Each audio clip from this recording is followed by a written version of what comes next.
set for match number 1 on day 2. It's the New York Strikers taking on the Miami Lions. Both teams still looking for their first win. And we just had the toss a few minutes ago. New York Strikers once again winning the toss, and once again they have decided to bowl first. Let the games begin. We're about 20 minutes away from the first ball.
MAX60 entered the world's cricket arena in great style. And he's greeted with a slap. Hello and goodbye. That's 6. Well, this is big. This is far. Well, Van Beek has...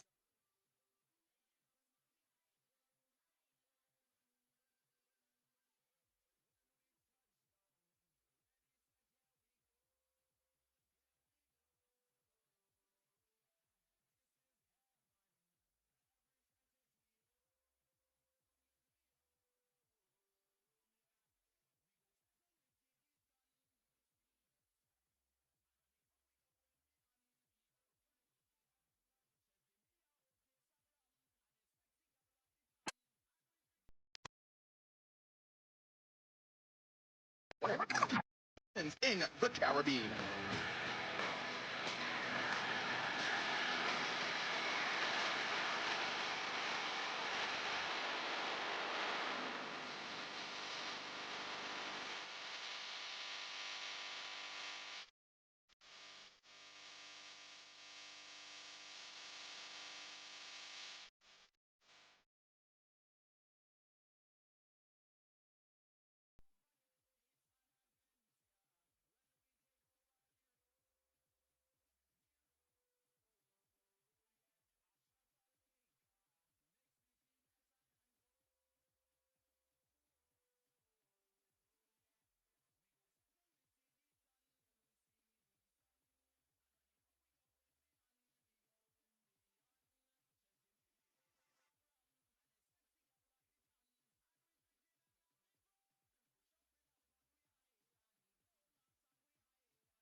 MAX60 entered the world's cricket arena in great style. And he's greeted with a slap. Hello and goodbye. That's 6. Oh, this is big. This is far. Well, Van Beek has decided he's going to smash some of the bowlers. Paul Webster's flamboyant 6 sixes. Sliced that away and he's hit it superbly for 6 runs. Josh Brown's 5. What a shot that is. Yeah, that 6 also brings up the 50 for Brown as well. Some of the best hitting that we've seen. And Nick Hobson's exciting innings set the scene for a great tournament. Oh, I could look at that one as well. Not just batters shown. Bowling spells by Curry, Owen and Ty prove that the shorter form of the game can be won in the field, not just at the wicket. Andrew Ty will get underneath it and will not drop it. Day 2 of the tournament begins now. Don't miss a beat. Cricket set in one of the most idyllic locations in the Caribbean.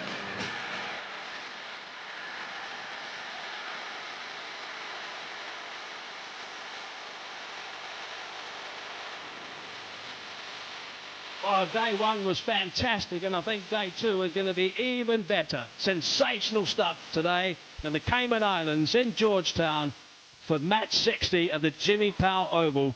And it was electric cricket yesterday in all phases of the game. Field from the beach as well, by the way.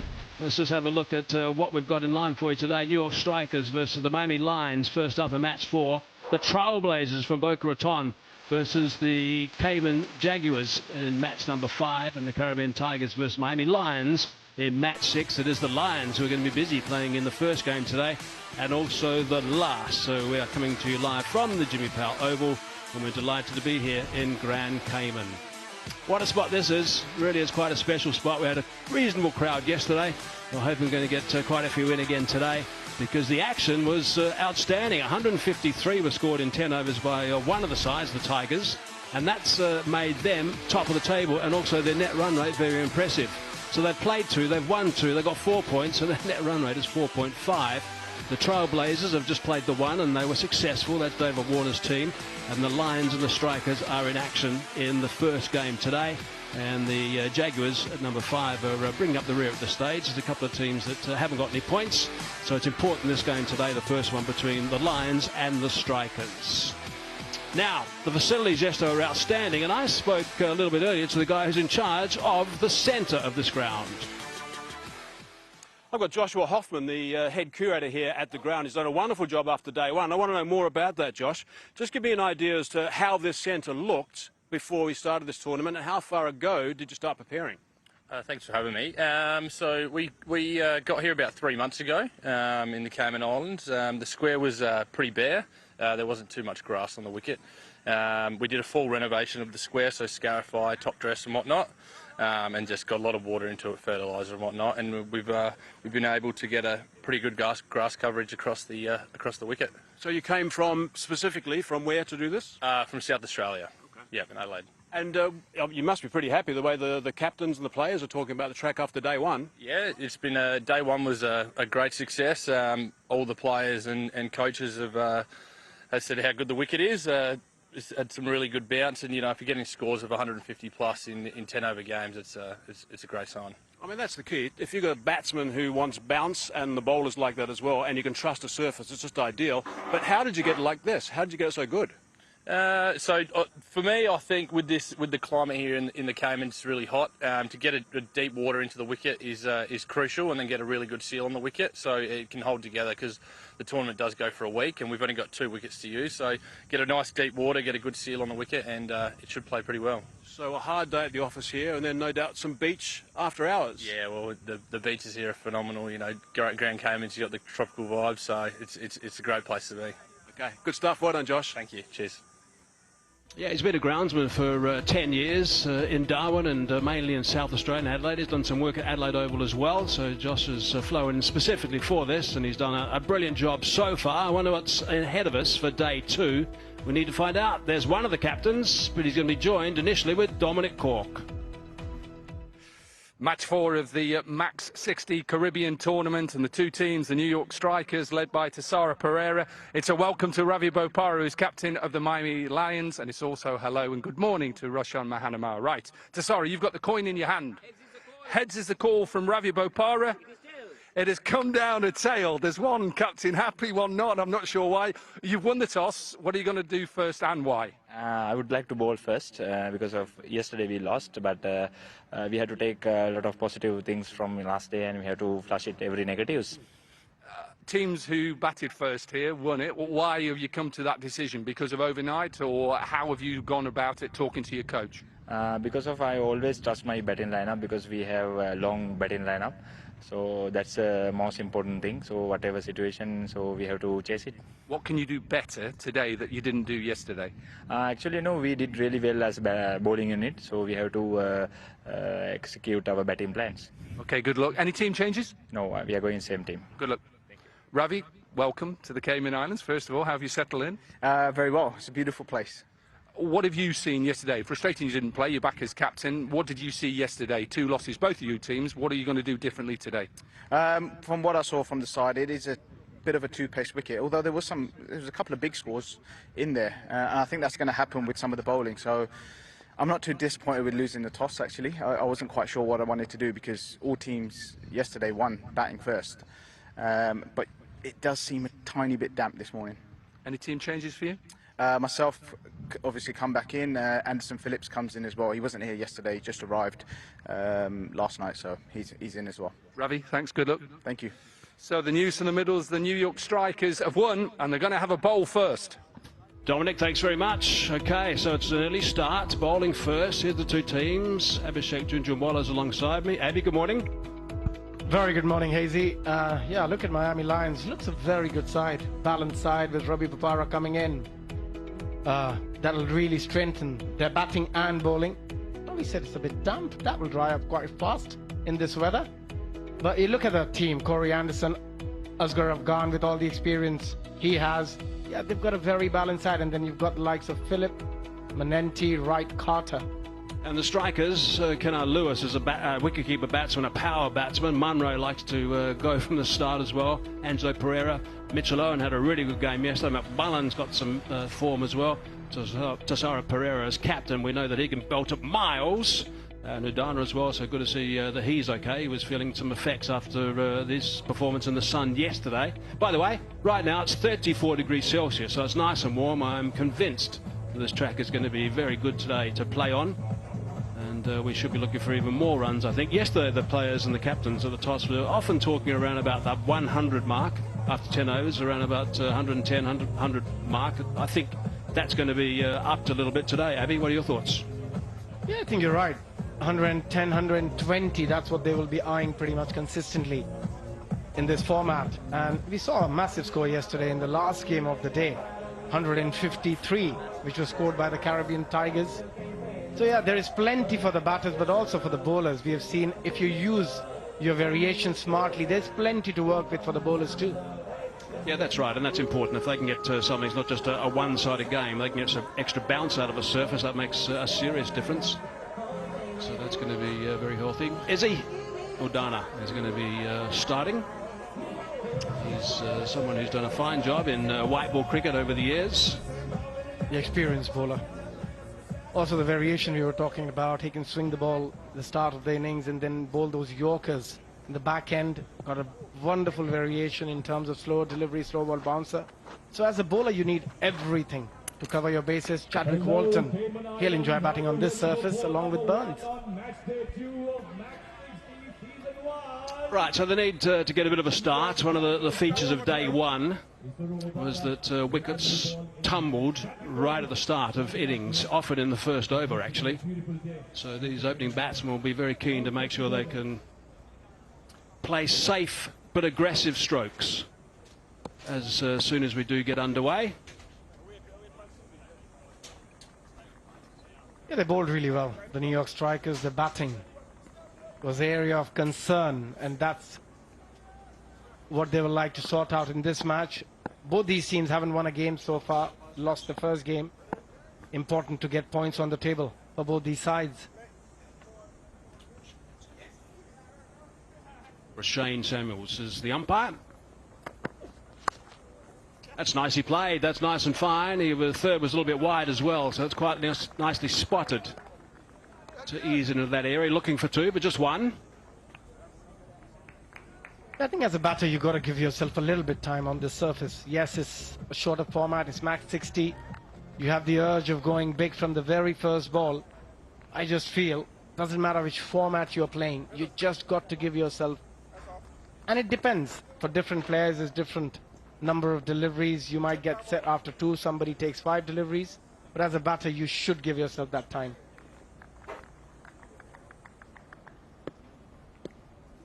She's just joining us. The strikers won the toss and elected to field. A little bit of swing that time from Udana. Quick single, no real drama at the end. A hint of swing. Bowlers always get excited when the ball starts swinging. Right here, if you look at the pitch, we saw it yesterday as well. Played really nicely rolled. There's a lovely glass covering on that surface which holds it together. Comes onto the bat quite nicely, Hazy. Yeah, I think it's good. I've got another comment to make after this delivery about the track. Oh, it's a lovely drive, square. They should have this time come back for the second. They do. Got to run those twos nice and hard. Ravi Bopara said the track yesterday was too paced. I don't think that was too paced. I think everyone actually thought it was a brilliant track yesterday. David Warner thought it was outstanding. Yeah, I think what the bowlers did, whenever they used the slow delivery well, when they dug the ball into the surface, obviously they lost a lot of pace. Sometimes a bit more than what you expect as a batter. Probably that's what Ravi was mentioning. But yeah, he played pretty well. Yeah, you've got to trust a surface in MAX60 cricket. And that's what the batsman can do here today. He can't.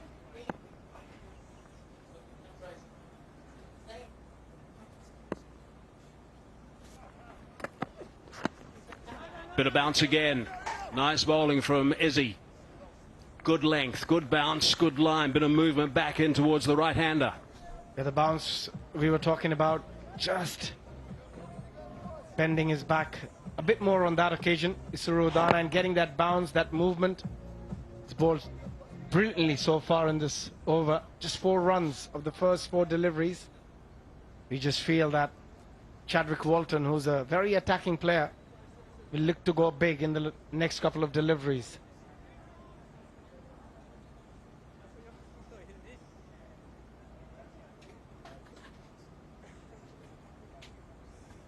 Two balls left in the first over.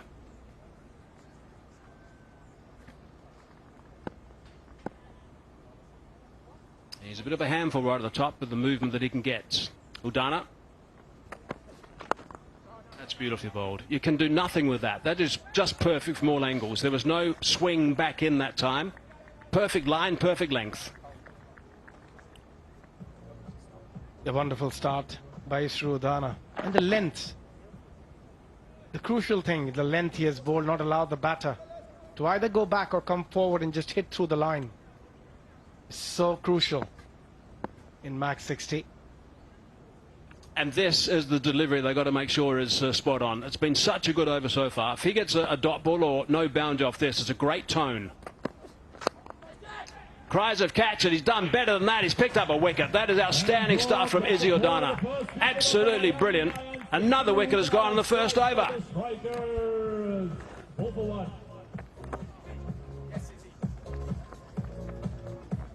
He's not a happy man, Chadwick Walton. That was there in the slot, just losing shape as he played that shot. An absolute dolly for Macmillan. Out for 3 of 5. The first wicket goes for the Lions on 4.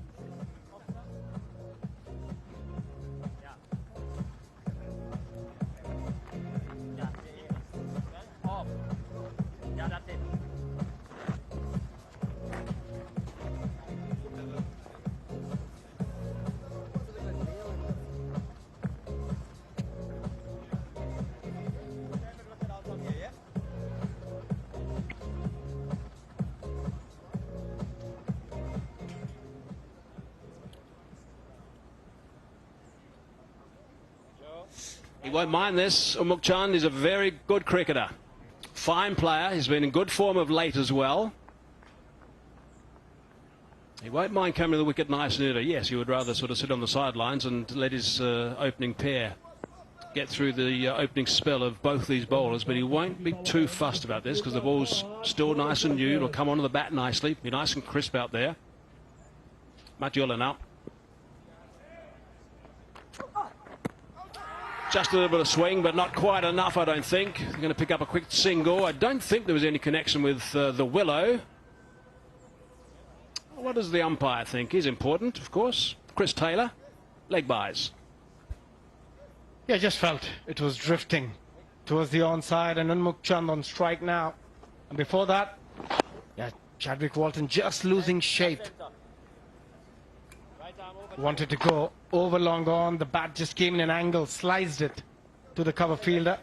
The 5 balls before that got that wicket. Walton felt he needed to get a boundary or certainly get more than just 1 or 2, and that's why he tried to play an expansive shot against what was a very good over.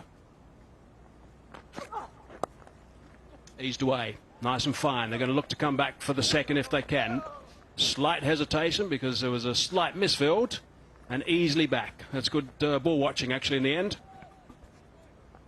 Just got to take the safer option, go with 2 hands.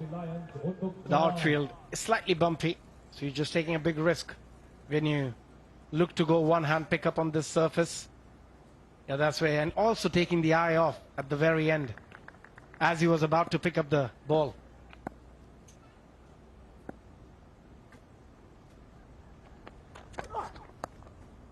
Got that away nice and fine. That's a fine shot indeed. Good work from Umuk Chand. Beautifully played. Boundary number 1 for the Lions. Yeah, what I liked about him in the last month and a half, you've seen a lot of him in GT20 as well as the purpose, the intent he comes with.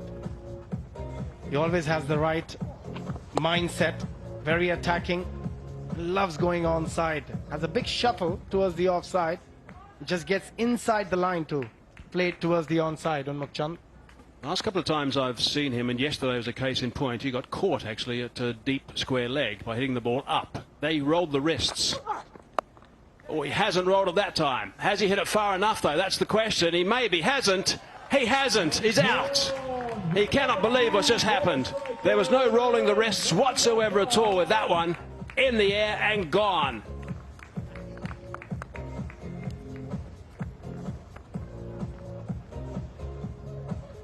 I think a lot of credit goes to the bowler.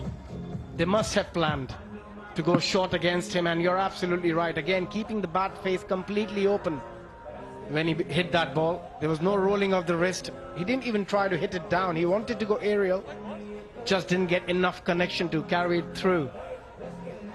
Had a good start on Umuk Chand. He is disappointed. Out for 6 of 3 deliveries, 11 for 1 for 2 Lions.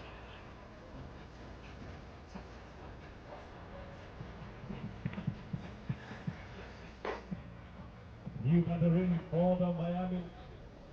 Corey and the third.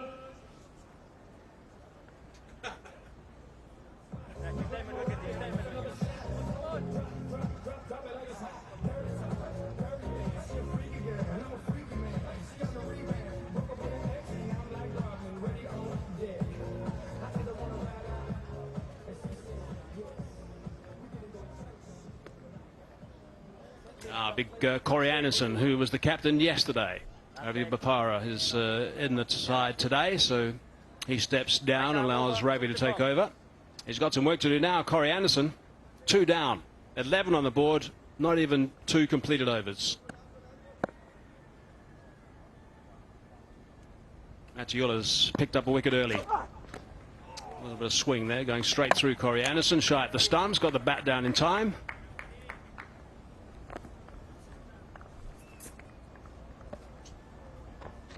Yeah, again, picking it up from just outside the off stump, the bat face completely open. Very good catch by Pereira.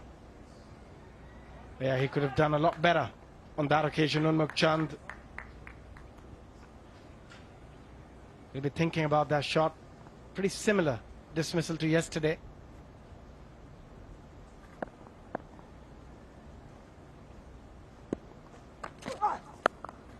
Oh, Anderson's gone after that. That's airborne. It's not going to be caught. Right out of the screws that. Nice way to finish the over. 13 from it, but a wicket. 17 for 2.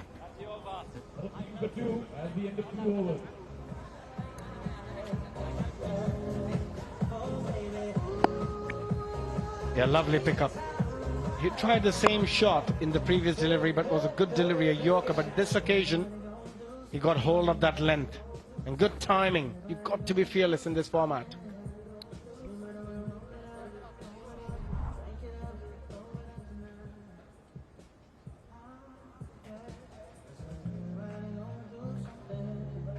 Two down and 2 overs done. Walton and Chund are the 2 men that are gone. There we go. Raton is letting us know that they are continuing with the power play. So they've decided to take the floating power play over now. They're not sure if the right decision, because if you have that option, you rather take it when 2 batters are absolutely set and hitting the ball quite nicely. Pretty good fielding. I want to go back and have a look at Udana's first over. Have a look at these 6 deliveries. The first 5 are key. Gave nothing away. A bit of movement back in, bit of bounce from time to time. Some good fielding supported. Also, here comes the important ball. Bit of pressure on the batsman for a boundary. Out. Really good start. Great tone from Udana. Yeah, the length was brilliant. Just brilliant. Didn't give any room. Kept things simple. Bowled very straight, wicket to wicket.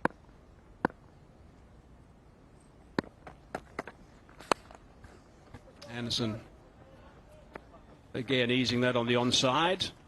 We'll have a look at Umuk Chand's 2 wickets so far in this tournament. That was today. Yesterday, in fact. That was yesterday, and this is today. Carbon copies. Yeah, you have to work on that shot. Or just try and roll his wrist, keep it down. That's gone high as well. How far has that gone? Not far enough. That's another wicket. They are throwing him away at the moment. Tasara Pereira's just in the attack, and he's also picked up a stick. And that's exactly what we said. That taking the floating power play is probably not the right option, because you've got to go. If you have taken a power play, you've got to hit boundaries. And that's where there's an opportunity for the bowling side to pick up wickets. And now they've lost 3 in the first 15 deliveries. 3 big wickets. Burns out for 2. 19 for 3 lines.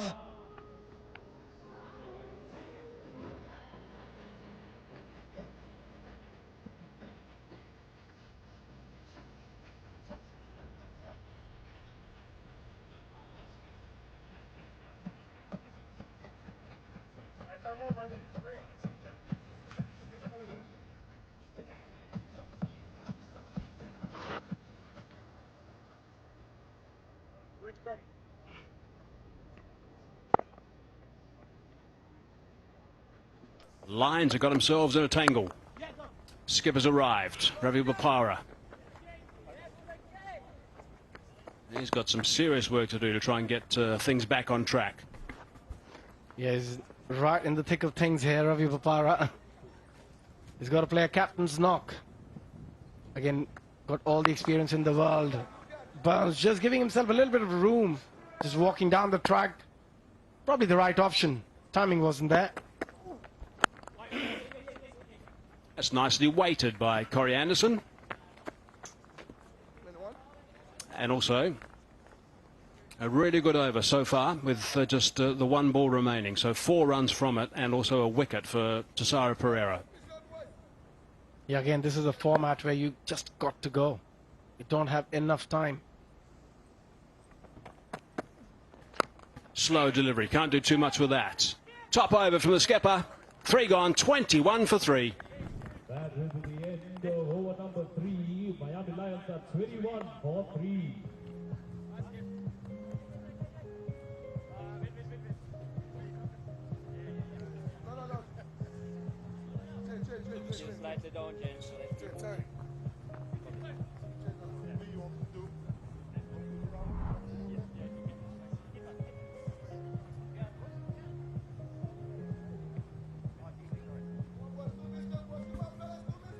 There's been no roaring from Miami today. 3 quick wickets for 21 on the board only. We're only 3 overs into this game. They need some repairing, some serious repairing in this game. The 3 disappointed guys sitting in that dugout now. Yeah, absolutely no roaring, but a lot of striking from the strikers. They've done it 3 times so far. They bowled really well. Kept things simple, didn't try too much. They got 3 wickets yesterday. Mitchell Owen.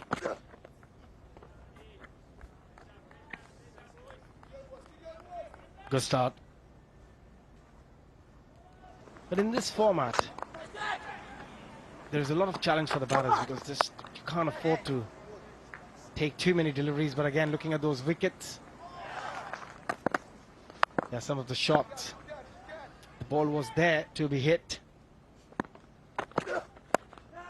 Oh, that's gone skywards as well. Extra bounce. That's going to be out too. That's 4 down. My goodness, what is going on here? This is crazy stuff for Miami.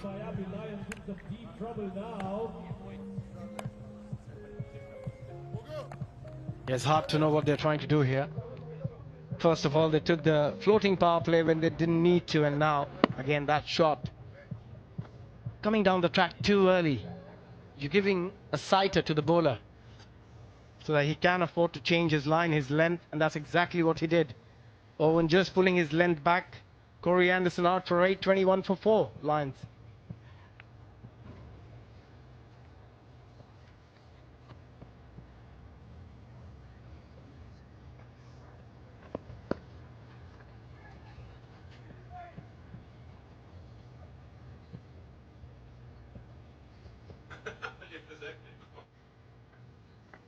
Middle, please. Over there. That's it. Thank you. Yeah. Right arm over to you. 4 delivers to come. Erasmus from Namibia. Now, he certainly can play. Let's hope he's a bit more sensible. Strong down the ground. Will only be the one. One feature of this ground as well, the Jimmy Powell Oval. Yes, the extra bounce on the surface, and it's a very good track again this morning, we can see. There's another look at the extra bounce on show and straight up and well caught by Lewis, who called nice and early. But this Jimmy Powell Oval is also a big ground. So it's not a postage stamp by any means. It's a big ground, so there's a high percentage of catches that have been caught, and some dropped yesterday, by the boundary line, which gives the bowlers a real chance as well. Good stuff from Owen. Yeah, settling in quite nicely in this spell. Only 1 run so far of his first 4 deliveries. Got a big wicket of Corey Anderson. Under a lot of pressure here. The Miami Lions. They need something special from both these players, Bopara and Erasmus. Oh my goodness, there's another one. Up goes that finger from Chris Taylor. Now, I think that might have hit the stumps.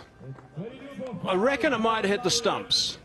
There's no bails off. There was a big clunk. It wasn't a bat sound in my ears. I think it might hit the stumps. And if it did hit the stumps, it's not out. That's what Ravi was mentioning, that the bails didn't come off. How can I be out? We'll have to wait and see. There was definitely...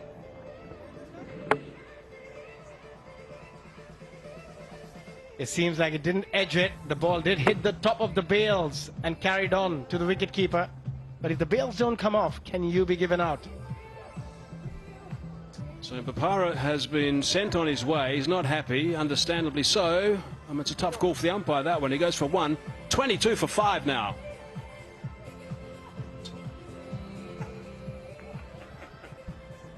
New batter in for Miami Lions, Jonathan Carter.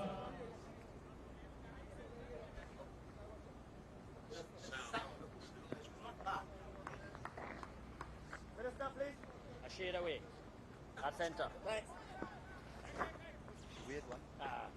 Right arm over, 1 to come.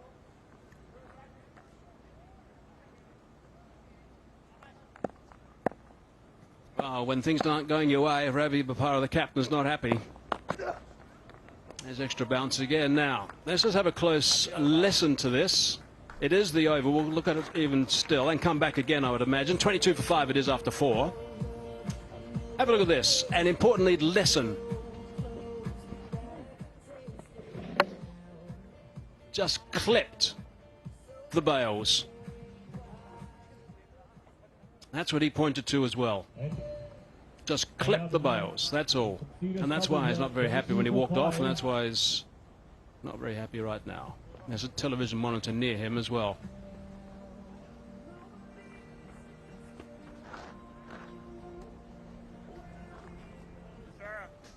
Right, 4 overs done. 22 for 5 it is. Boparo's the last to go, the captain. Let's have another listen. Look at this, and also listen.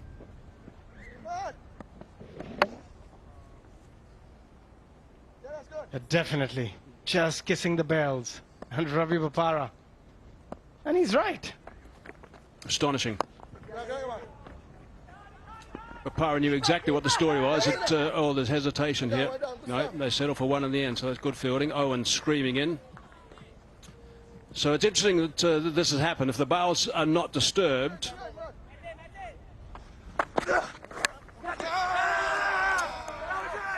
He's still there. Tough for the captain, but he knew exactly what was going on, and in my ear it didn't sound like a neck.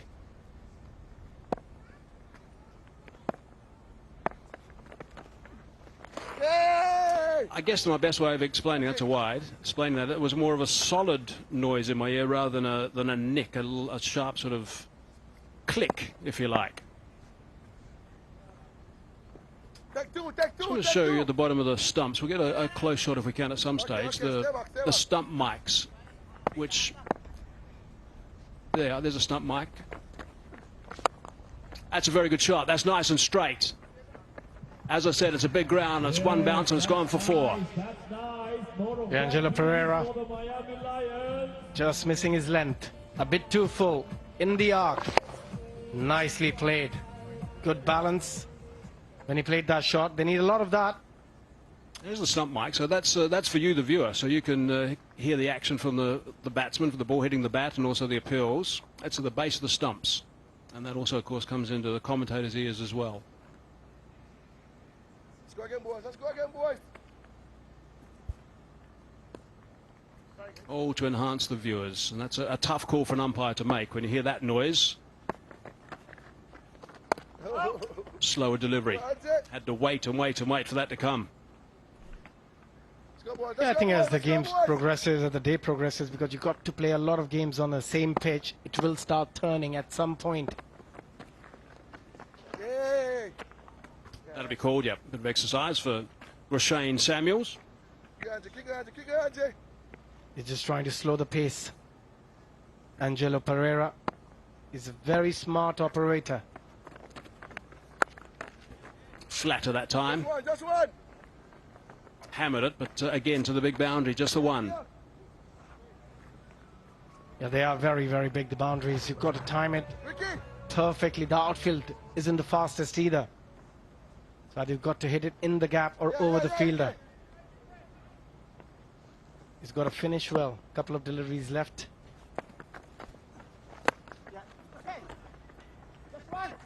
Trying to come back for the second. Hit it too well. Just the 1. Don't get into the tree, okay? Keep him on that tree. They need a partnership. They have to get to 80, 85 if they want to put any pressure on the strikers, batters. Yeah, they got work to do. There's only 5 overs to go after this ball. Oh, that might be out. I think that is out. Yep, up goes that dreaded digit again. And that's another one. So that's 6 down inside 5 overs. This is quite extraordinary. Smart bowling. He was slowing the pace down in the last couple of deliveries. On that one, he just bowled it quicker.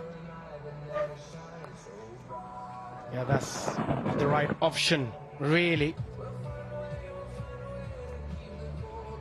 Losing their 6th wicket, Lions after the 5th over on 31. Jonathan Carter out for 5.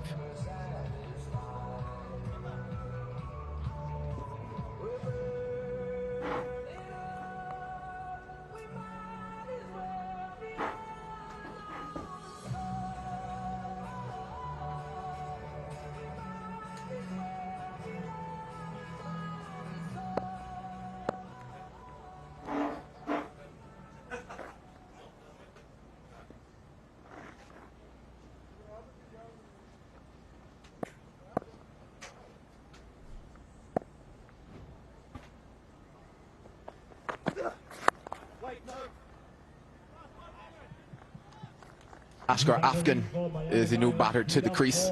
And this here is that wicket. Jonathan Carter just looking to get a bit too inventive on that occasion. And missing everything. Yeah, he knew it from the time. But he got nothing onto it. Problems for the Lions.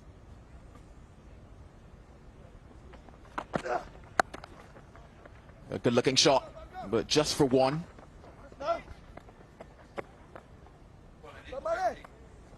Well, an interesting first 5 overs.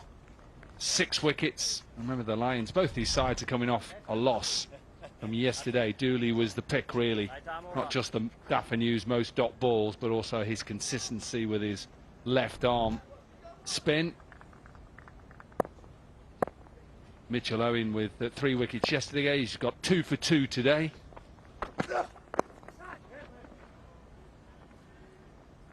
They didn't necessarily have the best of times with the bat yesterday either, the Lions. But certainly were in a by far better position than this at the halfway stage. 51 for 2 yesterday. They were after 5. Now 32 for 6. Yeah, not a pretty story, that card there.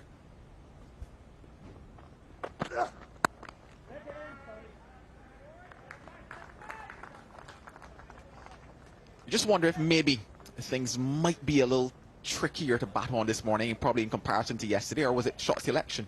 I think it's shot selection. Look, you know, both captains were worried about the moisture, the water he put in to the surface overnight. It looked dry. Both me and Mike Hazeman were out there.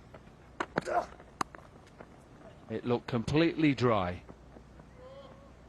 And both sides were unsure because of that, what to do at the toss, and hence why Pereira won it and decided to have a bowl first. Ravi Bopara wasn't sure. I've not seen movement off the seam. I've not seen swing.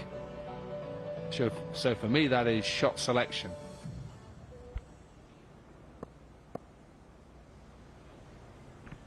Bit of bounce. That's about it. And there's that bounce that you're talking about there. Some good pace on show to close out the over. It's 33 for 6. I think at times it's easy for players and even commentators to, when at the side of 33 for 6s, look at the pitch and say it's not very good. I think this pitch is excellent. And I think players at times have to take a little bit more responsibility. Look, it's a 100 game. They're going to come out and play shots. They've got to.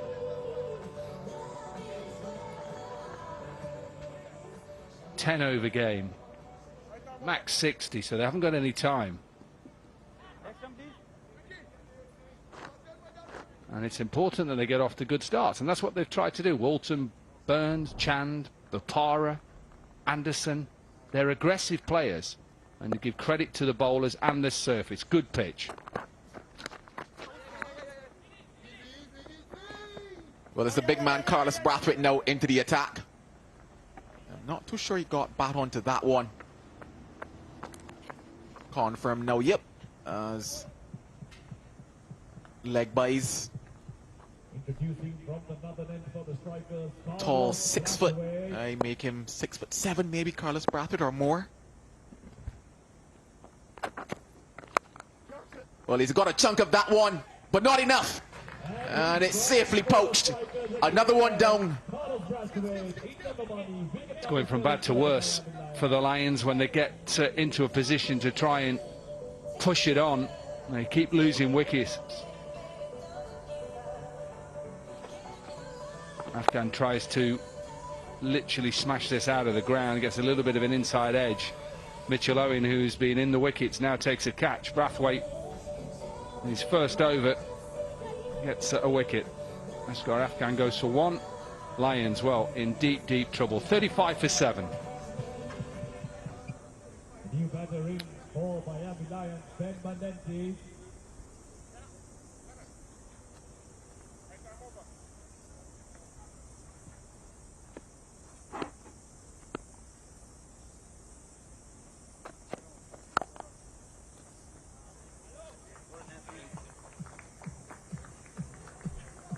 Ben Manenti to the crease now. He's swimming in troubled waters, and it's because of this that he's at the crease. Looking to accelerate, looking to put runs on the board. just not getting enough of it.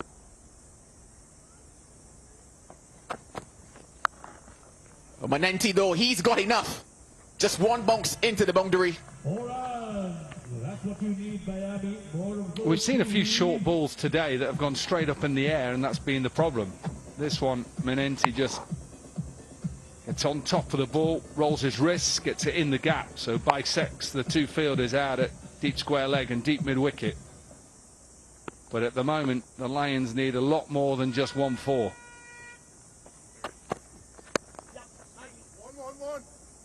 Thoughts of 2. Fantastic running if they get there. A bit of pressure on Manenti in the end, but yeah, safe.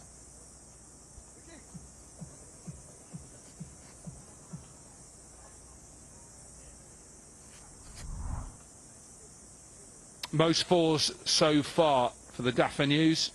Bo Webster, what an innings that was yesterday with 6 boundaries for the Trailblazers.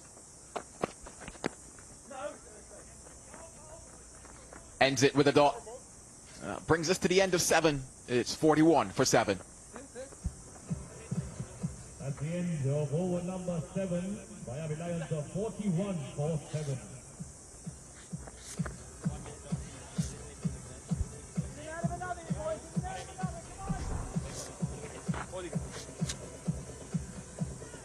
Apart from that second over, that's been the problem, is the little dots on top of those Manhattans. Wickets every over apart from the 6th. And 41 for 7 from 7 overs. After the loss yesterday, I would say if I was in that camp now, the Lions, this is a great game to turn around from here.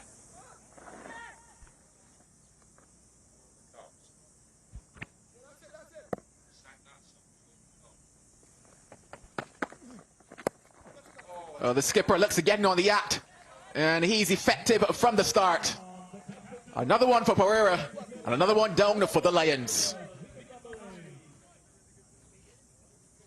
It looked like to me a slower ball. Maybe just came out slower ball. Let's keep an eye on it. Yeah, just a little off cutter. Again, it's that length that players are trying to go leg side. It's an outside edge. Simple catch for Ansh.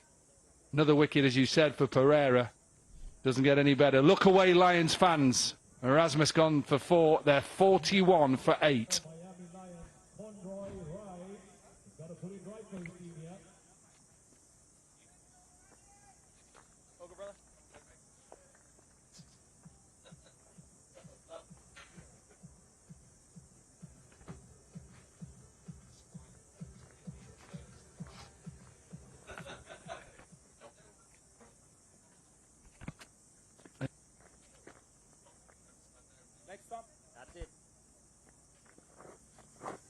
Time over to you.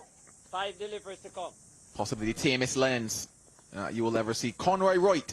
Conroy Wright to the crease.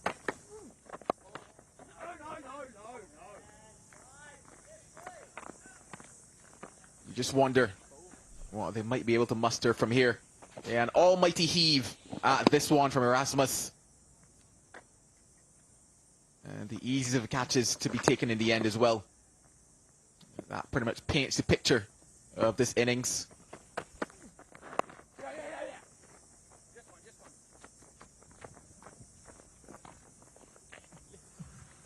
Have they just miscalculated in terms of, yes, it's a shorter format, but have they just miscalculated the approach? Maybe they've been a little bit unlucky. Think about Chan was caught right on the edge, you know, 10 yards to the left, to the right, a little bit further. They maybe went too hard too soon. Well, he's gone hard, and he's gone for the distance. Brilliant shot, that. And that's the difference, you see. We just waited and waited. Maybe taking that batting, floating power play so soon, maybe it could have just given them a little bit more time to build a partnership, even though it is the shortest form, MAX60. When you stand in position, and there's big boundaries here, this goes out of the park. Can consider pushing for 2 here. Good running from this pair. And they need a lot more of that, plus some boundaries as well. One shot, gentlemen. Only had 2 of these today in this innings. 2 sixes. Bo Webster for the Daffa News, most sixes, 6 in that one innings. 50 from Josh Brown with 6 sixes in that. Hobson was player of the match in that game with his 40 from 12. And just checking to see whether there was one short. They certainly can't afford for things like this to happen, especially with a total like that on the board. Oh, right, you got it wrong. Oh. Oh. Wasn't Mr. Right on that occasion. Yeah, one short. One to come.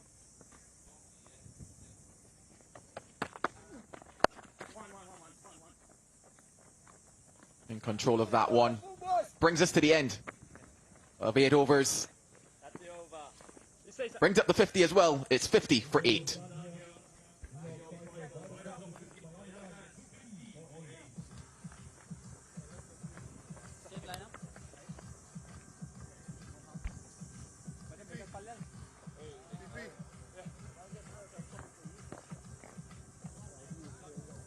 A little bit more of a comfortable day out there. It is quite a hot day, but a bit of a breeze, and how the bowlers of the strikers have enjoyed the first 8 overs. Wicket for Udana. Wicket for Matiula. 2 for the captain Pereira. 2 again for Owen. And a wicket for Brathwaite. Only bowled 1 over so far, but 1 for 6. He'll be an important player for the strikers, Carlos Brathwaite.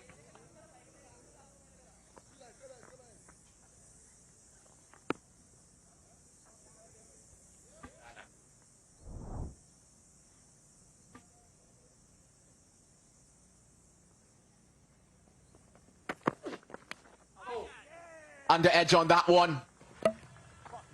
Udana gets another one here. More problems for the Lions. Yeah, I picked that up on that stump, Mike, again. Little bottom edge. Lewis will not drop them. Have a listen here. Slight little bottom edge that you just pick up there. Udana just ran through.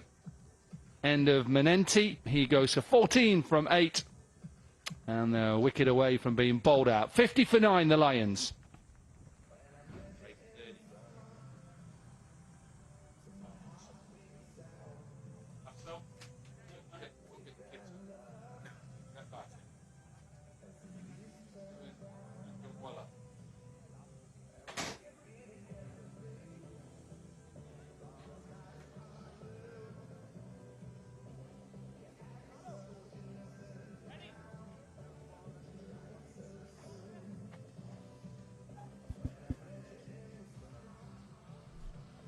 Final man to the crease here now.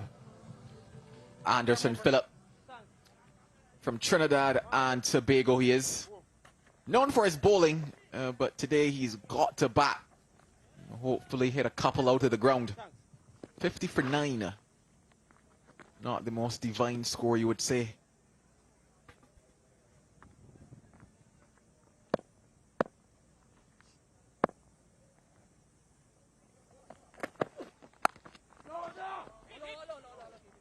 Textbook that one there. Looks to work it away backward a point. No runs though. But Jolie, if you look at that last, I'm going to just show this wicket here that it's just a bottom edge, but even that last delivery, the first delivery to the new batter, that's come on beautifully. A little bit of bounce, a little bit of pace. It's gone backward point really quickly. It's a decent pitch here. Groundsman has done such an excellent job. It's just the Lions have played appallingly up to now. Terrible.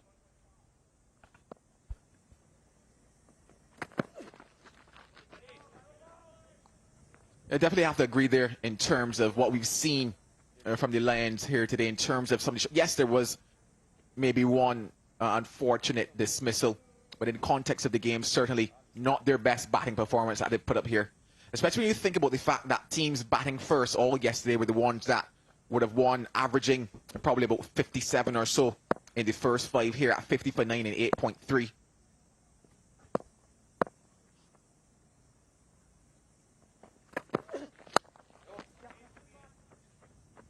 Another team single to the score.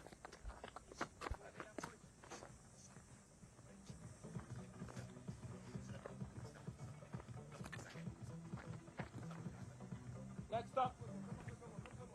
Let's stop.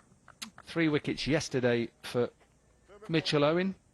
2 today. Look at those figures. 2 overs, 9 dots. He'll be in the Daffer News dot deliveries. I can tell you now, 2 for 3.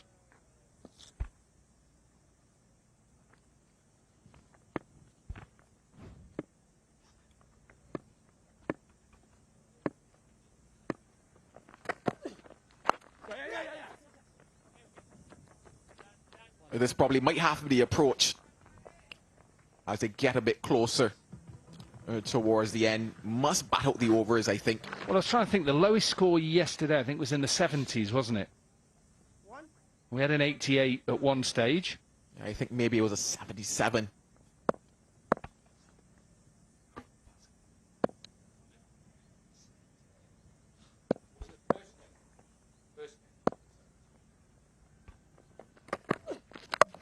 And that will do it.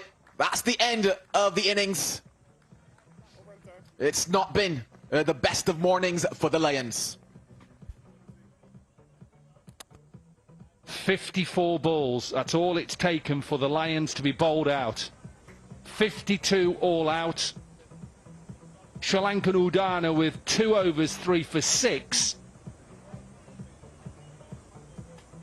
The moment you would think, after their loss yesterday, the strikers are in control to win this game. Remember, they lost the first game yesterday. They couldn't chase 101 down. And this has been a professional performance today. Inside edge, you'll take them as a bowler to finish it off. A happy team halfway. And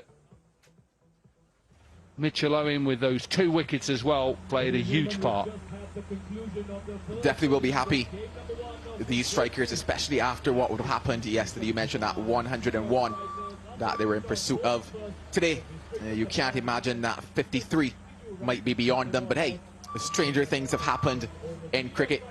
A lot of conversation will be going on in that Lions camp. They're staring down the barrel of what's a loaded gun at the moment. Can they flip that script though and find something magical, something Herculean? Give us something to wonder about. Well, a beautiful backdrop on what was not the most beautiful of scorecards for the Lions. Yeah, it didn't start right and ended probably even worse for them.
This got a lot worse for them.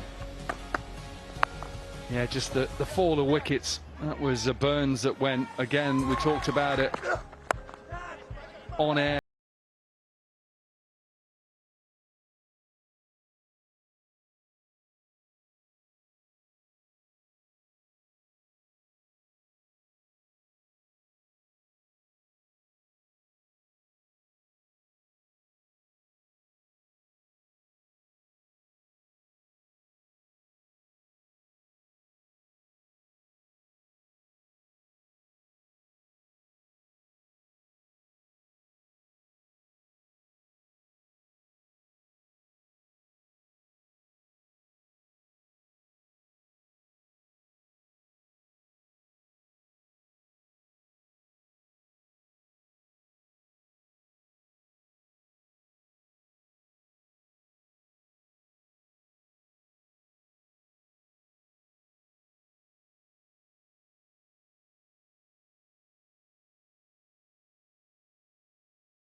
Here are those Miami Lions who didn't have the best of times with the bat a little earlier. Of course, we're at the Jimmy Paul Oval right here in beautiful Cayman Islands.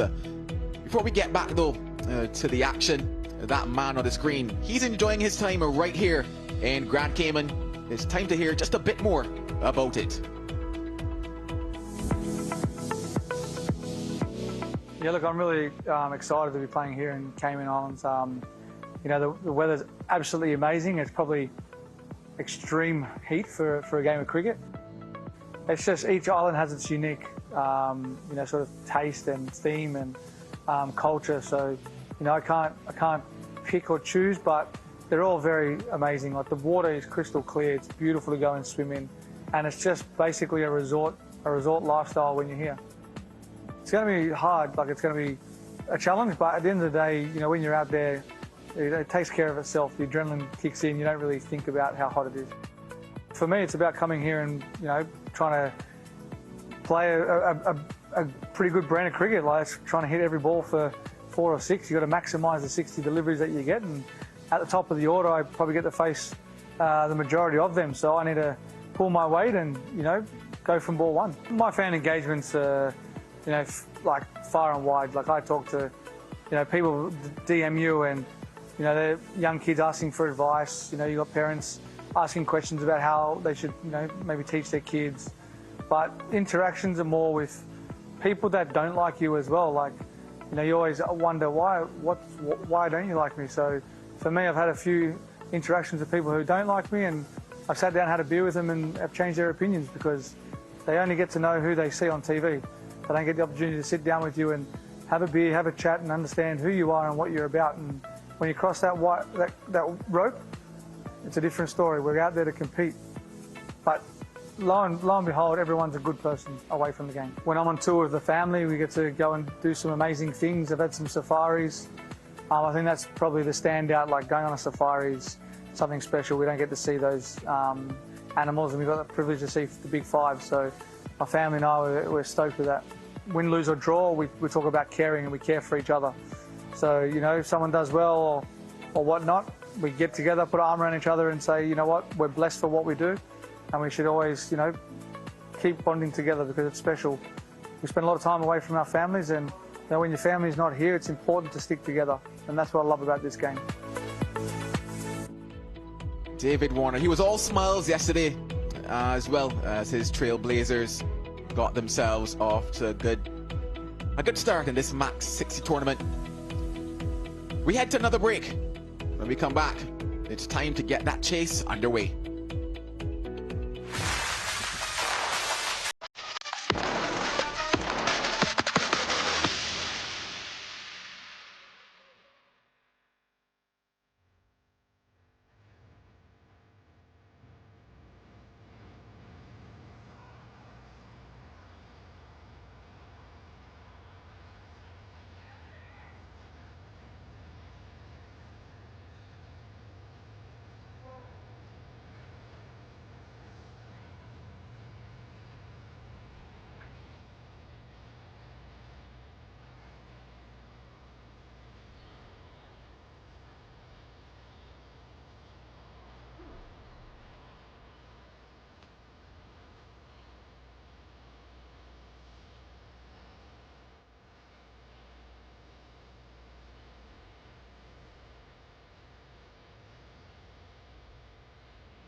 All right, ladies and gentlemen, we're all set for the second innings of game number 1. We've got the two umpires, Mr. Chris Taylor and Mr. Arslan Ash, walking out there as the strikers now come out to chase down the 53 runs that they need to get their first win of MAX60 Season 1.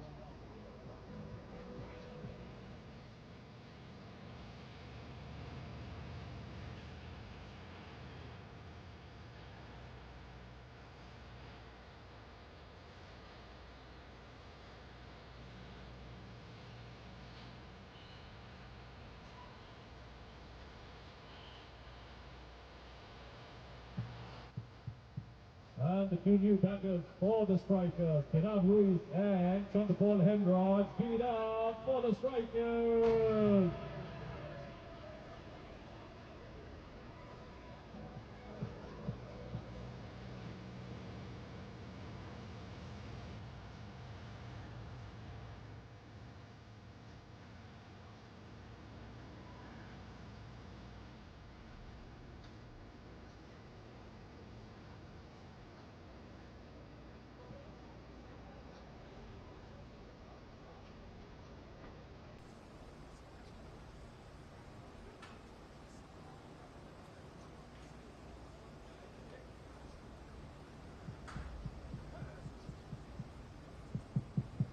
For the Miami Lions from the Jimmy Power Land with the ball in hand, Anjo Philip.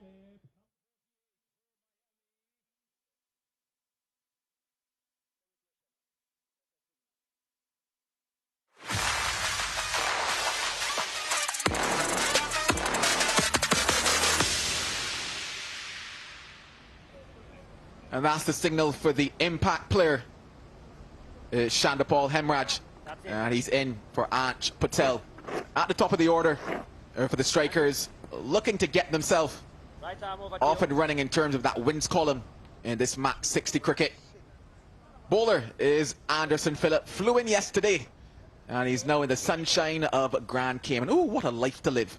54, in fact, sorry, 53 is what they need in 60 deliveries.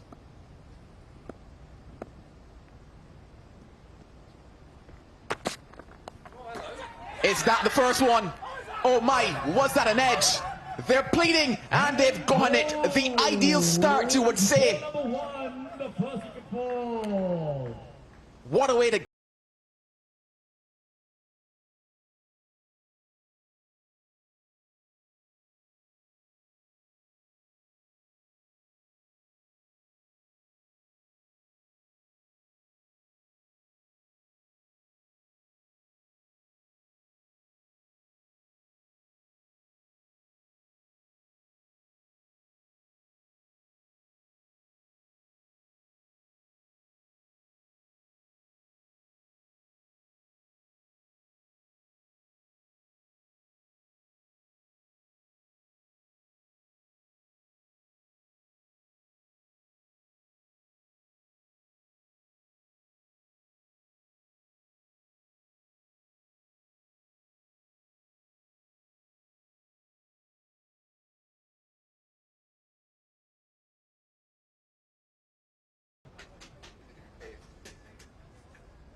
And then I'll just grab leg, please. That's it. Colin Monroe, probably out there a little earlier than he might have wanted to be, or maybe predicted. Hemraj, impact player gone. The first ball, if you're defending 52, that's the way to do it. Get a slip in place. That's what I... Get a slip in now. He's not. Got to take wickets. Oh, cut that. Oh. Would have been 2 for 2 had he grabbed that one. Tell you what, he's got a bit of pace. Did for Hemraj first ball. Watch this. Off the gloves, low down, good catch. And then that first ball to Monroe did him for a bit of pace. That's why I think they've got to get a slip in. Right-hander now is on strike. Get a slip in place. They're not going to... I don't think they're going to defend 52. They've got to bowl them out. So if you're going to bowl them out, take the risk. And Ravi Bopara will know this. Do you need a mid-wicket? You are up mid-wicket, Bopara. Get yourself in at first slip.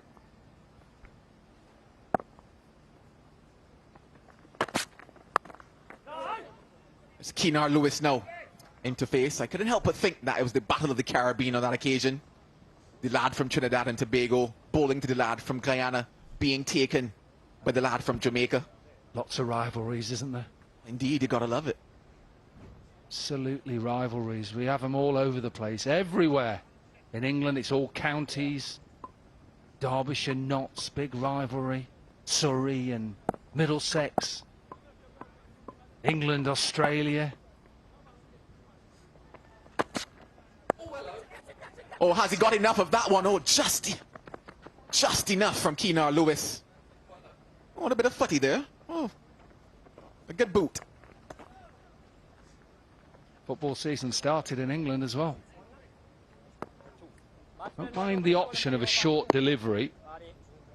We saw that the Lions struggled, didn't they, with those short deliveries. Saw Chan get caught down at deep square leg. I just think they have got an opportunity here just to put the strikers under a bit of pressure. A couple of wickets in those first 2 overs, and then all of a sudden doubts start to form. Yeah, maybe just that extra pace factor as well. Just kind of finding himself backing towards that square leg umpire on that occasion, Keenar Lewis.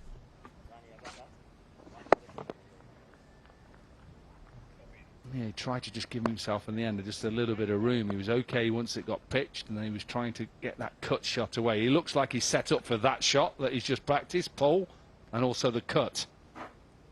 Now, if I was Philip, and I'm not, got a bit of pace, I'd gamble and go full this ball. Full and straight. You've pushed him back. Pushes him back again. Fantastic start, you would say, for the Lions and Philip. 1 gone, it's 3 for 1. That is end of forward number 1, New York Strikers, and 3 for 1.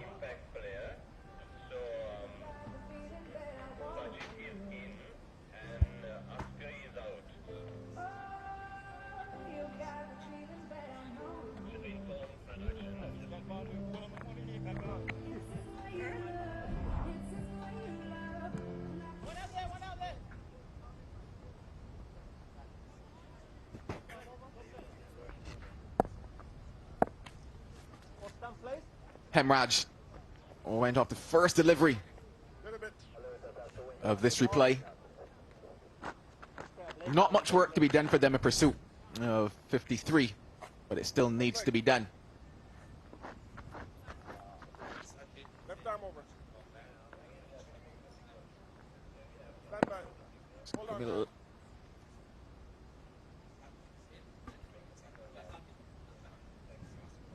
Another impact switch being made here.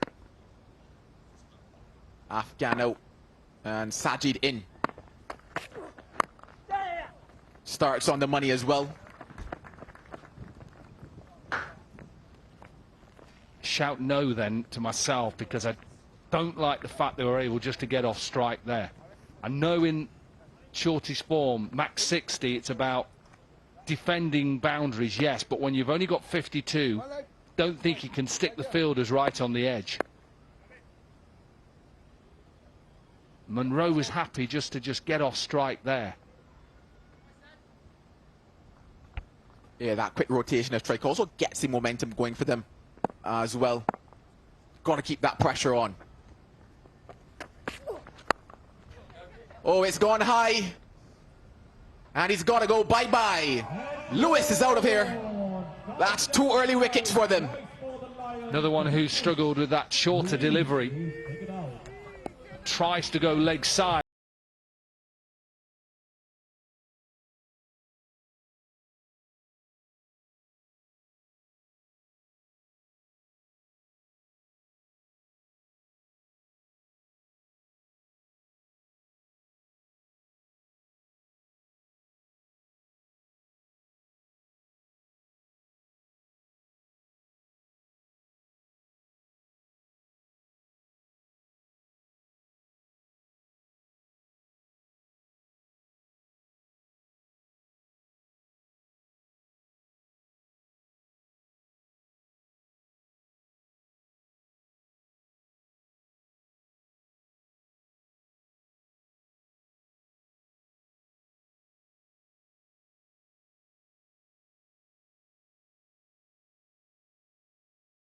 And early pressure. Oh, we could be in for a contest, I tell you that. Wouldn't have thought it. Angelo Pereira probably didn't think it either, but he's at the crease. Staring down 4 for 2 after 1.2. A lot of twos, they say.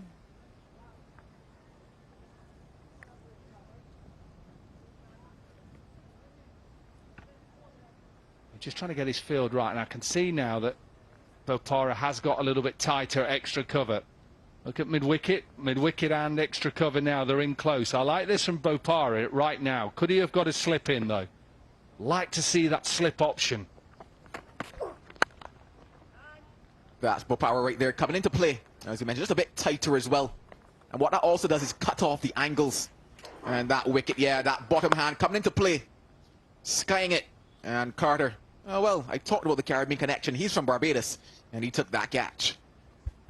I was waiting for you to say Barbados. You've been waiting to say it for 2 days now, Joel. Another beautiful island, by the way. Just pegging him back. This is good power play work here from the Lions.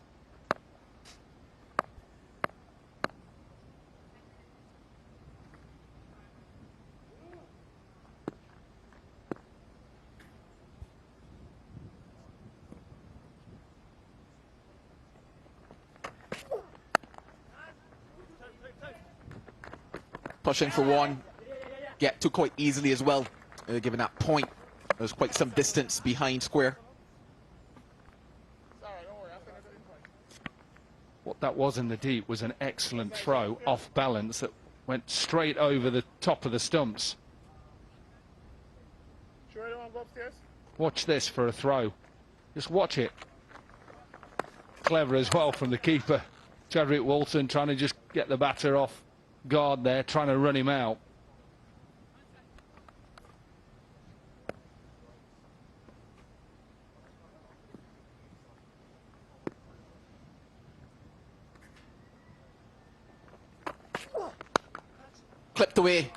Clipped away nicely as well.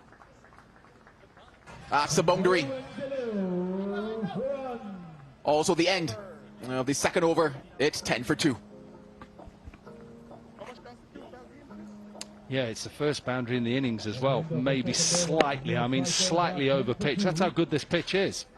Slightly, a little bit too full, and it's just clipped away from outside off stump.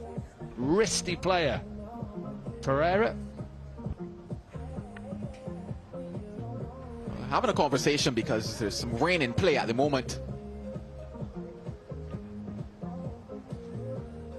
Umpires just looking now to see where the ground staff is. Chris Taylor's wondering, guys, where are you? Come on now. Where are the covers? Well, I kept looking around and I kept seeing some darker clouds, and then all of a sudden it's like come up off against the wind.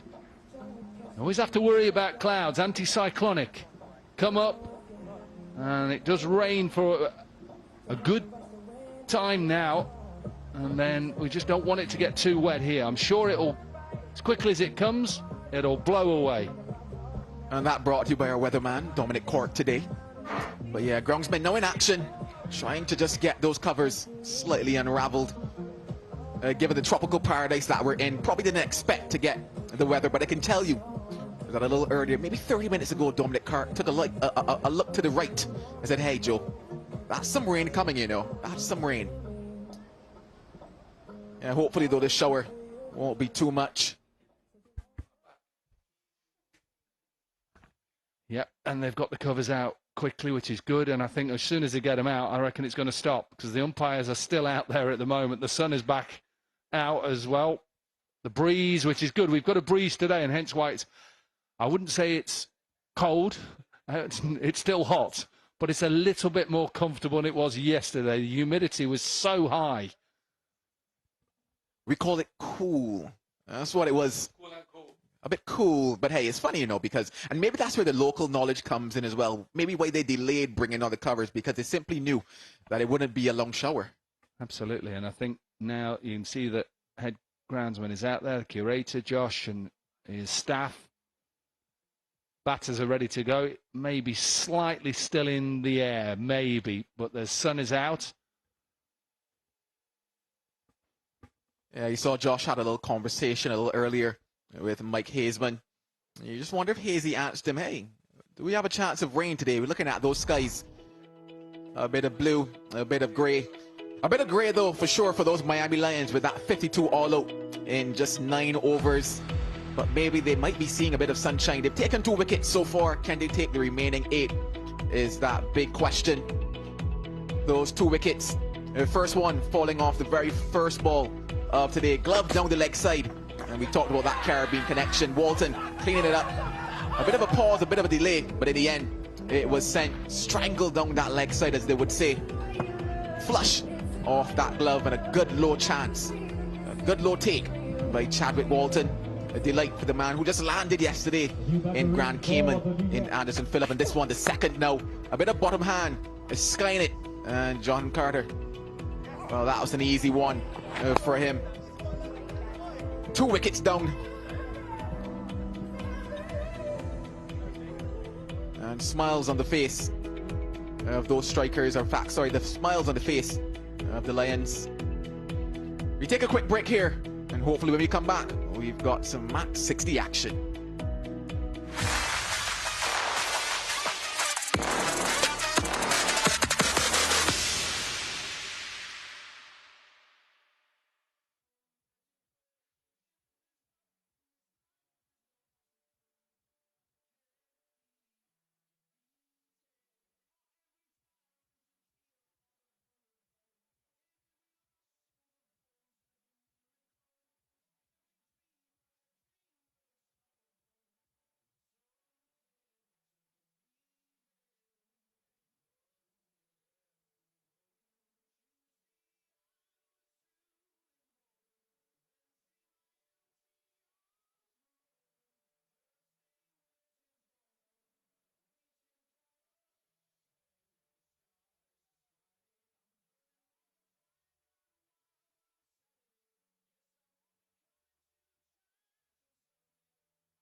Well, I can tell you the sun is shining and the weather is sweet right here in Grand Cayman once again. We're set to get play underway once again. I look at what has happened before. 52 all out, those Miami Lions, but they've come roaring back into this contest by taking 2 quick and 2 early wickets. 10 for 2 at the end of the power play. 10 to 2 after 2 overs, the strikers are chasing a 53 runs to win their first game. Just a couple of bowlers so far for the Lions. They've got to try and get themselves as many wickets as possible quickly just to get themselves back in. Phillip was excellent with his first over. 1 for 3 and then 1 for 7 for Ahmed Zai as well.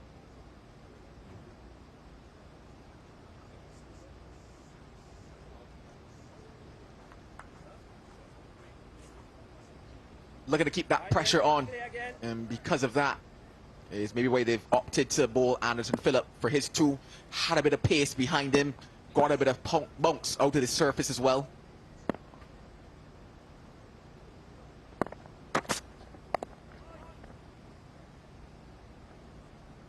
We're outside of the power play now, which means that the fielding restrictions are relaxed. Of course, there's still that floating power play that can be used by the batting side at some stage also. Right arm over.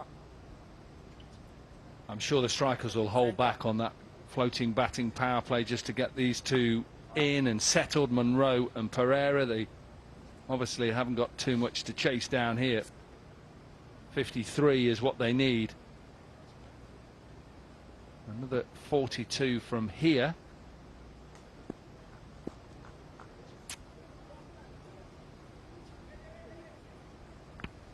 Yeah, that power play will be very crucial. And we think back just to that Lions innings and whether or not they got it wrong in terms of when they opted to take the power play. Took it directly after the first mandatory 2 overs. Didn't go the way they expected. Maybe could have left it back, but that's all in the past now. We're back to the present. There's that pace factor I was talking about. Not many looking to get a straight out to him. Yeah, and the infield now is all in close, and I think that probably should have been from ball 1, in my opinion. He's now got, and I say he, Ravi Bopara, who's at mid-wicket on the right-hand side of your screen there. You can see close now, extra cover, backward point. Are really in close just to stop them rotating the strike. Mid-off and mid-on are up in the circle. So he's got 5 in the circle, he only needs to keep 4, but he's got to try and create a bit of pressure. Keep taking wickets.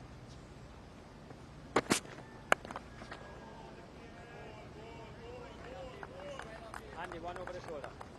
Batsman, 1 over the shoulder for the over. Called 1 for the over.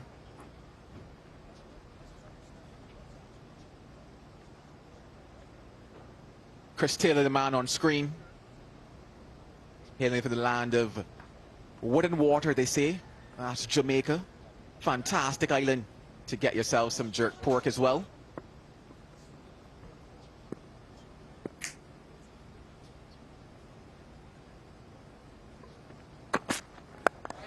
Could this be out? Maybe the fingertips of Ravi Bopara, but not into the palm. Yeah, that was close. Close to taking that. He realizes that he's trying to get himself in a position. In close, just to his right. Good effort from Bopara. Had he reeled that one in at all, it would have been the best grab we've seen so far of MAX60. And that expression tells you that as well.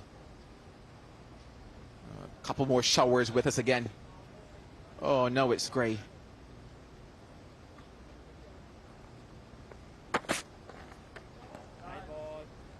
Down the leg side and called wide now. Yeah, we're in a position here from this pavilion where we can, I think, see where the rain is just building up. That's clear at the moment. And as you can look over, right over those side screens there, you can just see it there, just coming in.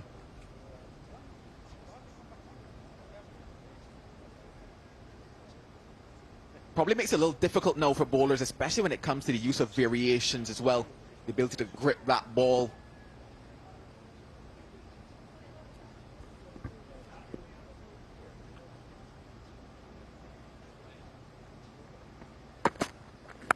Well, I talked about variations, and this one can produce the wicket.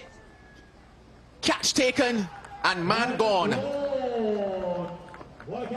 Yeah, Corey Anderson was on the edge at mid-on. And because Bopara's trying to just create a bit of pressure to say to both Pereira and Monroe, if you want to go over the top, good luck. Got himself in a good position, hands high, good catch. And they've got another wicket. They're fighting hard here, the Lions. Pereira gone for 8. They're 14 for 3.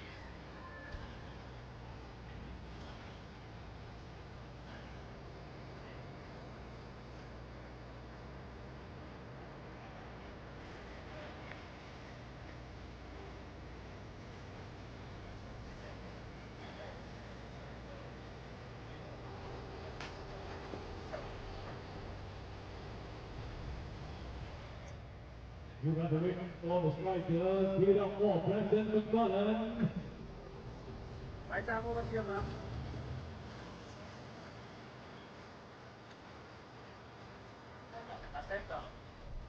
A new batter is Brandon McMullen. One to come. And he's got 1 ball to contend within this Anderson Phillip over. Still no slip. Joel, I'd be getting a slip in right now.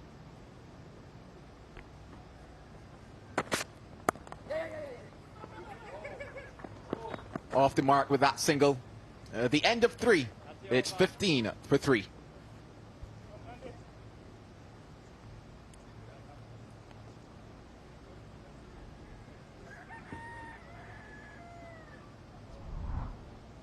New York strikers are 15 for 3.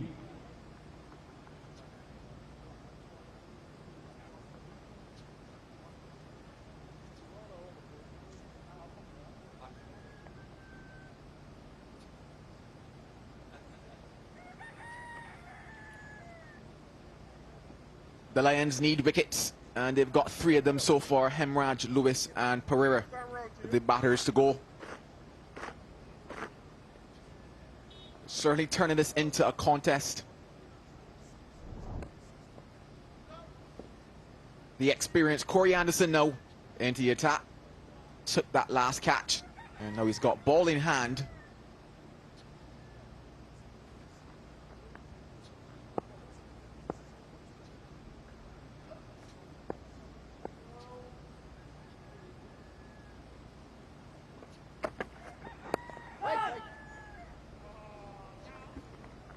That's a good start from Corey Anderson. It'll be interesting to see when Boca brings himself on as well. Have a look at the end of Pereira. Tries to go over mid-wicket and gets a little bit of a top edge. Anderson gets himself into a good position to take the catch. Pereira goes for 8.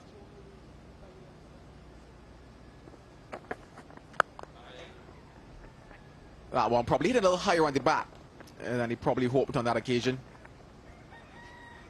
Yeah, with 6 over to go after this over, I think Boca may be thinking about bringing himself on. He bowls off a short run, a lot of slower deliveries.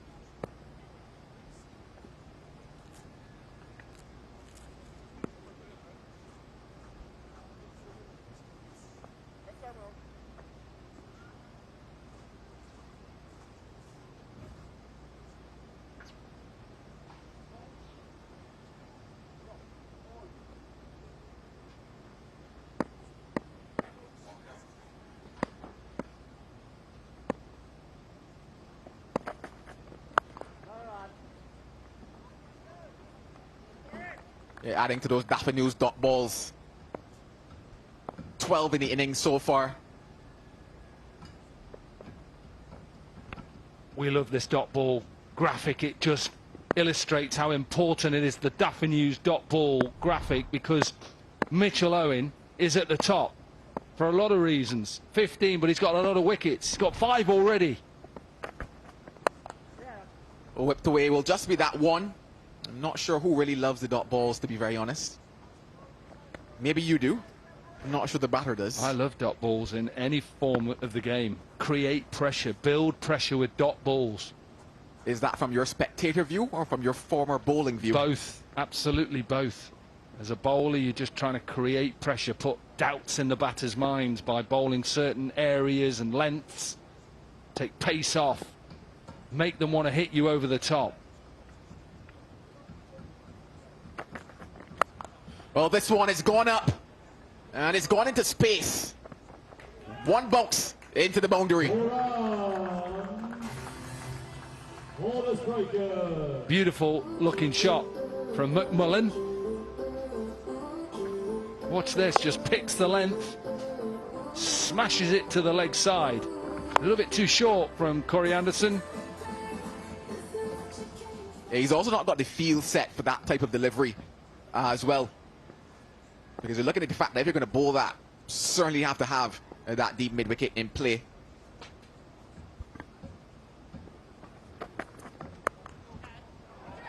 This time, oh, it's bumbled, it's fumbled, and it's found its way into the boundary as well. Well, that's not the way to go about it. The end of 4, it's 25 for 3. This has just released a little bit of pressure for the strikers, these back-to-back boundaries. This just bounces in front of him, and he just misses it. Manenti. Just to tell everybody, I know we've had a little bit of rain, but 5 overs constitutes a game, so Duckworth Lewis will be part of this. So if the game was to finish in 5 overs, and they are 3 down, the strikers need to be 26. But they've got another 6 balls to get through. The Lions, that's how close it is. Well, you've got the crystal ball out. You asked for Ravi Bopara. You said he might bring himself. It appears as if he's going to be the man to come here now. The captain is taking matters into his own hands.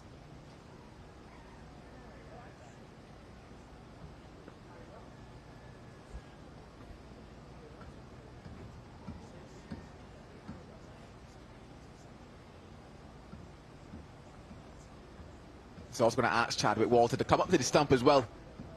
Astor's going to apply just a bit more pressure to Munro, who we know usually, just enjoys taking a step or two outside of his crease.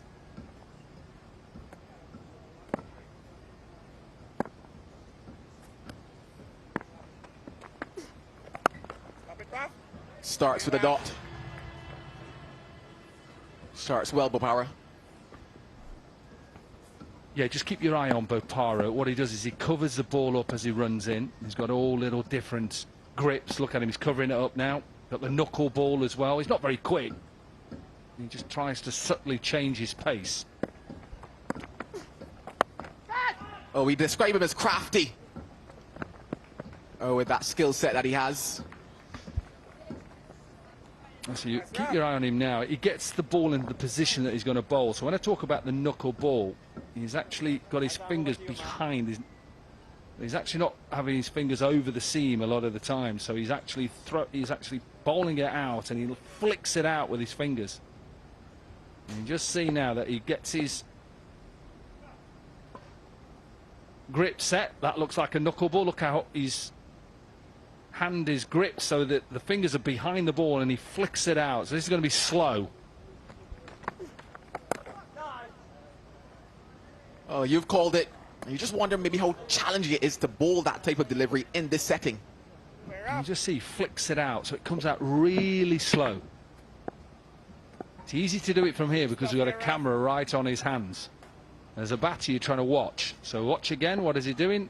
This is going to be a normal delivery. Look how the fingers are over the seam now. That's it now. Will it be taken? Yes, it is. The Bopara factor has worked. Philip takes the catch as well. Pace on this ball. When I say pace, probably about 75 miles an hour. So not extreme pace, but quicker than that slower knuckle delivery. And McMullen tries to go over. Long off. Picks out Philip. And they have another wicket. They're fighting hard here. Captain has got himself a wicket. McMullen gone for 10. 26 for 4. Chasing 53.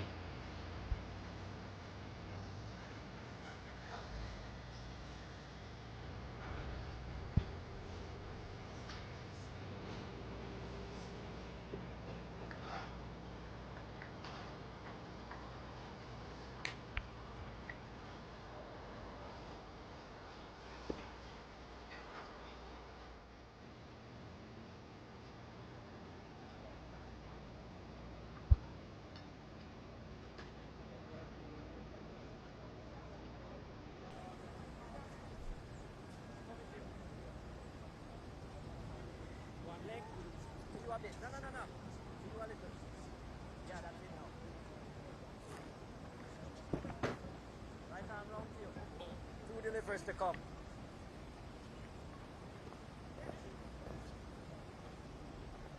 Well, it's captain to captain to Sarah Pereira at the crease now. Pereira only likes to play one way, likes to be aggressive. Mid-off up in the circle.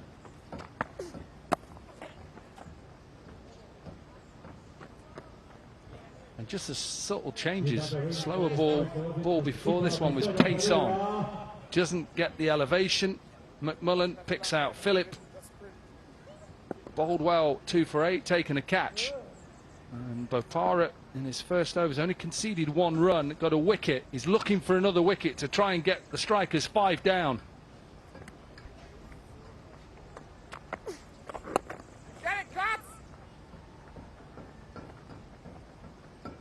Cam single to bring us to the halfway stage. A wicket and 2 runs in it. It's 27 for 4.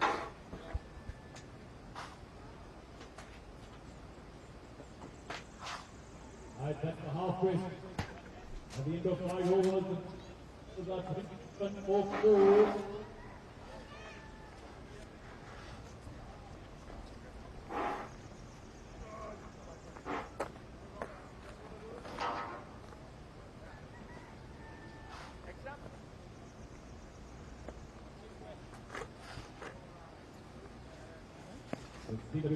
That comparison makes a very interesting viewing at the halfway stage. The Lions 31 for 6.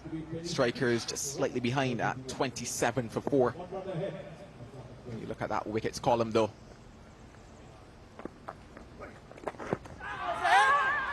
Spin into the contest. And the problems probably continuing.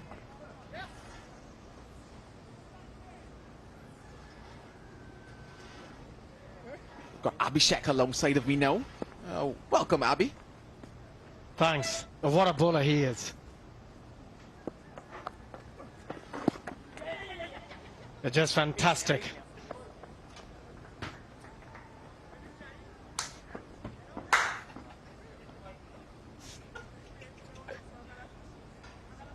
It's been pretty good. Pretty good so far. First couple of deliveries.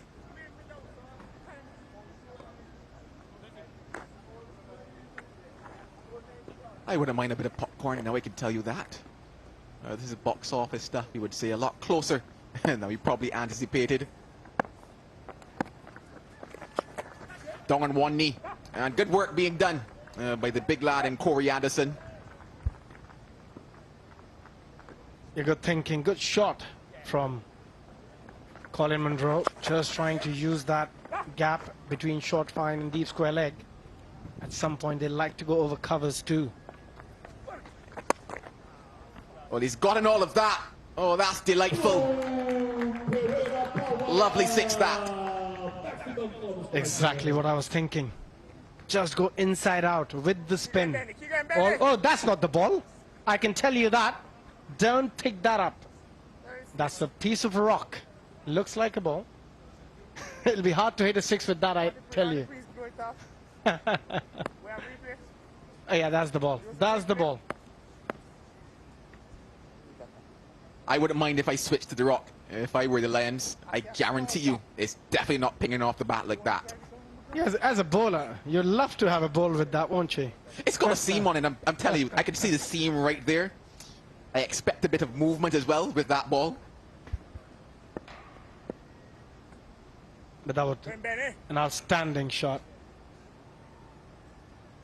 Just gave himself a room, and he's such a dangerous batter, Thisara Pereira. You call that classic cricket. 6 and then 1. Yeah, I just feel that doesn't matter if it's a T20, it's a MAX60. As a batter, you've got to be smart. It's not just about hitting 6s and 4s. That was, again, a magnificent shot. You've got to play the game. Also the conditions. And Dafa News, most 6s. Josh Brown, top of the list.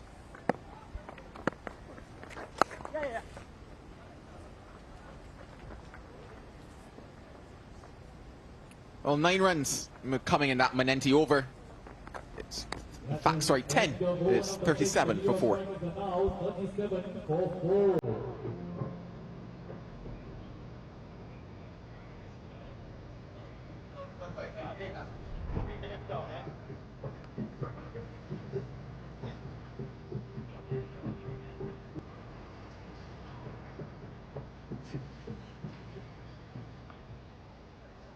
More left, 16 runs to win for the New York Strikers. The game is on. World, Cayman Islands. MAX60. Truly alive. Change the bowler, right arm wrong. A relatively good-looking bowling card that is there, especially at the top. When you look at Philip and Ahmadzai, 2 wickets for Philip and 1 for his opening bowling partner. 16 needed from 24. Oh, I think those guys, they're coming up for match 2. Those are the Jaguars. They'll be hoping that they could be champions, I tell you that.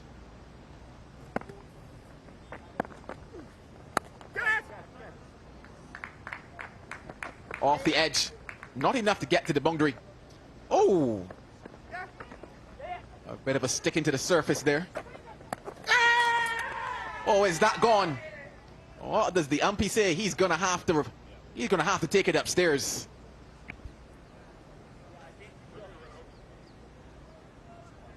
Could be very close, this. Good recovery, an excellent throw at the end, right on top of the stumps. Good collection, quick hands, very close. This is going to be a tough one for the third, and it's gone. He is out. Great work. Well, they say never run on the misfield, and it wasn't even a misfield, to be honest. It was just a slip in the field, but a great recovery, as you said, and well, he's caught short. Caught lacking, and he's got to head back home. You've got to be a bit careful as a fielder on this ground if you want to slide. It's quite dry, so there's always a risk of getting stuck or your knee getting stuck. Very lucky he didn't get a big injury there. But Tisara Pereira out for 8. Correction, 6 deliveries for him. 39 for 5 strikers.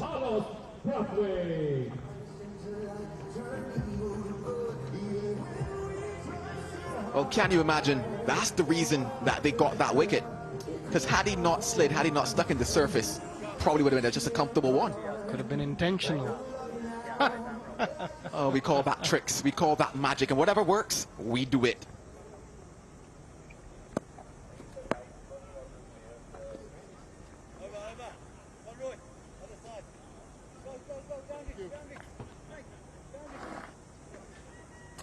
Half the side down now. And it brings that man to the crease. We were told to remember his name, and I can tell you it now. It's Carlos Brathwaite. Big, tall, burly lad he is. Strikes it a mile or 2, maybe 7 miles, like that beach here in Cayman. Yeah, I just feel he's got to be smart here. Your intention is always to play the big shot. But you just got to be a bit smart as a batter. There's no need to go from the word go. 14 required of 22.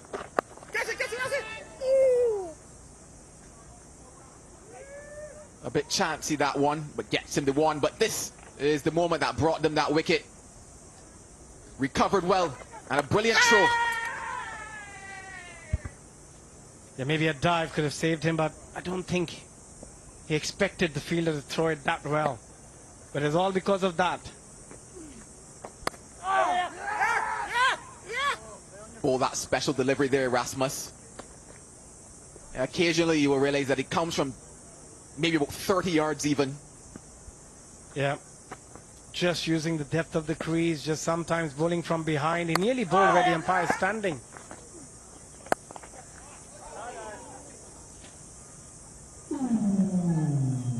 Yeah, that was again going very low, going round arm, very, very low with that delivery. Trying to change things up. In fact, looked at a sharp chance as well on that occasion. Well, 4 runs and that over. It's 41 for 5.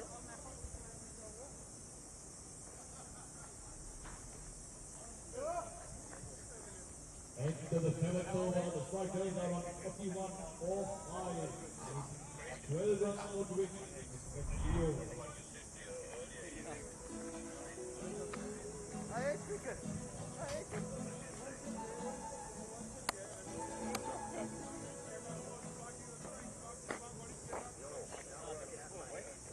You have to drop it. You have to drop it. Wrong? Yeah, I'm working on my end. 12 from 18. And the Lions do the unthinkable, but not the impossible, and defend this one. Bopara, their skipper, they will be hoping this could be a magical over for him. It's just a couple of wickets, that's all they need to make it very interesting. But we have seen that happen, not very often, but it does happen in cricket. I wouldn't be surprised if they pull something special here, the Lions.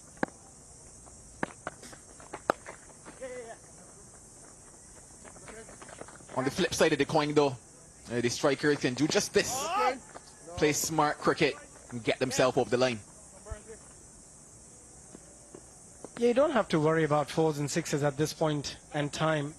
11 required of just 17 deliveries. There's plenty of deliveries to face. And if you bat for that long, inevitably, you're going to get a boundary or two. So just wait for that delivery in your arc. Carlos Brathwaite, we know what he can do. Clear the boundary with one hand. He doesn't need both hands on the bat.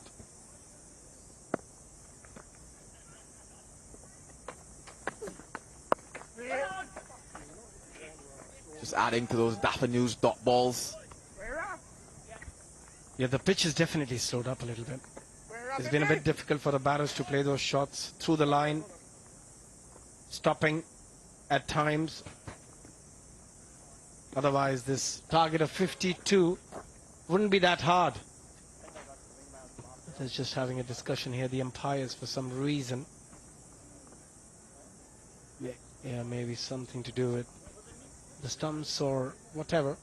But yeah, we're back on it. It's very hot, very humid, you can say.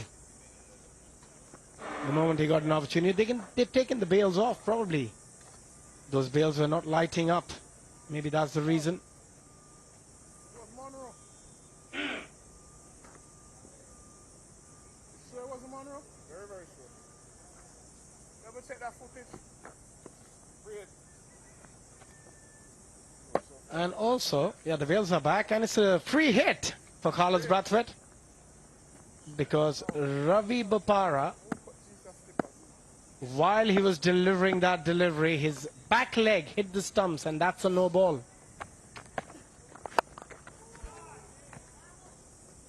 And that's gone. That's a biggie. And now I've got Mike Hazeman alongside me. What a shot, Mike. Yeah, that's a brilliant shot. That really is very good. So there's not many runs needed now. The big fella doesn't mind getting a bit of a half tracker. He just launches into that with a long handle and smacks it flat for 6. That's a fine shot. So 4 it is. That's all now to win.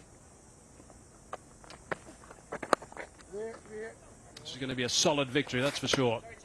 The quicker they get these runs too, by the way, just helps their net run rate, and that can change quite dramatically in a MAX60 game. Daffy News, most 4s. Cameron Hemp at number 6, and also Bo Webster on 6 as well.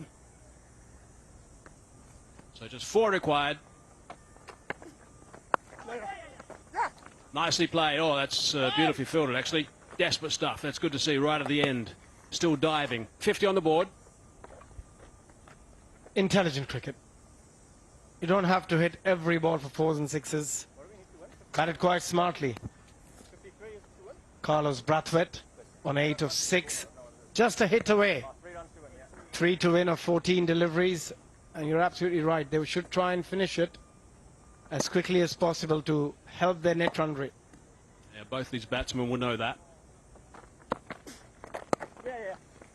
Easy on the leg side. They're going to look to try and come back for the second. There was almost a collision there between big Carlos Brathwaite and Colin Munro. I think I know who might have been the winner. Yeah, that wouldn't be difficult to know who would be the winner if they have a collision. But again, Smart cricket. Look. Colin Munro, ball watching, didn't see where Carlos Brathwaite is coming from. Carlos Brathwaite was the one that actually darted out the way. Munro was staying with his standard line, so he wasn't budging at all. 10 off this over.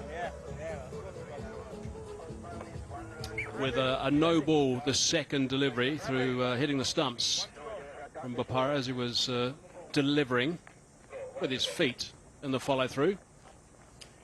So we see that as one ball remaining. And I think that's exactly what's going to happen, which is going to be a reset with just a couple of runs required now. Yeah, I think sometimes you might have counted that no ball, and hence there was a bit of a confusion, but now Ravi will have to come and bowl that final delivery with 2 needed to win. And Carlos Brathwaite will try and finish it, and now again there is a confusion. Apparently it is an over. So after the 8th over, 51 for 5 strikers.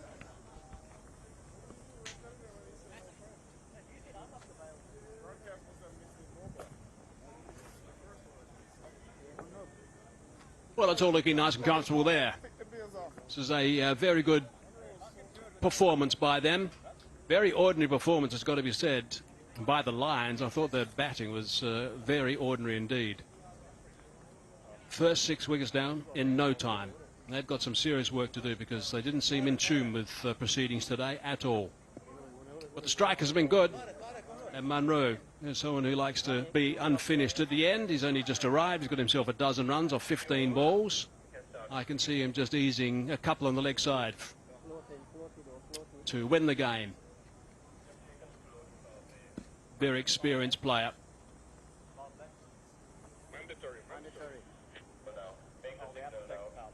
Now they've had to actually take this power play because it's mandatory. 8 overs are done. So that means fielders come inside the circle. This is the batting side that takes this because it has to be taken now before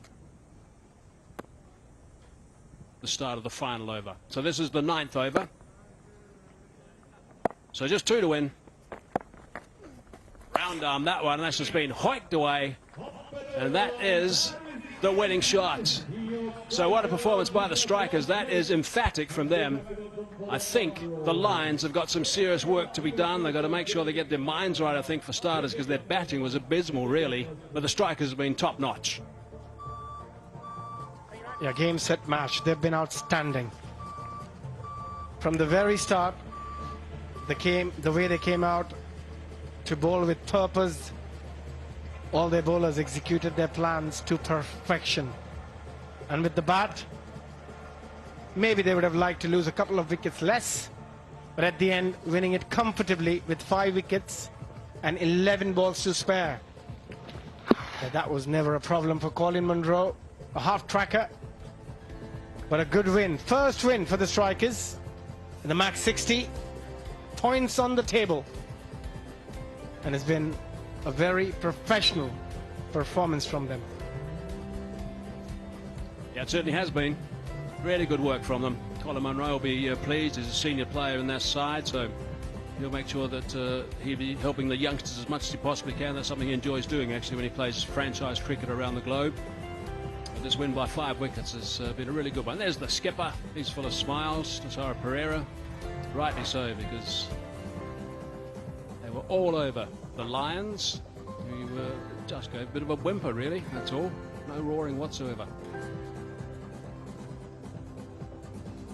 Right, so let's just have a look at where we are at the moment with the batting card of the strikers. 57 for 5 it is. Lewis and Hemraj didn't get going, but Munro was not out on 18 off 16 deliveries. Pereira just 8. McMullen 10 off 7. So they had their problems, of course, but there wasn't enough runs on the board to cause any issues whatsoever.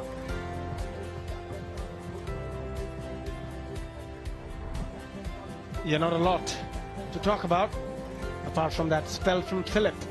Picked up 2 wickets with an economy of just 4. Was excellent. A couple of wickets, a wicket each for Bopara and Ahmedzai. But it's been pretty easy for the strikers. They only have to chase 53 and got there quite comfortably at the end with 11 balls to spare. So let's have a look at that match summary. And this will tell a story about the Miami Lions. 52 in 9 overs. That's all they made, all out 52.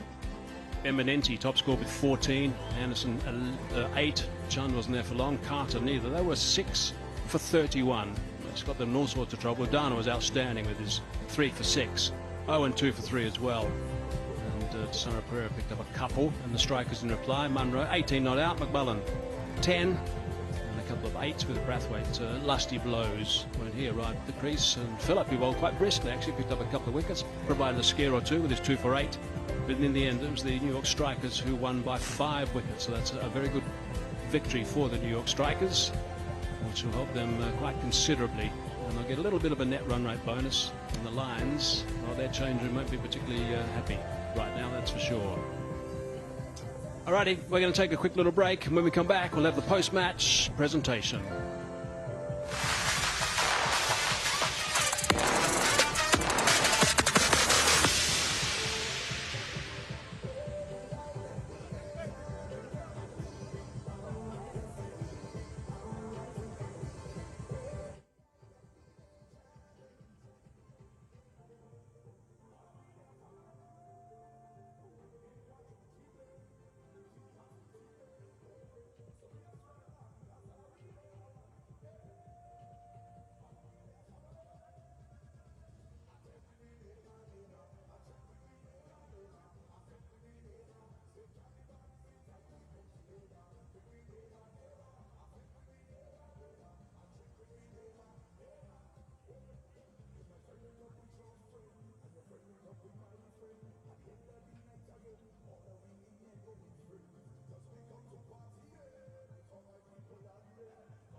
The first match of day 2 done and dusted. It's time to have a chat with the captains. I'm going to start with Ravi Bopara of the Lions at the moment. Ravi, when you look at that batting performance, we're going to start there. What are your thoughts on it?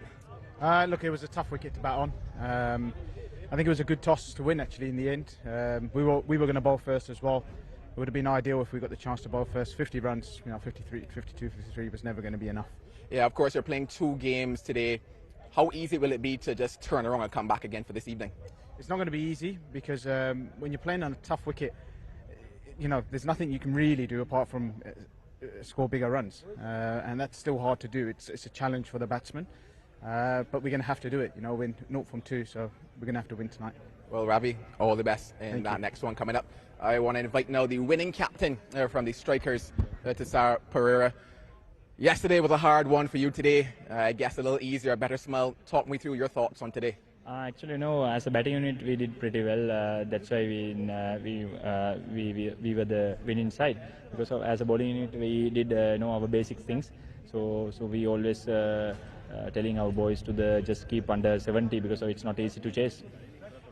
A lot of early wickets in that batting innings. Any nerves coming down there at the end of the line? Yeah, of course, because of this kind of chase. It's low scoring. It's really difficult. So as a whatever batting unit. So but hopefully we have a nice batting lineup. So then until the 9th, so we did really well. Thanks a lot. Pereira. I'm going to now invite someone that you're pretty much proud of at the moment, Israel Yudana, into the conversation at the moment. Izzy, it was a fantastic day for you. Talk me through, how things went for you at the start this morning. I think I just wanted to do the basics well because I knew the wicket is a bit slow and sticky, so I think it went well. Yeah, in terms of the types of deliveries that worked out there, what worked best for you? Like I said you before, we don't need to do that much of variation in this track because it's sticky and a bit slow, so you just need to put the ball in correct area, and there's a bit of swing in the new ball as well, so it helped me. Now, talk me through those wickets. Any of them did you enjoy, more than the other? I think the first wicket of Jaddy because he's one of my good friends. So, and the wicket is, like I said, wicket is sticky. So we just don't need to do anything silly. So we just need to bowl the proper areas and just wait. Well, Izzy, thanks for your time and congrats again on today's performance. Thank you very much. Yeah, good performance by the Strikers after that loss on day 1. And they go on and win their second game, match 4. They've won that, so they're happy, and we'll see them later on. Right, match 5 is coming up next. It's David Warner's Trailblazers up against Sikandar Raza's Jaguars. That's live from the Jimmy Powell Oval, West Bay, Grand Cayman. We're going to take a quick break. On the other side will be that toss.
Traveling to all these parts of the world.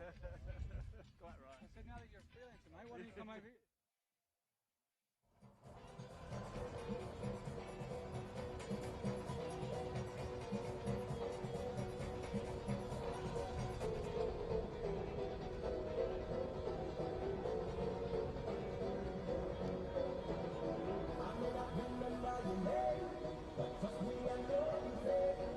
I know your face.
Welcome back. We are not long away from the toss for match 5 in the MAX60 Caribbean 2024. It's the Trailblazers up against the Jaguars, and it is time for the toss, and it's with Mike Hazeman.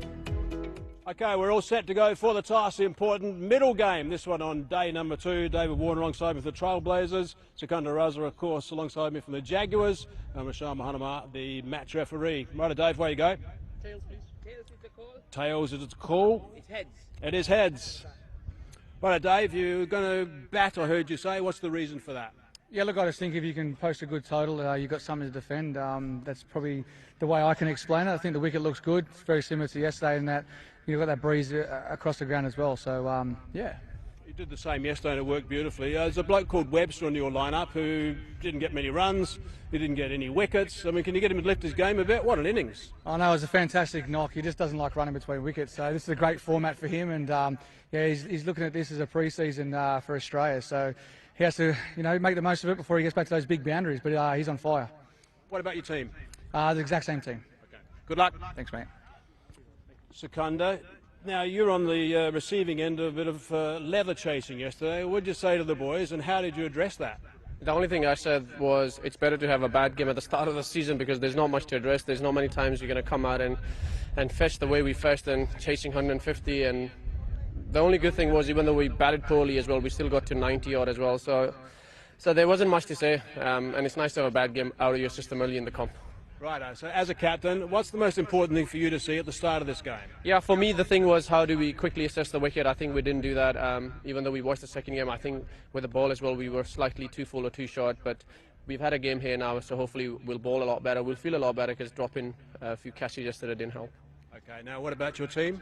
Yeah, we've got a few changes. Luckily, Alex Hales and Ross Whiteley is available for selection today, so those two boys are back. Unfortunately, the two locals misses out on Heron and Sam Foster. We've got Julian, who's with us from Caribbean as well, so we try and see if we can get him into the game as well as an impact player. Good stuff. Go well today. Thank you very much. Thank you. Okay, so the news in the middle, the Trailblazers have won the toss, and they're going to bat first. Yep, interesting that David Warner has won the toss and has decided to have a bat first. We'll get you those teams as soon as we can. It is a beautiful day here in the Cayman Islands. We saw 3 games yesterday, and we started with match 1, which saw the Caribbean Tigers up against the New York Strikers. If you missed the ball, it was the Strikers who won the toss. They bowled first, and here are your highlights.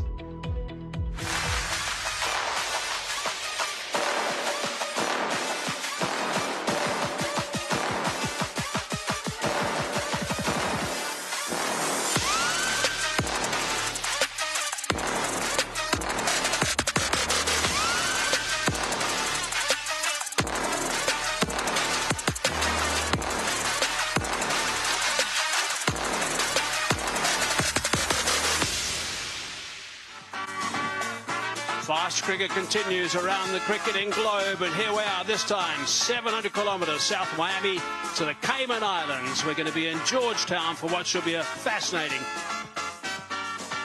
And we are set for 3 games today. Match 1, it is going to be the Strikers, the New York Strikers for the Caribbean Tigers. We look at the teams. Abby? Yeah, Hazy, look at that. Caribbean Tigers. Quite a strong side. George Munsey leading, and he's been in great nick in the GT20. Is bring that form to this surface. A bit different surface than they've got Ashley Nurse, they've got Suranga Lakmo. Some really big names in that Caribbean Tigers list. Just look at the strikers from New York. Colin Munro, he's always someone who loves playing this format of the game. Kana Lewis, wicketkeeper, also a top order aggressive batsman. Tessera Pereira, captain, all-rounder, hits the ball an absolute mile, as does Carlos Brathwaite. And he'll be very handy with his big seamers as well from about 7'13". Brandon McMullen and Asura Undana. So a couple of nice teams on show in the very first game. At the MAX60, you've got 60 balls. The strike rate, you need to keep a very close eye on your strike rate as a batter in this format. Here we go, the first ball of the MAX60 Caribbean cricket. Eased onto that inside. Now that's down the ground, and that's been hit very well, and that's 6 runs. That starts things off nicely.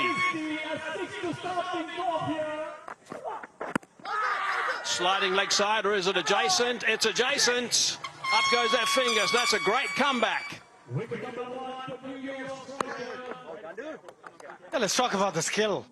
Again, wonderful execution, perfect Yorker, probably hitting leg stump. Good decision by the umpire. Josh Brown out for 7 of 4, 8 for 1 after the first over. Cameron Hemp now. Slow delivery, and it's in the slot, and that's hammered. 1 bounce, 4 runs.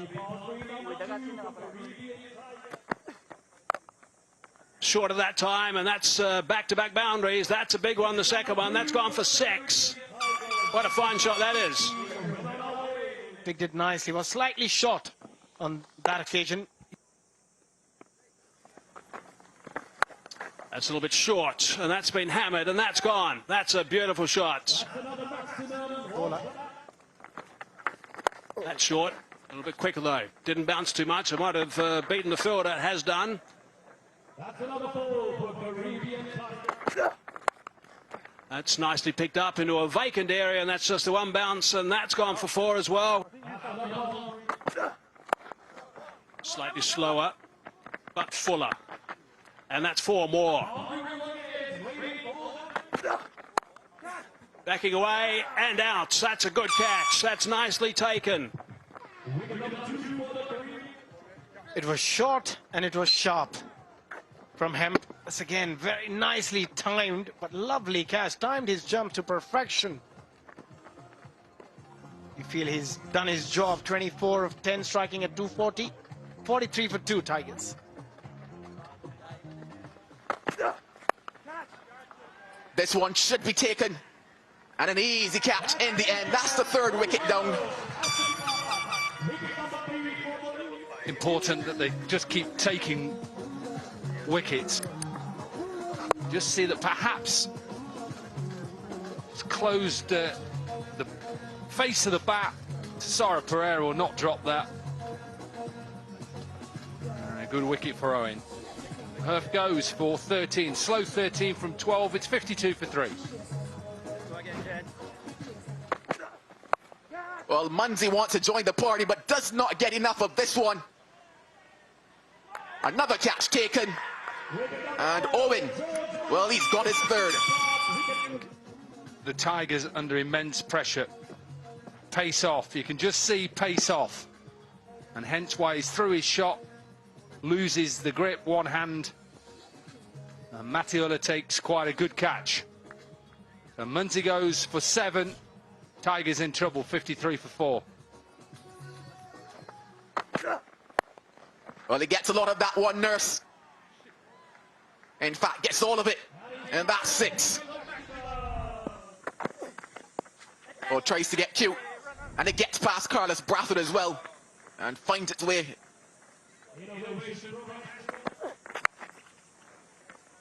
Doesn't get all of that one, but gets enough. And he's gone through him. Off the inner portion of the bat. And that Nurse cameo comes to an end. He has the wicket of Nurse. Again, it looks like it's pace off. Into the surface. Little inside edge. And gets rid of the dangerous Nurse. 16 from 9 for Ashley Nurse. And he's greeted with a slap. Hello and goodbye. That's 6. And the man at cover comes into play, takes an easy catch. He loves it, and they love it as well. Look at the end of Hobson. It's lucky because if it had left it, it would have been a wide. He has set his field there. It was a good catch. And Hobson gone for 8, 79 for 6.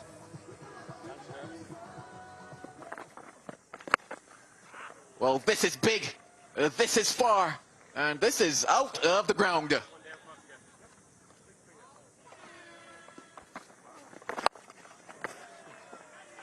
Has he gotten enough? No, he hasn't. The safe bucket of Carlos Brathwaite takes it. You can just see he's going wide and saying to Leask, if you want to try and hit me, then get it over big Carlos. Leask goes for 6, just that one shot. It's 89 for 7.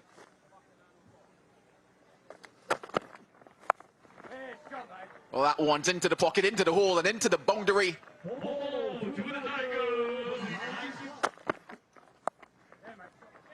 Well, he could end it with the wicket, and he does.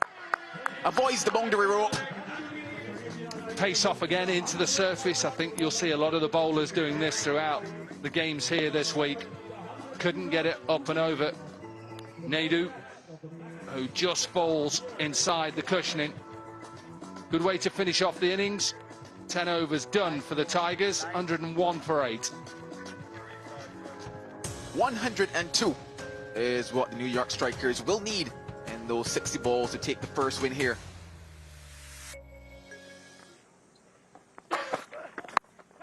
Now that's it very high indeed. This will be a very good catch if it's taken. It is a good catch. That is a good grab.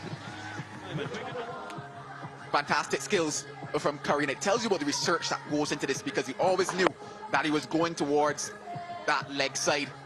Leask settled under it. He's got to go just 1 from 2. It's 3 for 1. Now that's gone high as well. Is this going to be a second? It should be a second. Hobson's underneath it. He doesn't drop him, and that is 2 in 2 balls. Extraordinary. Just drags that one there. And well, Hobson settled under it. He's taken a lot easier catches than that. Yep. And pull out the archery. He's the man. He's got the target on his back. Angelo Pereira, he goes without troubling the scores. It's now 3 for 2.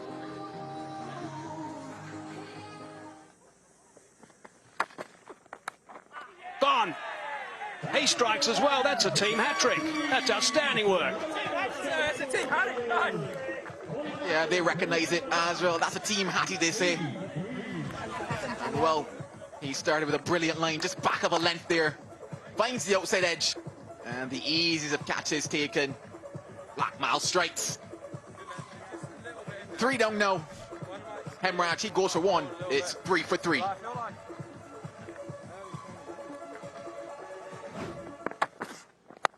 It's a little bit fuller. And that's gone past the ball, and that's gone for 4. That's a good, strong shot down the ground. Had to reach for that, and he's got it away for a boundary. It's a free hit, and it goes for 4. So he's taken toll of that high full toss.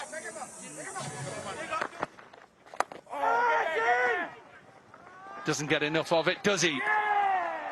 And this is just a simple catch in the end. It's really good from Dooley. And at the moment, they're in control of this game.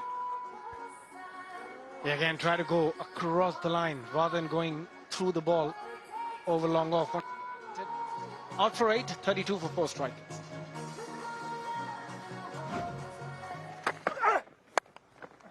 Spliced. This will be another chance taken. Just rolling his fingers over the delivery, taking pace off, and the crucial thing was the length. He bowled very hard for the batter to hit a slower delivery from that length. Again, brilliant execution from Andrew Ty. Ishara Pereira, the skipper. They're a bit disappointed. Out for 4 of 7, 41 for 5. Brathwaite in, Brathwaite out straight away. What an over this is. 24 required. Every over, pretty much every delivery need to go to the boundary. It's a tough one. Carlos Brathwaite out for a duck. Strikers 41 for 6. Now how they do this sort of shot. So your Yorker sometimes now is a ball that they love to hit. Doesn't go length, it goes a full toss. And this is smashed out of the park.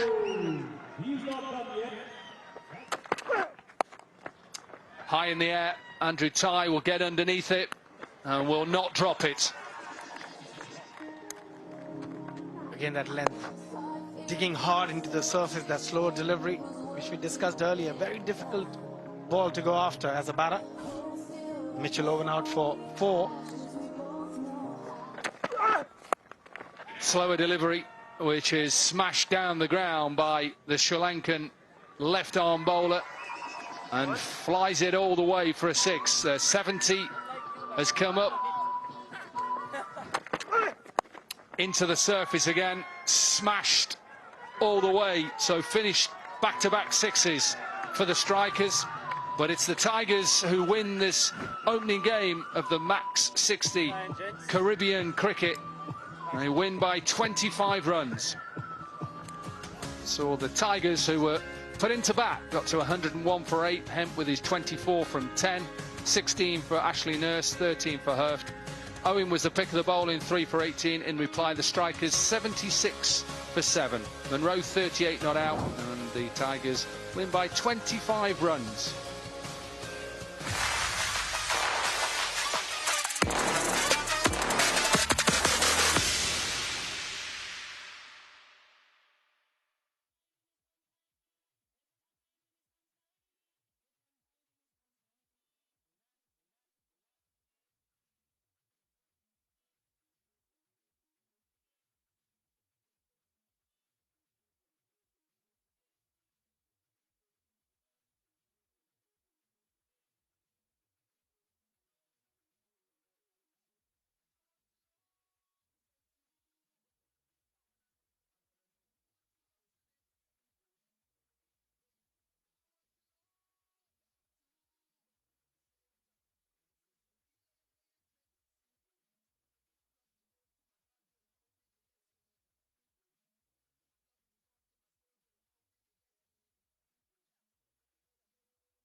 Welcome back. We've just seen the conclusion of match 4 of the MAX60 Caribbean League. It was the strikers who won the toss. They decided to have a ball first, and they bowled the Tigers out for 52.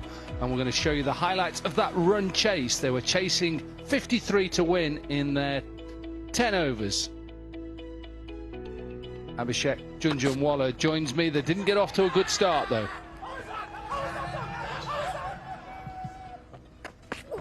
They rushed a little bit, lost a couple of early wickets, but then They managed to settle things later on.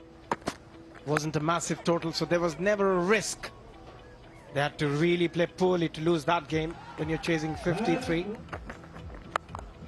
But the Lions gave it all out there. They picked up wickets consistently, but then some really good batting from the likes of Curator, Carlos Brathwaite, Colin Munro again batting beautifully. Play some really good shots to get their team home. Yeah, this was the run out that saw the end. Sarah Pereira, and in came Brathwaite. Munro kept going on and took the sting out of the game. They lost 5 wickets at one stage halfway, and they were faltering, and they just needed a partnership, and they got that partnership, chasing that small total of 52. Bowled out the Lions. Excellent from Udana, who was player of the match with 3 for 6. Owen with excellent figures, 3 wickets yesterday, 2 for 3 today. Pereira 2 for 13, and Brathwaite 1 for 6, and in the end 57 for 5 off 8.1 overs, and the Strikers win their first game of the tournament by 5 wickets. Good day yesterday for the Tigers. 2 games in the day. They sit pretty at the top, and a very good net run rate as well. You see the Strikers have that win and slightly improve their net run rate. Problems for the Lions, they've lost 2, and we're just about to see the Trailblazers and the Jaguars in match number 5. It is David Warner's Trailblazers up against Sikandar Raza's Jaguars. Just to remind you, it's the Trailblazers won the toss. They're going to have a bat first. We're going to take a quick break, and the other side will be the match.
Welcome back. It is match 5 of the MAX60 Caribbean tournament. David Warner's Trailblazers, who've won the toss, decided to have a bat first up against Sikandar Raza's Jaguars. Good day yesterday for Bo Webster, 82 from 36.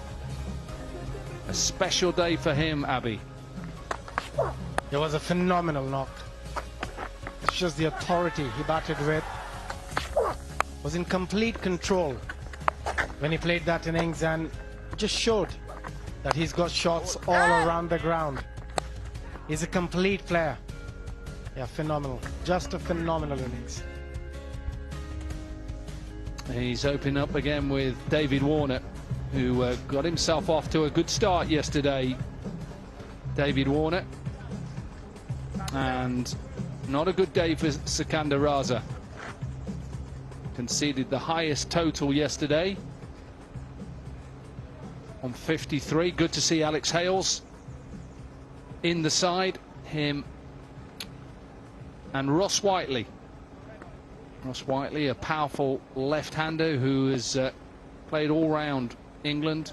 Made his name at Derbyshire and then went down to Worcestershire, Hampshire, and he's back at Derbyshire again. Bowls a little bit of left arm spin as well. He's a good fielder. Keep your eye out on that man. Really good fielder. So good that Hales and Whiteley in. Looks like Mitch McClenaghan will take the new ball. David Warner will not take the first ball. He's leaving it down to his teammate and opening partner Bo Webster. They're 82 from 36. Powerful knock from the big tall Aussie.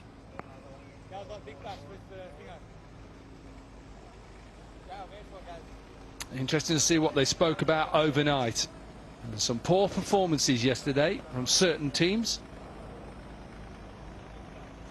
Mitch McClenaghan playing back-to-back games, not easy, especially when you've retired from the game. Trying to run in. Looks like we're all set to go then, match 5. Trailblazers versus Jaguars. Mitch McClenaghan up against Bo Webster. 2 fielders out on the leg side.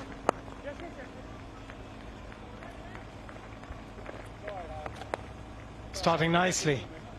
Yeah. You can straight away tell the difference when somebody is batting well, he's in form. The way they shape up, the way they time the ball is just different from other players. They're very tall. Bo Webster got long levers.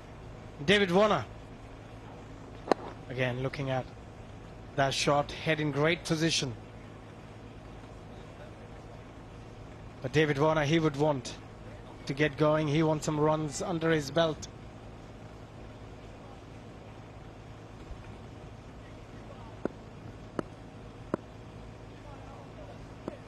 Five fielders in the circle on the offside. You just see that Warner's position, just watch him early on. All he's thinking is boundary first, and if not, what we can get next. That's so good from Warner. Quick between the wickets, he picks up 3. Yeah, he's outstanding. The intensity he comes out with, very good from him. The intent in that running, still very fit. Hot and humid conditions, never easy to take those 3 runs. The modern day batsman now is not looking to keep tall and trying to collapse that bat leg, a little bit like a baseball player. Well, that will be given a no ball. It's an attempted slower ball, and I think Mitch McClenaghan is saying, are you sure about the height? It nearly bowls him. David Warner just explaining, yeah, though the ball has dipped quite a lot, but still clearly over the waist height. And Bo Webster being nearly 6'7", nearly got bowled. Well, it wouldn't have mattered even if it had bowled him, because it's where he is in his stance on the crease. Is it over his waist height? It is. He plays it well in the end. He's not happy, McClenaghan. He's probably really sore, really stiff.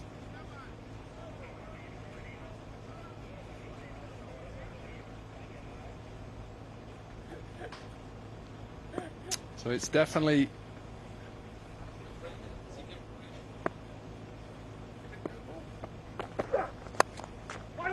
we won't get it past mid-off, so that's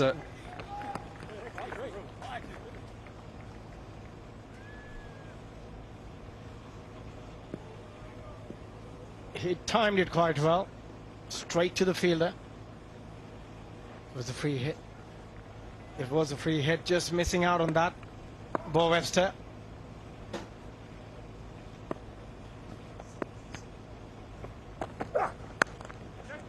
Oh, gone straight away. Direct hit, he's in trouble. He'd given it up. Bo Webster went. Nicely done, nicely done. That's the bit of luck you need as a team early on. Yeah, as a team and as a player as well. I think he timed it too well. He didn't realize how well he has timed. He was not even in the frame. Oh, that was close. The reaction from the fielder.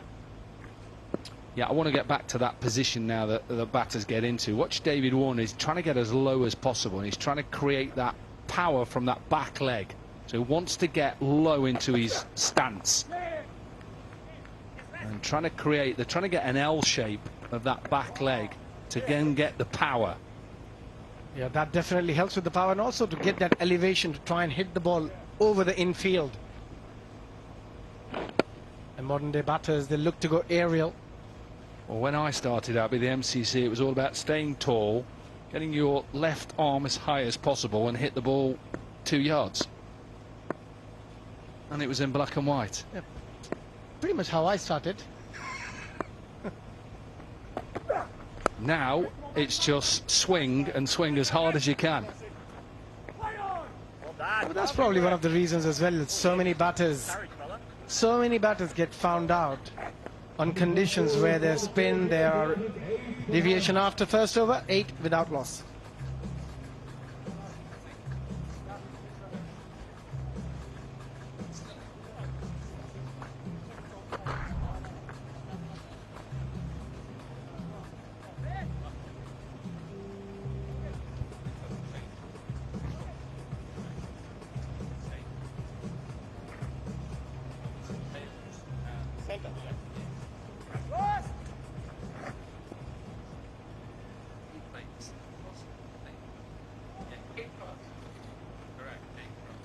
From the Guinea end for the Jaguars, it's Joe Slicky. Good to see Alex Hales and Ross Whiteley in the side. The Trailblazers excellent yesterday with that win, dominant win. Josh Little into the attack, dealt with first ball. Massive shot this, just picked up the length early and helped himself. Yeah, it's amazing how the first match turned out completely different, where the batter struggled to hit a single delivery, and you get a man in form and the pitch looks an absolute belter. What a pickup shot, and look at that balance when he played that shot as well.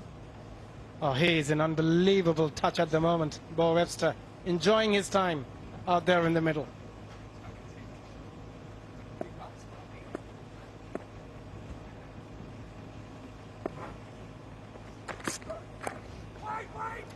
In contrast a little bit between Warner and Webster, obviously there's a height differential between them. Of course there is. One's probably 6'4", one's probably 5'10", 5'11". But you see with Webster, he wants to stay tall. A little bit like Alex Hales as well. They want to get on top of the bounce. We talk about, it should be banned, those long levers, but he has got long arms, so he's just trying to swing through the line. And watch, he wants to stand tall in his stance, doesn't want to crouch down because he's using his height, and so he can get all those wide deliveries and get his hands through it. Yeah, absolutely. The way he sets himself up as well, he just picks length very early, stands very tall. On that occasion he'll be gutted, he missed out on that opportunity. It was a full toss. With the third in, he should have put that away. And you can see he just slightly collapsed, so he's trying to get that L shape in the back leg. I think generally he picks up length really quickly and stands tall. Yeah, what batters tend to do in the shorter format now is anything which is close to them, which earlier they used to play along the ground, now they try and bend their knee, back knee, and try and get that elevation so that they can go aerial. Yeah, and for any young boy, young girl out there, it's about repetition. Just keep practicing hand speed, trying to get your hand through it, getting into position. anything, bowling, batting. It's about repeating everything. Eat, sleep, repeat. Lovely shot. Simply easy for somebody like Warner. Opens up that front leg and smashes it past Josh a little. Exceptional batting. Both these players, the ability to pick length. Oh, club of that over the bowler's head. Josh Little, he doesn't have a lot of answers at the moment. Probably try and go into the surface with a square leg back. And the field is set back, so he'll pick up a single off the last ball. He's not happy, Little. 2 overs gone, 20 for none. And 2 overs, the Trailblazers taking off at 20 for none.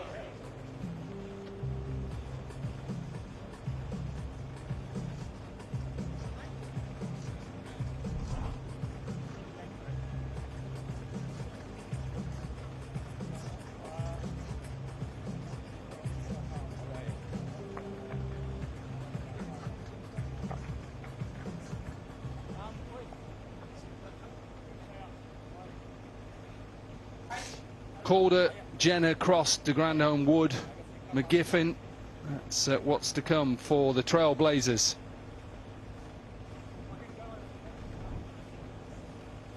End of that batting power play. There is still another floating batting power play that the Trailblazers can take. You'll see the signal from the umpire. Well, you should do anyway.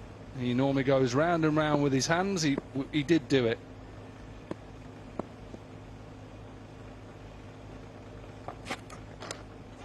Oh, slip not in place. Hines with all his varieties. This is just cut away. Yeah, he wanted to go through point. Very lucky David Warner getting a thick outside edge. The keeper had no chance. He was going the other way. But lucky. But doesn't matter how they come, as long as they keep coming. It's a game of 4s and 6s. Open stance. Warner has always had that throughout his career. It's struggled with it at times in Test cricket. People going round the wicket at him. And just that pressure between Webster and Warner just put the pressure on the field, and they're able to pick up 2. He's a good fielder, Alex Hales. They're just a little bumpy, that bad bounce, but still good recovery from him at the end, saving a couple of runs.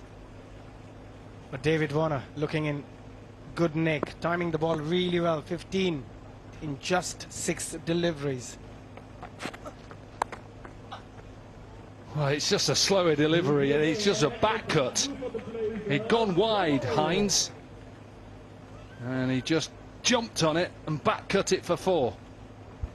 The ball's also coming quite nicely on that, on the bat.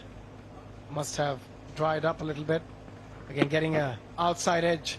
Wanted to go between short third and the point field. Wanted to find that gap and managed to find it between short third and the keeper. Doesn't matter again. The boundaries keep coming. Yeah, 10 from the first 3 deliveries. That's okay from Hines. Just follows him. You see what Warner is trying to do. He's trying to upset the bowler by walking around, opening up that offside. And also what I like about David Warner here, he's not trying to pull the ball or hook the ball, just trying to use the pace and uppercut it and use that pace. We've seen pulling and hooking has been difficult on this surface because of that variable bounce and pace. That's a better option from David Warner.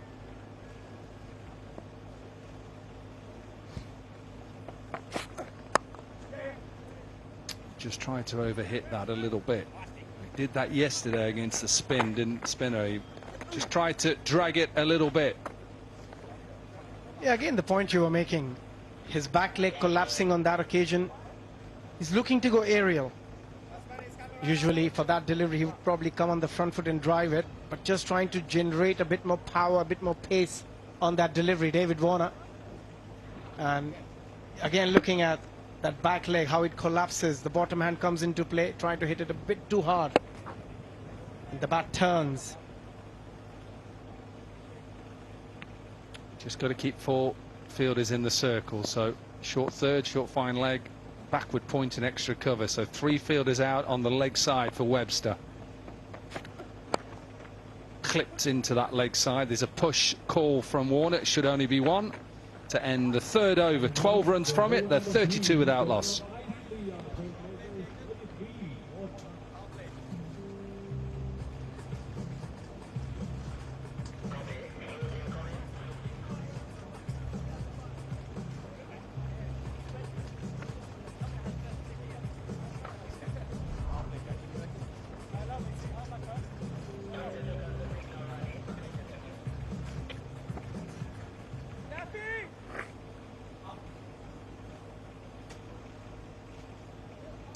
.32 without loss. Another excellent start for the Trailblazers, and Warner has decided he wants to take the floating batting power play, so it means that once again the fielding side can only have 2 fielders out of the circle. He's gone with deep mid-wicket, deep long on, and it's Little to bowl the 6 balls in the air.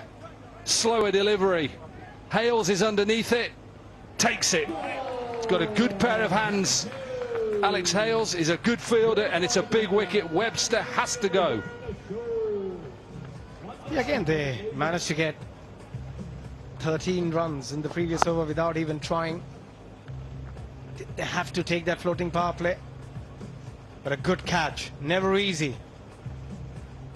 Bo Webster batted beautifully in the previous match, batted well today as well. 11 for him, 32 for 1, Trailblazers.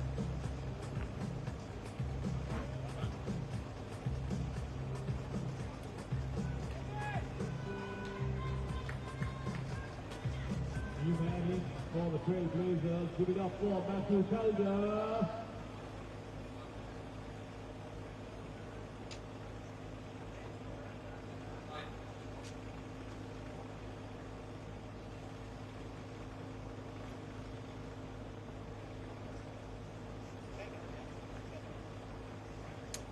Calder in at number 3. Face his first ball, remember, that in this floating batting power play, so he's got to get on with it straight away or get David Warner on strike. That is his role at the moment. Big wicket of Bo Webster, especially after that 80 from 36 yesterday. Oh, he can't get Warner on strike. He can't. Warner's desperate to get on strike. Again, that wicket, slower delivery, wanted to go aerial, was the right area, just losing his shape a little bit. And an easy catch to Alex Hales.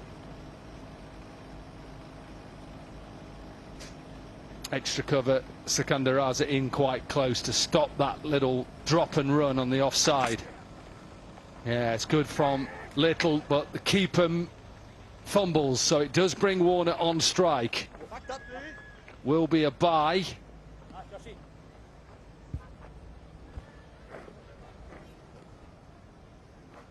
At the moment, the floating power play has worked really well for the Jaguars. They managed to pick up a wicket and just 1 run in this over so far, and that too because of that bye with Josh Little.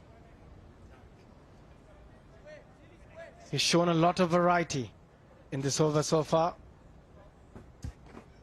He's under a bit more pressure now with Warner. Remember, Warner wants to go offside. He wants to cut. The 2 fielders out leg side.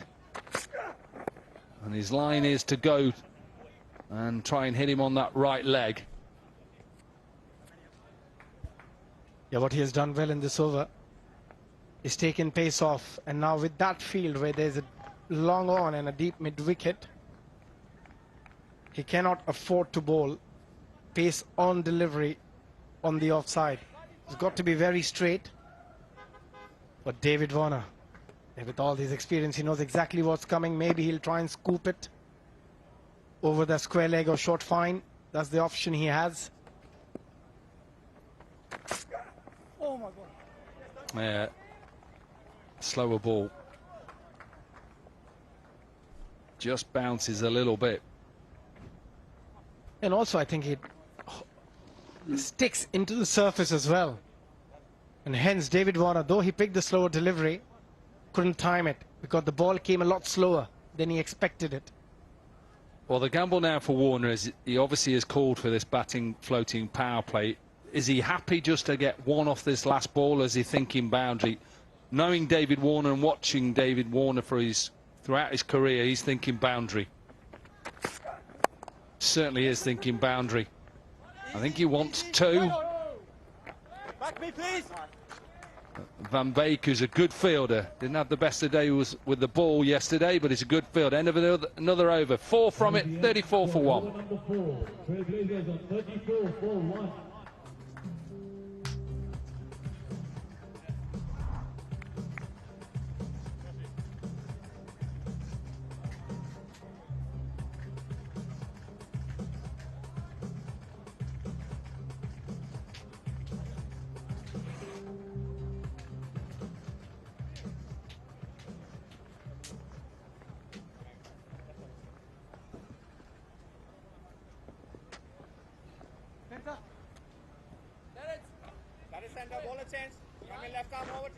The Daffy most dot balls. Mitchell Owen at the top, 5 wickets and 15 dots. Patrick Dooley, very good. Josh Little then with that batting power play over, only conceded 2 runs and the wicket. Virendeep Singh then with his left arm spin. Warner 21 from 12. Sliced over the top. And this will run away for a boundary. Good start to the over for Warner.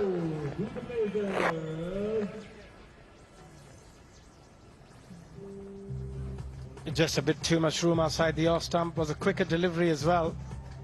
Collapses a lot in his action, Virendeep. But David Warner, he's in the mood. 25 of just 13.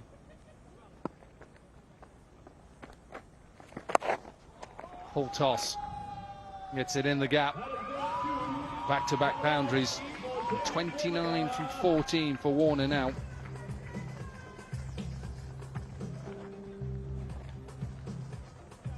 That's a gift. An absolute gift. Yeah, you can sense that he will be under a lot of pressure. Probably never bowled to somebody like David Warner in his career so far. Push him again. You can hear Warner push him again. Yeah, he wants to go. He just thinks go, and it's Ross Whiteley. Well done, and he's looking for the 3rd now. I didn't get a ball in the previous game he played against the Tigers. But today, yeah, giving an over in front of David Warner, I don't think the best option really. 10 already, he's going to go again. Just happy with 1, Warner there. Yeah, we often talk about matchups and sometimes they work, sometimes they don't. But giving the ball to a youngster against David Warner bowling left arm spin. Yeah, not sure that's the best option as a skipper.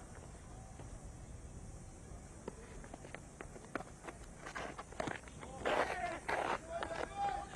wasn't bad from Virendeep there, but he just saw Calder come down, so he just went a little bit shorter and flatter.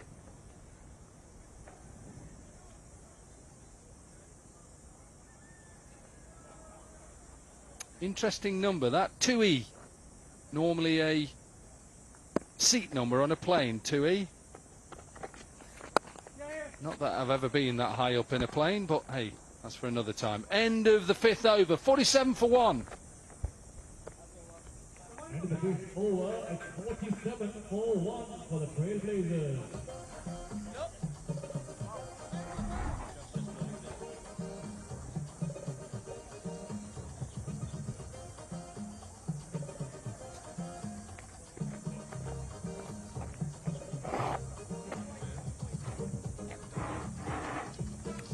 Interesting graph, the Manhattan. for the Trailblazers. Wicket going down in the 4th.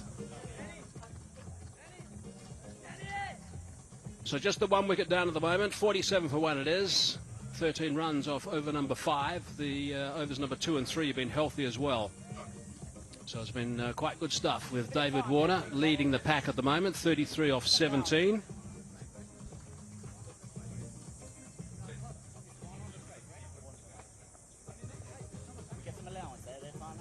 Hazy, honestly, David Warner has been exemplary.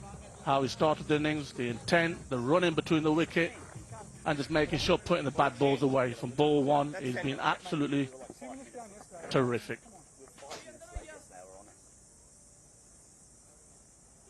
Right, so how can they keep David Warner quiet? Because he's going to start unleashing now. Secunda Raza into the attack. Bit of experience, cries a catcher straight away. Yeah, that'll do it. That'll stop him. So Warner goes. Secunda Raza has picked him up. He's disappointed David Warner. It was a bit of a gift, it's got to be said, to be launched over that boundary, and I think Warner's shake of the head shows that as well.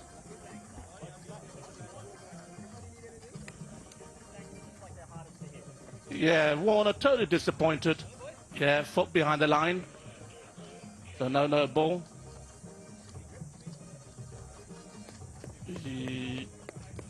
Yep, I think that's comfortable. That's not a no ball.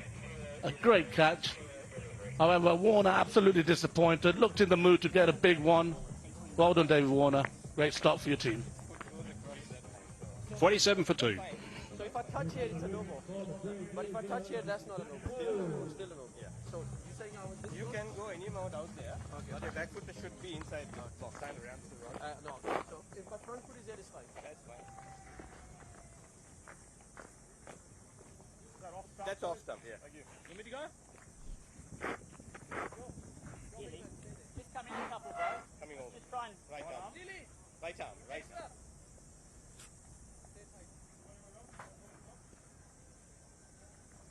So 2 down, Jack Wood arrives now. Calder has just faced 3 deliveries. He's on 1 at the other end. So a couple of brand new batsmen at the crease, which is exactly what the Jaguars would like at this stage. Raza again. That's you, Mitchy. Get down, big lad. Oh, he does well. Does really well, the big fella. Mitch McClellan is a good team man. I had a bit of a chat to him earlier today. He said he woke up a little bit sore this morning after just a brief bit of bowling yesterday. So for him to dive on that and stop it is really good work. He's a great character, Mitch. No, definitely. It's not easy when you retire and come back and play these big tournaments. Bowling, mate. Nicely bowled by the skipper. Keep you nice and honest. Not look at the dismissal of Warner. As you see, rather skids it into the wicket. Good catch. Steadies his feet. And make sure he's in a good position to catch the ball. Yeah, he got a bit lucky, though. Bit of a long hop, to be honest. Cries of catch it again. This big ground is playing an act for the bowlers in this tournament, the MAX60. Quite a few catches taken on the boundary line. That one's gone through for 4.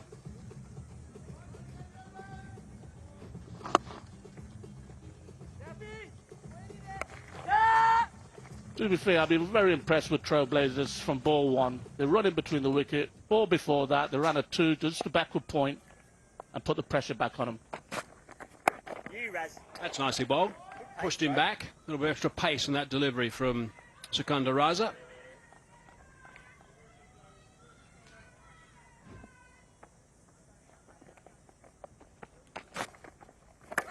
Slower delivery that time. Bit of extra bounce as well, and this surface provides that from time to time, so that's a top first over. Herschel Gibbs thinks it's funny. 6 off it, 53 for 2.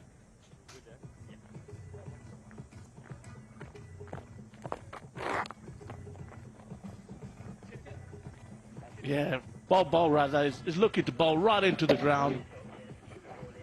Hitting the surface hard, looking for some variation. Herschel Gibbs seeing the funny side of that.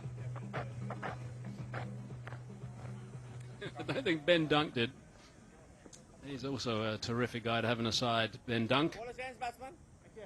Right arm over to you. So 6 overs gone. That run rate has been hovering close to the 9. per over. It's just a shade under that at the moment, so they would be keen to step on the gas a little bit. Logan van Beek now into the attack. He got pasted yesterday. That was quite extraordinary. Was it 60 runs off 2 overs? Not sure I've ever seen that before or ever will again. In fact, I know I haven't seen it before, and I'm not sure I'll ever see it again. It was Bo Webster who just hammered him. That's the top edge. Have a look. On the bounce, just the single. Oh! Hey! Top piece of fielding, right over the stumps from the boundary. And like you said, I mean, I think Corky and Junjun were on about it earlier, about getting to powerful position. There again, he looks to bend that back leg and slices it to third man. Let me just correct that. It was Nicholas Hobson who hammered him yesterday. He got 40 off 12 balls. Astonishing hitting. So he'll be fired up. Van Beek to do better and pick up a wicket nice and early. That'll help his confidence a little bit, but that's gone for 4. No, it's gone for 6. What a shot that is. Beautiful shot. As you can see, leans back, opens the hips, hands from high to low position, get into the maximum powerful position, and clears that long boundary over mid-wicket. That's a very long hit. Good stuff. Up at leg side. Failed with the connection on that occasion. Still scamper through for 1. I mean, hey, I just want to ask you a question. From the first game that we saw with the New York Strikers versus the Miami Lions, do you think the conditions have changed? No. I thought the Lions were horrendous with their batting. They were 31 for 6, and I think all 6, apart from the captain, when he was given out bowled off the bail. Full toss, seized onto the leg side eventually. Just going to be 1 in the end. Good work of his own bowling from Logan van Beek. I thought their shot selection was appalling, actually. I think they came without any real thought about their game first up this morning. In fact, Herschel Gibbs arrived here, and I've known Herschel for many years, obviously, from my work in South Africa. And he came to me straight away. He said, what about the scoreline? What's this track doing today? And I just told him straight. I said, it's doing absolutely nothing. It was just poor batting, really poor batting.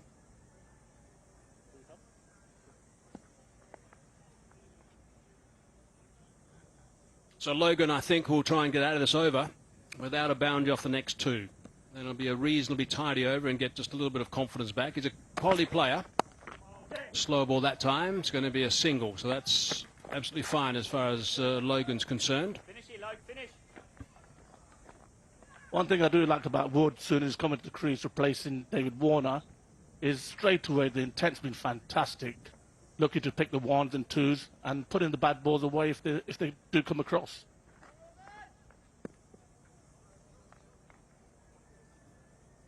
Nice and festive here at the venue. Perfect for watching cricket, nice and warm. Bowled him. So he's got himself a wicket in his first over. That'll help him a lot. His teammates will actually come to him too and just give him a bit of encouragement, which was nice to see. Ben Dunk will be the most vocal, I'm sure, out of all of them, because he would have been feeling pretty low yesterday, I think. Logan, but he's got a wicket in his first over now, with that one just disturbing the timber. As you can see, he just went right across. Totally disappointed for missing that. But I must give credit to Van Beek. After the day he had yesterday, come back today and look to execute his skills. And him and his wife totally excited. Matthew Calder gets out for 3, 63 for 3.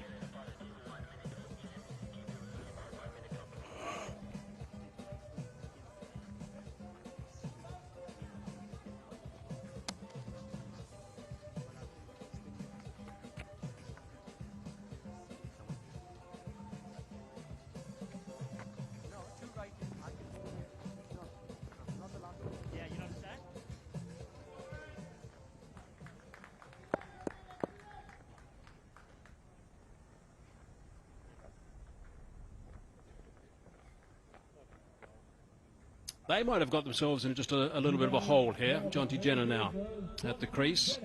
They've lost their gun batsmen at the top, Webster and Warner. Calder's now departed.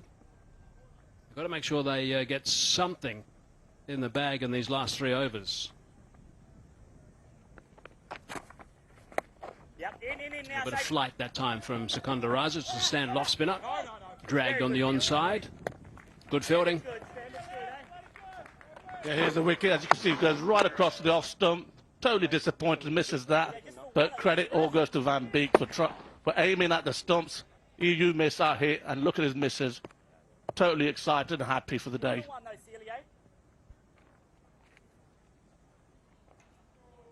Secunda Raza's a sort of player now who get through this over quickly. He'll know that if they can pick up another wicket and apply a little bit of pressure in any way. Rocket throw wide for Ben Dunk. Get a quick over in here, it'll put extra pressure on the last couple of overs. But again, Hazy, you can see Jenner and Wood totally terrific through the wickets, running well. Got himself in a bit of a tangle there. Cries of catch, and it's not going to carry. It's going to be just the one. In the end, he had to play that from basically outside his legs and work it somehow on the offside, but did well. Yeah, totally. I mean, on these big grounds, boundaries sometimes get harder to come by, so running between the wickets has got to be critical. Quicker delivery, and that's a fine shot. That is beautifully played down the ground. That's a beauty. Wasn't very high either. It was nice and flat for 6. No, brilliant. Absolutely at the top draw. As you can see, the length is full. He bends his back leg to get some leverage, hits it straight like a rocket for 6. It's now going to be an expensive over. Should be able to come back comfortably for the second here. If they scamper, they might get 3. No, won't get 3, just 2. But already 12 off this over now with still 1 to go.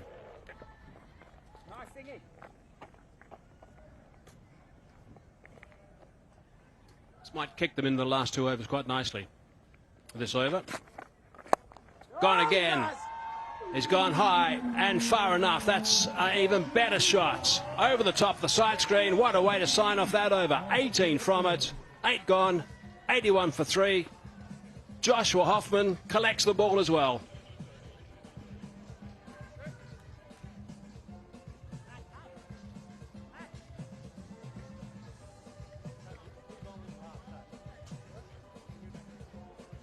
I must say about watching Wood yesterday, you know, I thought he came to the crease trying to hit the ball too hard. Today, he's just kept his shape, making sure the leverages are working, claps his back leg, and this one's bigger than the last one. Magnificent batting.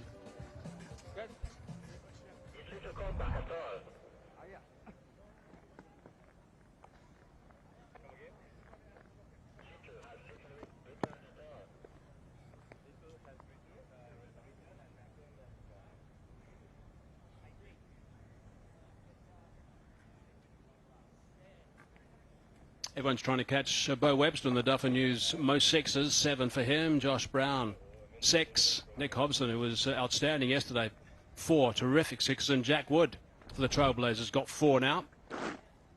Very good shot, this. Solid.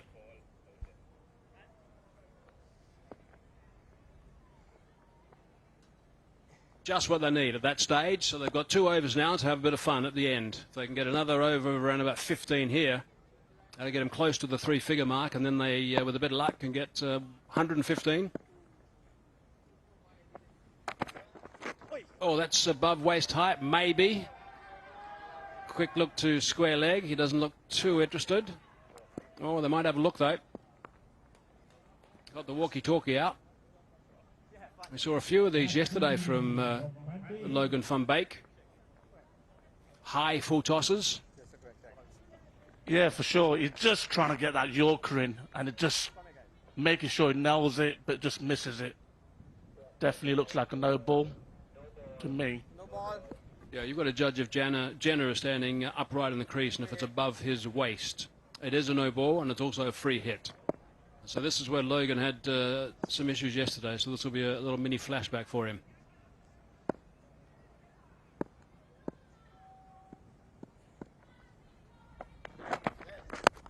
It's a nice delivery, can't do too much with that. And the block hole. Dug it out, just for 1. Good return from Logan van Beek. Yeah, I think that's exactly what I was trying to do last ball, but just executed it a little bit wrong. But what I'm very impressed with is Jenna and Wood. I think the difference is going to be between the running between the wickets, and these guys have been absolutely brilliant with that.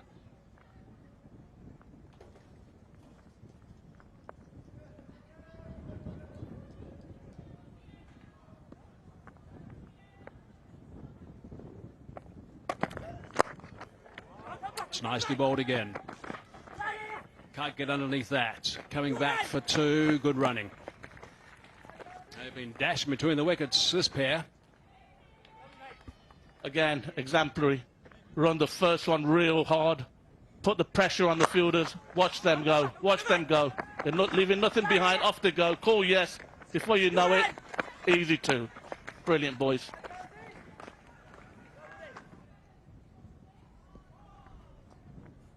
These might be 4 important balls in the context of this game. Just outside that blue line, actually. I think that's probably a fair enough call. Wood actually backed away a little bit. Trying to just go over the top of cover, ideally. It's a tight call, though. Yeah, for sure. He's just trying to hide that ball, not trying to attack the stumps. With the fielders in, third man, back to point in, slower ball. Just missed that cutting line. Good call from the umpire, though.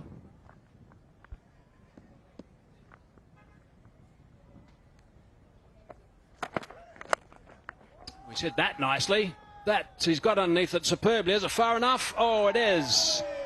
Just over the top. Alex Hales was down there, got a big mitt on it, but couldn't control it. It was a bridge too far. What's been amazing to see from Wood, look at that. He goes, gets that right leg off there. What you got to see here is how he brings his pelvis through with them high hands and opens the legs a little bit and brings his hands from high to low in the powerful position and clears the long boundary at mid-wicket for 4 mid-on. Some wood behind that, that's for sure. Right out of the middle.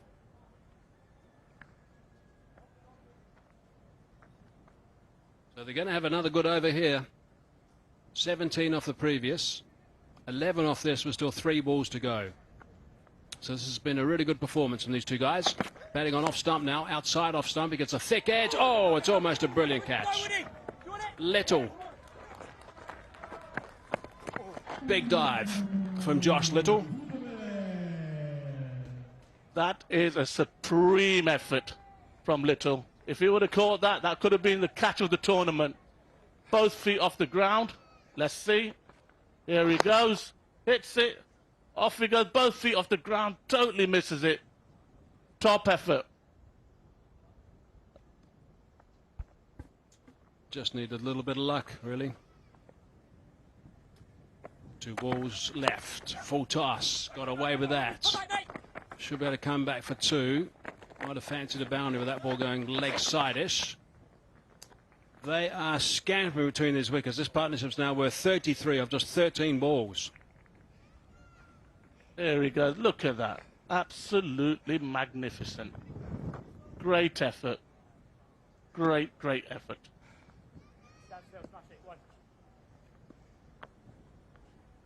So 10 off the last 3 balls.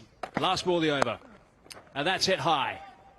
Van Beek says he wants to take it. It'll be a very good catch if he catches it. He does nicely. He's very experienced and he's caught that comfortably in the end.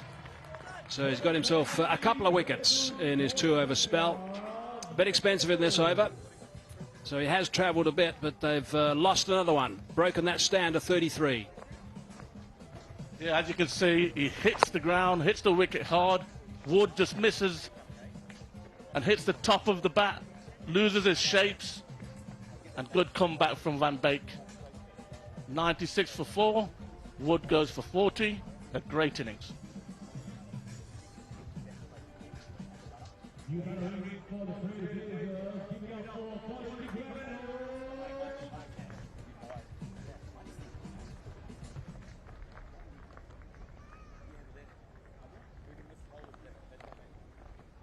I'm talking like good.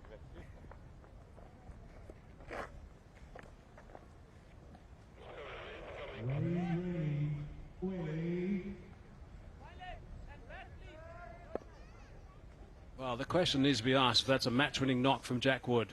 Outstanding work, 40 off just 17 deliveries. Really did play superbly.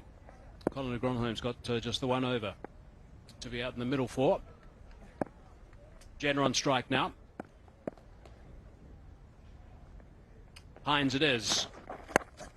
Short and wide, and that's cracked away, and that's gone for 6. That really has travelled. First ball, the over.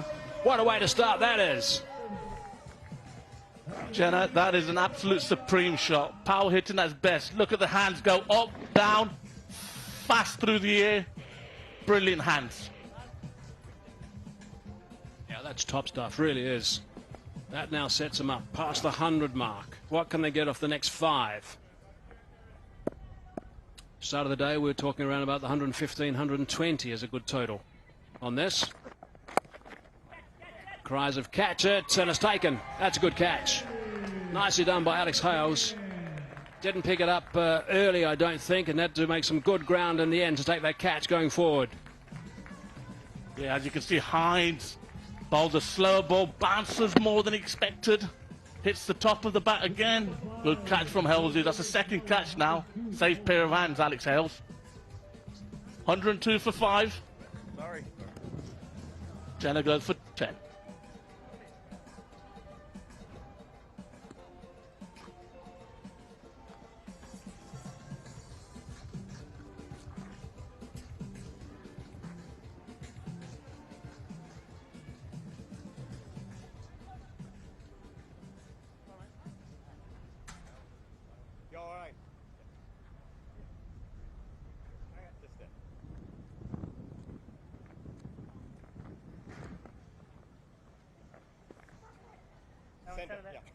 McGiffin now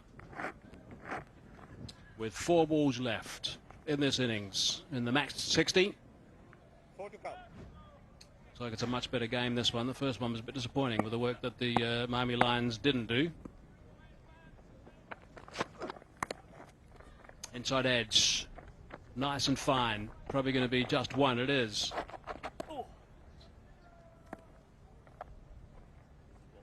Yeah, well taken by Dunk as well. Here it goes. As you can see, veers it. Bowls an off. Slower ball. Hits the top of the bat. Held runs in. Good diving catch forward.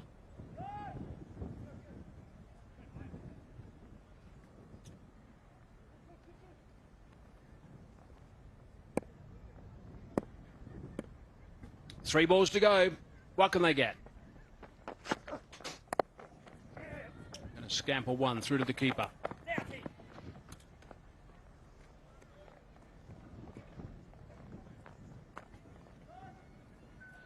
So this is a good comeback actually from Hines. Picking up that wicket second ball. Dufford News most 4s. David Warner top of the pops with 7. Hemp with 6. Webster magnificent yesterday with his 82 off 36. Is also on 6 as well. Well, it's nicely bowled again. This is really good stuff from Hines bowling this last over. They're thinking about coming back for the second, but it's not there. Yeah, I don't think the Grandum fancied the second one there. He ran the first one slightly slow, making sure he doesn't go for the 2 there. I think he's feeling the heat and the humidity straight away after facing 2 balls. Jack Jarvis is not going to be required. He's with 1 ball to go. He's just packed his bat away. He's got to think about his bowling now, Jack Jarvis. Last ball. Sliced away. Safe in the end. So they're going to come back for the second. They might as well. It should be run out. No, they're going to get there. That is important. Extra couple of runs towards the end might frustrate them a little bit, but 11 off that last over. So I think that's pretty much a par score. No more than that after winning the toss and electing to bat first. 107 for 5 they've got after their 10 overs. There's no doubt when they lost Webster and Warner, they also slowed down a fraction, but then Wood in particular. So it's the W's actually who were instrumental in getting to this total today with Wood's 40 off 17. That was outstanding work to give them some real impetus. But I think the Jaguars will be quite happy with the work that they've done so far. Yeah, no, for sure. I think Trailblazers, 107 for 5. I personally think they're going to be happy with that total. What was the difference today? If Jaguars can get close to this total, they have to run well between the wickets. They have to run well to get that total. Okay, let's have a look at where we are at the moment with the Trailblazers. The Boca Raton Trailblazers, Webster for 11. It was a big performance getting him out. Hales was the man who took the catch off Josh Little. Couldn't get going today, Webster. Warner played really nice if he was 33 off 18, but didn't capitalise, and he was livid with himself when he holed out Van Beek on the boundary line. First ball that Raza bowled, well, called a 3. Wood was terrific with 40 off 17. And Jenner just got 2 double figures, and in the end it's 107 for 5.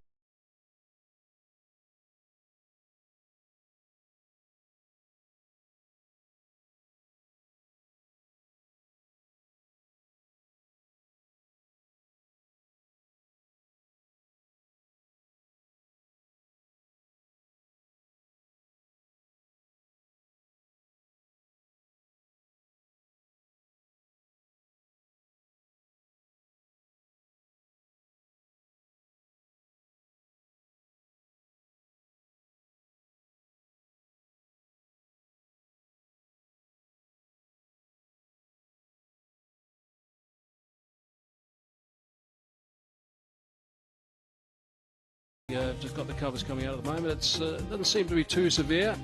Let's hope it's not going to stick around for very long. That is the target. The Jaguars require 108 runs to win in 60 balls. We've got rain at the moment. We're going to take a break, and we'll be back pretty soon.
So we've got a little bit of rain at the moment. We're exactly halfway through day number 2. That's the situation for the Boca Raton Trailblazers. Webster for 11. Warner played well, I thought, and was striking the ball for sweetly for his 33 off 18. Calder wasn't there for long. Wood was brilliant with his 40 off to 17. And there wasn't much else apart from Jenner's 10. So 107 for 5 it was. Let's have a look at the highlights of that innings so far. It was the Jaguars who played pretty poorly yesterday, and the Trailblazers who were really good. And Warner and Webster were instrumental in getting him off again to a good start. Warner got not many runs yesterday, but he had to watch Bo Webster the way that he played. Now, he hit that one very high indeed, and it was Alex Hales who took a very good catch. Nicely judged for him to go, and I'm sure they were relieved at that stage. David Warner decided that he was going to kick in, and that was out. He was disappointed, but that was the first ball from the skipper, Raza. He departed with a shot that he probably would have put over the fence on another day. Then it was Wood who decided to launch a couple of very good hits. Really played nicely, going down the ground, 40 off his 17, so his performance was outstanding actually. It was very good work from Van Beek to get him caught and bowled. Good catch from Hales to get rid of Jenner. And Hines came back nice in his last over as well, so they chopped him at the end. They might have got 120, but it was only 107 for 5 as it turned out. Let's look at the Grand Cayman Jaguars bowling. McClellan just the 1 over. Little 1 for 13 off his 2 overs. That was tidy stuff from him. Almost pulled off a screamer of a catch. Hines' 2nd over I thought was very impressive. The last over of the innings, 1 for 23 off his 2. Virendip Singh 1 over for 13. Skandar Raza at 1 for 24 got tapped in his 2nd over, and Logan Van Beek will be relieved that he didn't have the ball going to all places today, and picked up 2 for 24 off his 2 overs. But one of the keys here is the fall of the wickets, 1 for 32 for the Trailblazers. And from that moment they just sort of kicked on a little bit and got themselves into a bit of a tangle, but then they got Wood out there with his quick-fire 40 off 17. There's the head curator. Joshua Hoffman was out there chatting to the umpires. And they got the stakes holding those covers down now as well. They're hoping that there's not going to be anything else coming. It has stopped raining, that's the good news. The umpires are out there being nice and proactive straight away. And I think they're going to say, right, well, let's see if we can get going. Oh no, he's just retrieving a ball. I was getting excited there for a minute.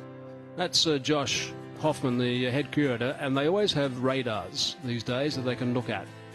So, as I said before, he's come from Adelaide in South Australia specifically to prepare this square, prepare this wicket.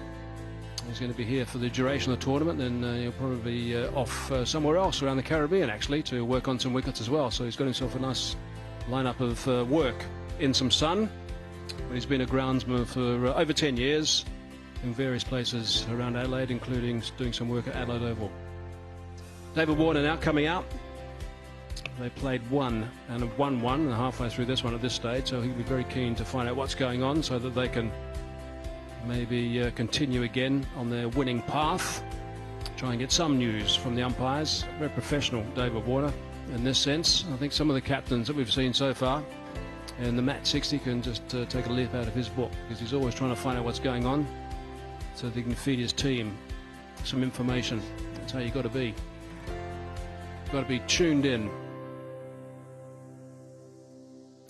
Right, so I think what we're going to do at the moment, we're just going to take a little bit of a break until we wait until we find out what's going on. I don't think it's going to be too long before they're going to be looking at making some sort of decision. They're obviously worried about something that seems to be coming towards us.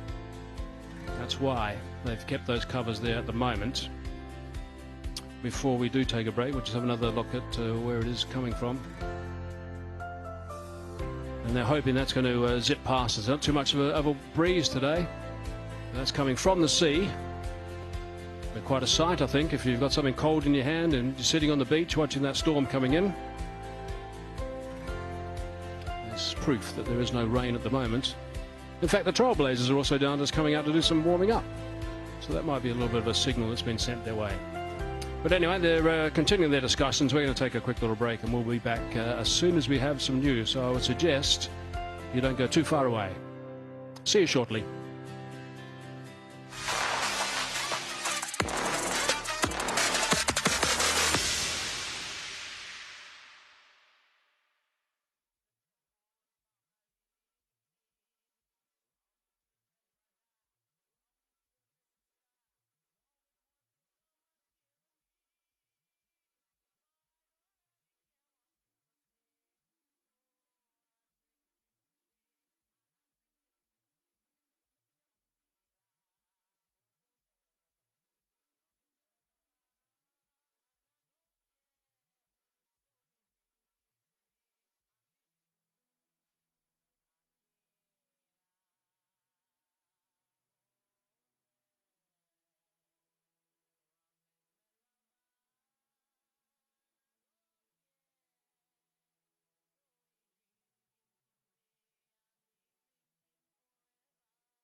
Well, Davey Warner, he's out there in the sunshine pulling away the covers.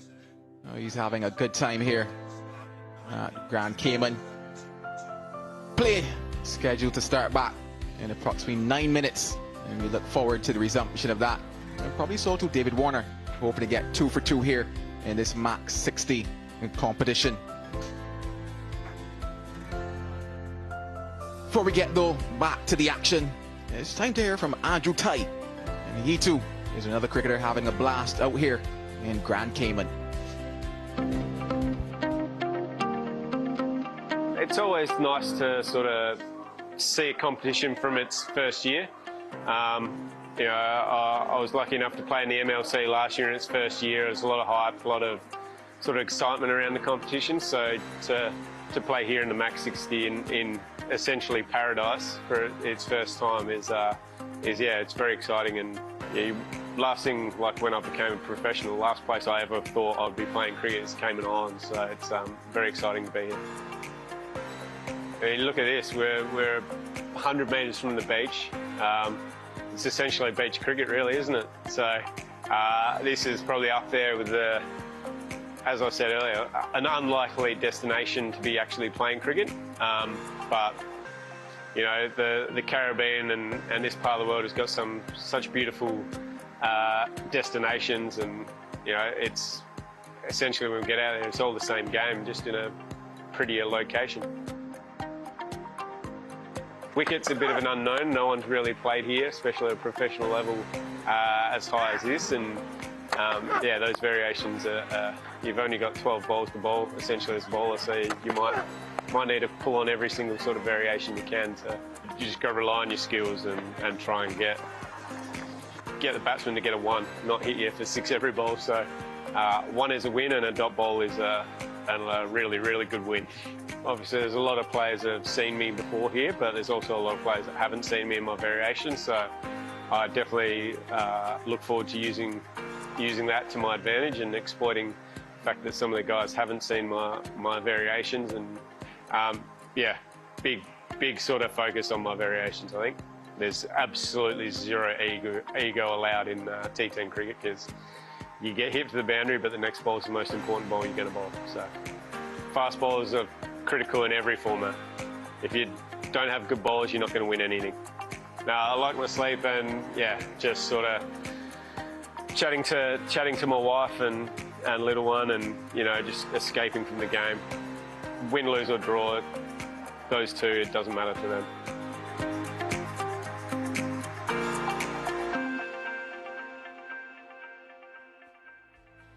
He's enjoyed his time, and why not? You think about the fact that we're right here in beautiful Grand Cayman. Well, news coming in is that there's going to be a change to play, and the update is that we're now going to have 8 overs in this contest. A little earlier, the Trailblazers knocked up 107 for 5. When you think about the action that we've had, it's a pretty competitive first innings total right there. Warner, well, he's up there with some runs, and then Wood. Well, what an entertaining innings that was, 40 from 17.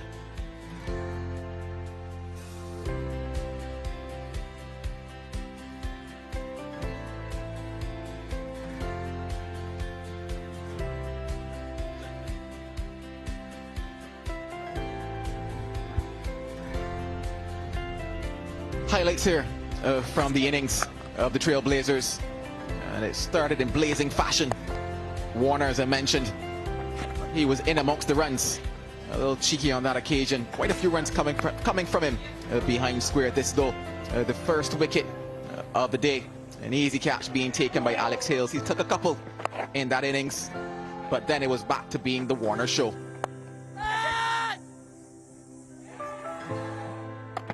He just couldn't quite get it over David Warner.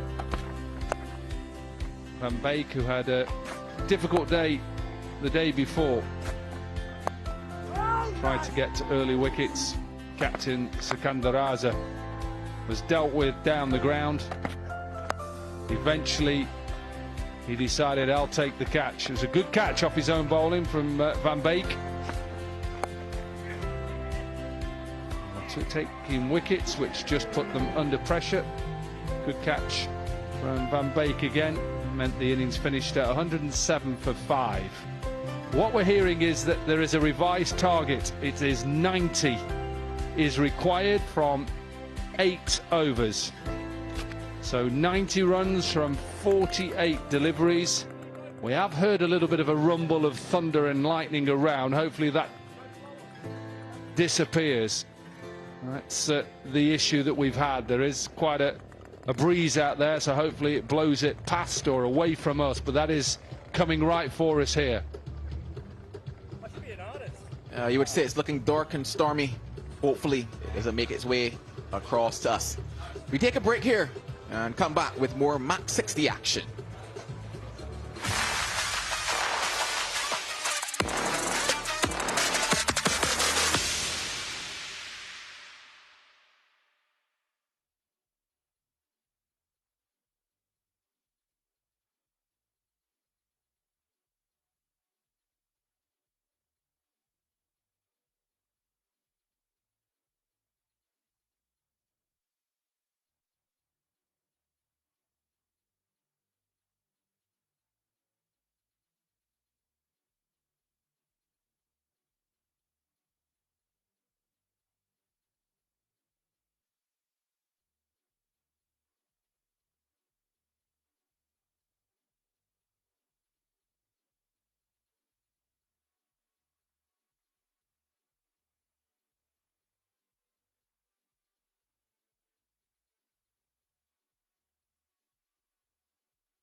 It's chase time here in the second game of the day.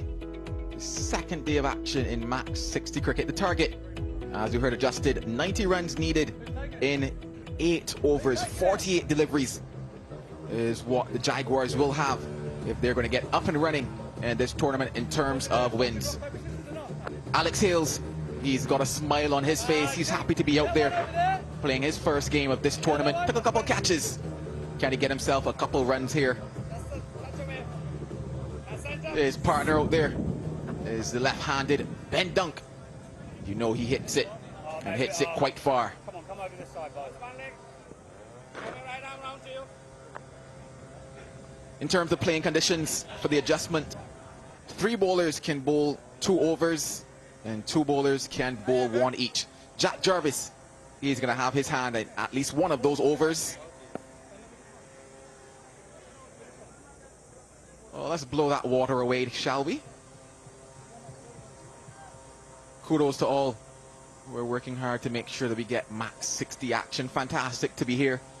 I know that Corky alongside of me has been enjoying it. Yeah, really enjoying it, and it's good to see that the players are really keen to get out there as well. Obviously, David Warner's side has set a total. It's been slightly adjusted because of the rain, so we're down to just 8 overs. The Jaguars need 90. There is a lot of thunder around, and I know that the curator Josh has been looking at his satellite on his phone, and it looks like we are close to this chase. So Let's hope that this storm does just slide past. It looks like we're in line for it. And I'm sure, remember that 5 overs constitutes a game. So that isn't too far away from us, that rain. And that is coming right as he pulls back. Watch this, it's coming right at us. They know it's coming. I think it's the right decision with a bit of thunder and lightning. Good to see that the players are trying to help the ground staff out here. David Warner and his men are helping the ground staff, so excellent from them. Be easy for them just to walk off.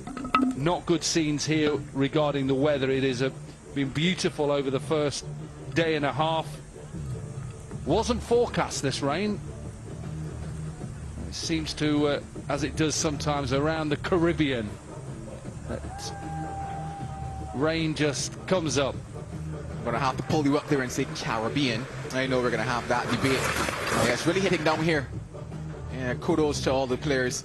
It actually takes you back to when you had actually started playing cricket, back in those club cricket days especially, when it was all hands on deck to make sure you got those covers on.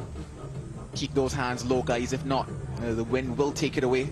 Well, that's the dangerous thing about it. That what people don't understand is how hard the ground staff work, and how dangerous it can be when wind gets up. And that you're spot on. That got to make sure that you get it down and get spikes in. So it just, you can see there, Josh just hitting those spikes in just to keep it down.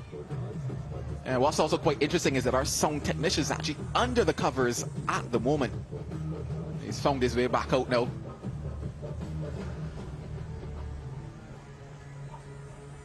Pretty sure we would have caught that one on camera at some stage. But our ground staff truly working hard here alongside the guys from the Trailblazers. Yeah, that's our audio technician there coming from underneath. Oh, look, a present. He's under there somewhere. Can he find his way out?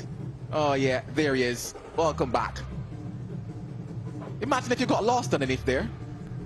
Yeah, he's the reason why we're able to hear through those stub mics. Rain though still hitting down at this Jimmy Powell Oval. And as I glance across to the skies, it's certainly not looking good.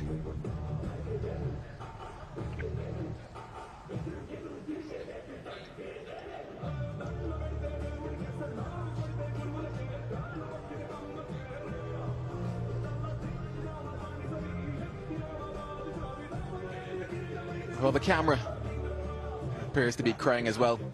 And I would be, because I would want to be out there having a time.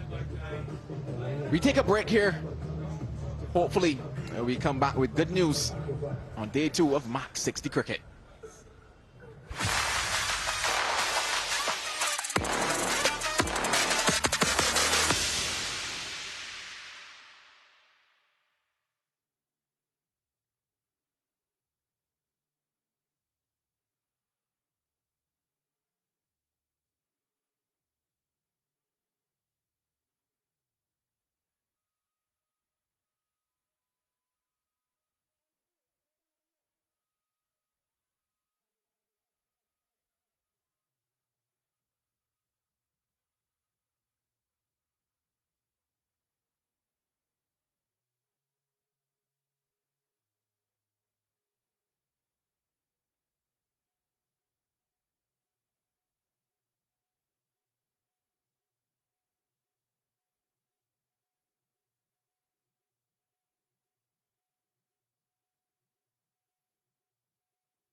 Yeah, that's exactly what he said. We're going to do that. Just tell Mike that's fine.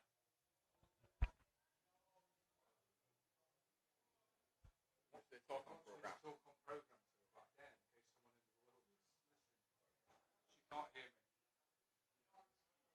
I'm not doing that. As long as Rob can hear.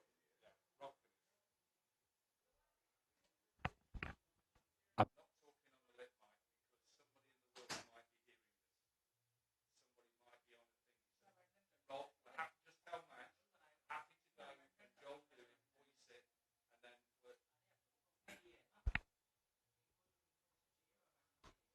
Took it down.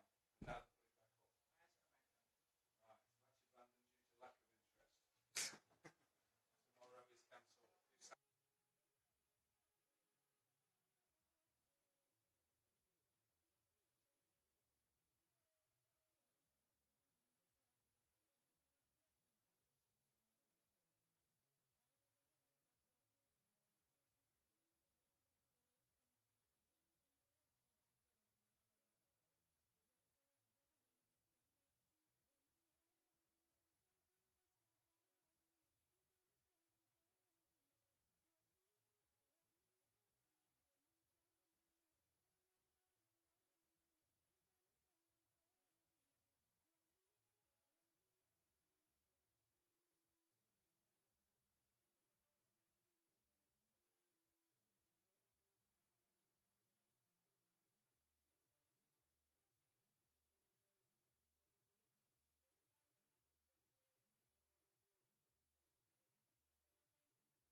Well, the skies at the moment, they're looking blue.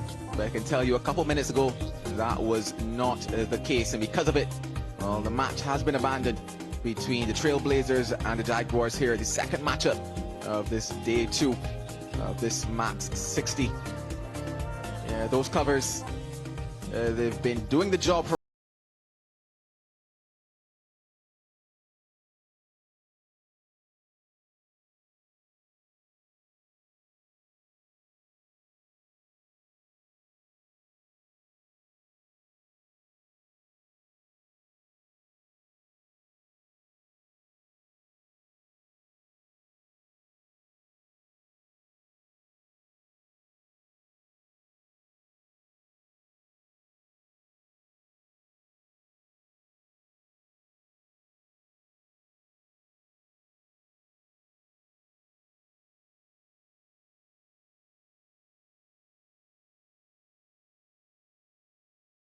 up a couple minutes. It's going to be the Caribbean Tigers, top of the table, and they're taking on the Miami Lions. Lions, they played a little earlier today, and they'll be hoping to turn around their fortunes. We'll be back with live action at 15:55, 3:55 p.m. right here at the Jimmy Powell Oval.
No, we're just waiting for Ravi, who's gone.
Match 6 succeeds the Caribbean Tigers by George Munsey and also the Miami Lions, Ravi Bopara and Roshan Manahanama, who is the match referee. Right, give it a flick. Heads is a call from Ravi Bopara. It's come down ahead. Ravi, you won the toss. What are you going to do first and why? We're going to have a bowl. For what reason? Because we lost batting first last time. Very good reason. What are you going to do slightly better? Because obviously it didn't work out great in that first game. Yeah, obviously we got the opportunity of bowling first on there. I think we found it really difficult. We didn't really know this morning how the pitch was going to play, and we got our batting wrong. We still don't know how this is going to play. The second game was it was interrupted and called off halfway through. So I'd like to think that we got a very strong batting lineup that can chase down the score. Talking about batting lines, any changes? No. Good luck. Thank you. George, you lost the toss. What would you have done? Yeah, I think we were looking at batting, but I don't think it matters too much. Just got to do the basics well and try and put on a show. What a great opening day that was for you. Two games, 2 wins. Yeah, perfect day. I think the boys did really well in all departments and couldn't be more pleased for them. What have you made of this surface? You know, there's a lot of games on here. It looks like it's a good surface. Yeah, absolutely. There's a bit in it for the bat and the ball, so it's a perfect cricket wicket. But this is probably the last time we're on this pitch, so we're happy to have a bat first. You were unchanged yesterday. Any changes for today? Yeah, Lenny comes in and Hempy misses out. Okay, good luck. Thank you. So the Lions win. They're going to have a bowl first.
look at these conditions. Beautiful here in the Cayman Islands. Just magnificent. That looks perfect. That's a live camera we've got now at the beach. That looks just ideal right now. Looks like the rain has gone, so that's good news. And we've got the final game of the day, match number 6.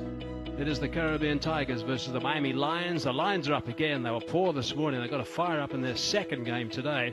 And the Tigers, well, they were brilliant yesterday. They had 2 games and they won both of them. So that was superb with their performances. And we're at the Jimmy Powell Oval again, West Bay, Grand Cayman. Okay, we need to find out how things are going with the toss with Dominic Cork. Match 6 seeds the Caribbean Tigers by George Munsey and also the Miami Lions, Ravi Bopara and Roshan Manahanama, who is the match referee. Right, give it a flick.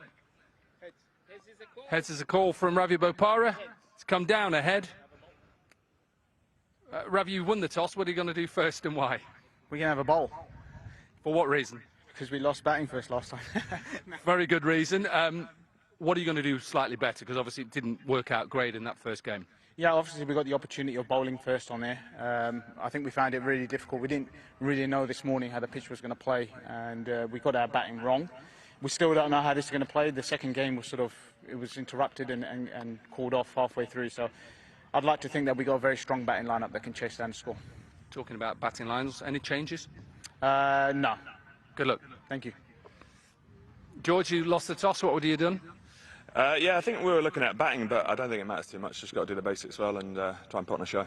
What a great opening day that was for you. Two games, 2 wins.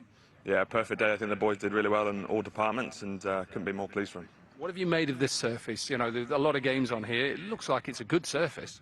Yeah, absolutely. There's a bit in it for the bat and the ball, so it's a perfect cricket wicket. But this is probably the last time we're on this pitch, so we're happy to have a bat first. You were unchanged yesterday. Any changes for today? Yeah, Lenny comes in and Hempy misses out. Okay, good luck. Thank you. So, the Lions win. They're going to have a bowl first. Dominic, thanks very much. Okay, Chris Len, he's in the lineups. Let's have a look at that straight away. I've got Abhishek Junjunwala alongside me. Abby, take us away. Yeah, again, looking at the team, Chris Len comes in, which obviously makes a massive difference. They've already won their 2 games, and they've got Josh Brown, who's hitting the ball quite well. George Munsey, you know how attacking, how dangerous he is. Nick Hobson played a brilliant knock in the previous match with his 40, and they've got so much firepower in Ashley Nurse, and they've got Andrew Ty, and bowling department is brilliant with Dooley and Lucknow. Look at the Lions and the guys that need to perform. And look, Chunda, someone who is a fine player. He needs to step up. Corey Anderson as well. The captain, I'm still bemused by some of the things he says at the toss, I've got to say. He needs to play well. Rasmus from Namibia is very experienced. Now, what about this guy? Oh, it's reasonable. Yeah, not many people get a red carpet to bat. That's true. Good point, Abby.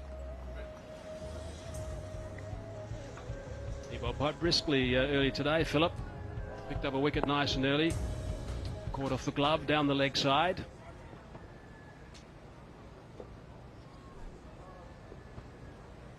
So Josh Brown, who's been in very good form so far in the match. We had yesterday, it was the first game, he got some very quick runs. Kobe Hurft is not kicked on yet. Match 60 is all about no time in the middle, really. You've got to play your shots as soon as you arrive. Trust the surface, the pitch is good. Yeah, I still believe as a batter you're better off trying to play a few strong shots down the ground. Once you get your eye in, then you can try and innovate, try and go across the line, but you just got to give yourself a couple of deliveries to see what's happening on the surface. I don't think it's a bad thing, actually, that the Ravi's team are actually, the Miami Lions are actually having a ball first, because he did a middle of the toss. They got the batting wrong in the first game, and they've really got to step up in this one, so they get an opportunity to have a ball first and see what they're going to chase down. Phillip running in, and that has gone over the top of extra cover, and that screams away for a boundary. First ball.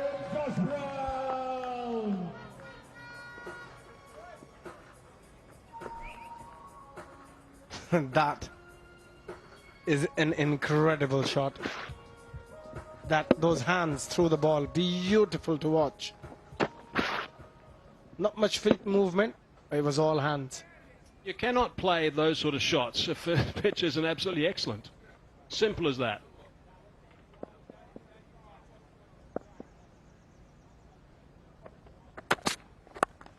Oh, he's hit that one up in the air, but it's going to be safe, I think. Yes, it is. Safe by some distance in the end. It carried a long way. It's gone for 6. Yeah, I think maybe Ravi was looking at a different pitch at the toss. But that pitch to me looks an absolute belter. Otherwise, there is no way you can play those shots. The first couple of shots were just unbelievable. So that's 10 off 2. So they're away very smartly here. Strong stuff from Brown. Anderson Phillip again. He's picked that one up also. There's no one out there. Has that gone for another 6? It sure has. So we've got 16 off 3. I think maybe they could have batted first, looking at the first 3 shots. Oh, just magnificent. That pickup, the head position. Not an easy shot to play. It just shows how good a surface is. As the day has progressed, the surface has got a lot better. And I guess this is the right thing to do also with for Josh Brown. You've got a side that's under the pump, the Lions, so you want to try and get after them straight away and give them no chance to recover and get back in the game. Or maybe that little bit of rain on that surface helping the ball to go through nicely. It's a power play. 2 men only outside the circle. That's all that's allowed. And they're both on the leg side. One at cow corner, one at deep backward square. 4th ball, the innings. Backing away this time. Nicely bowled by Phillip. He chased him, followed him a bit.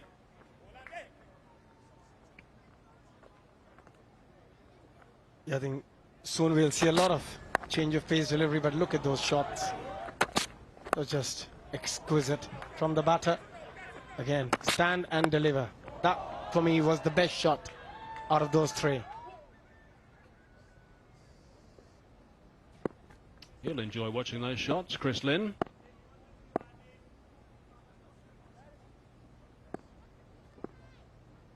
Kobe Hurft on strike now.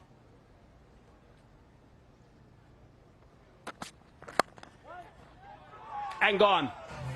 Caught an extra cover. So Phillip strikes with the 4th delivery and picks up a wicket. You're not having a great time so far in this tournament. Kobe Hurft tried to go on the rise, couldn't control it. The ball was there. We saw a similar shot from Brown in the first delivery where he managed to get it up and over that infield. But Kobe Hurft falling to the cover fielder. Golden duck for him. 17 for 1, Tigers.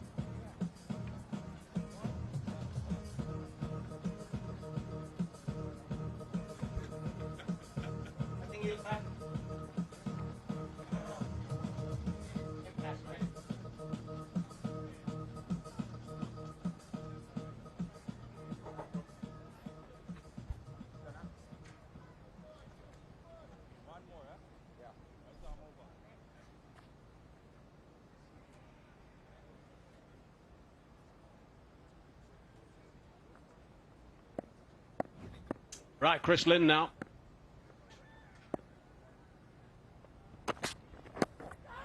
That was pretty brisk, sliding down the leg side as well. And that's the end of a lively first over. 17 from it for the loss of 1. Chris Lynn, end of the first over. 17 for none. 17 for 1. Beg your pardon.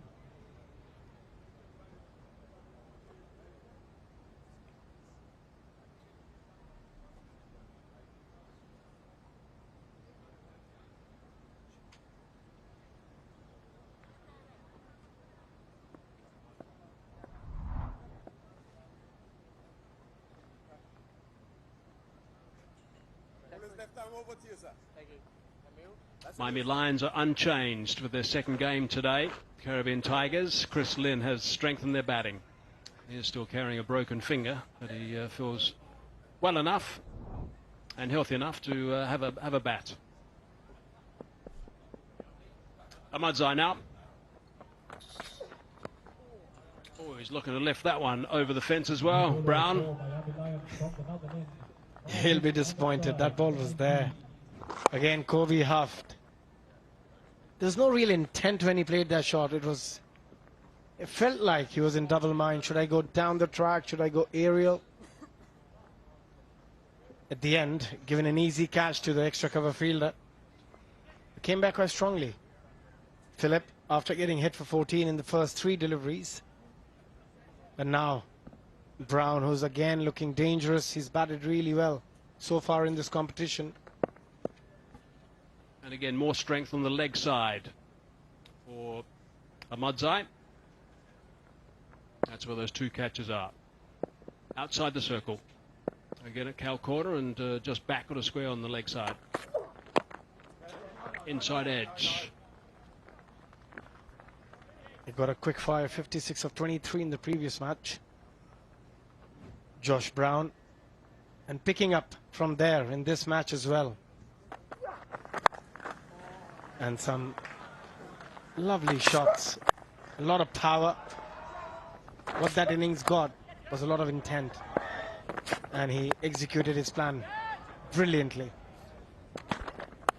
Sure is strong, that's for sure. Hammered, they might look to come back for the second. Yeah, they should. Touch and turn. Back they come.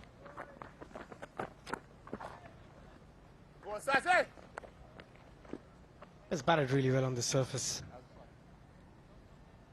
Got a lot of clarity. The shots he want to play. Dafan used most 6s, and Josh Brown at the top with 8 6s.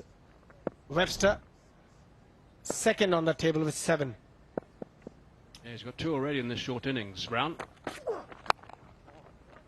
going to slam that one as far as he could, but just the one. Yeah, so far we have seen pace on delivery from the bowlers, from both bowlers, Philip and Ahmadzai. And Creslin, an opportunity for him. Didn't play the first game. Bruised finger, still recovering. A broken hand, a broken finger. Correction. Surely he's recovered, otherwise it'll be difficult to bat with that. I spoke to him yesterday morning. He said it's still repairing, but he's okay. He smacked that a mile. That has gone a long, long way. That is a fine shot from Creslin. Welcome back.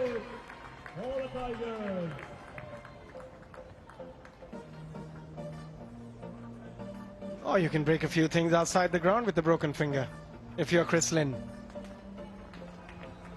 What a hit. Again, that head. Such a still head when he hits that. And when he gets going, it's trouble for bowlers. He's going to like the surface too, Creslin.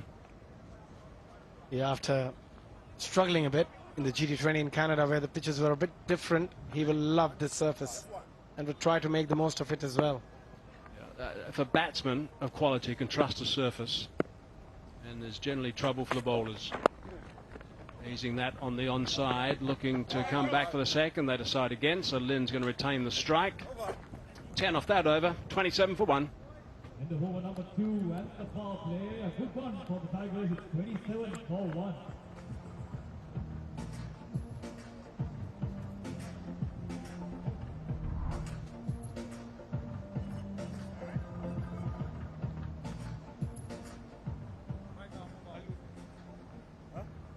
The guys in next, Munsey and Hobson, who don't mind giving the ball some tap as well, along with Nurse. Hobson was brilliant yesterday.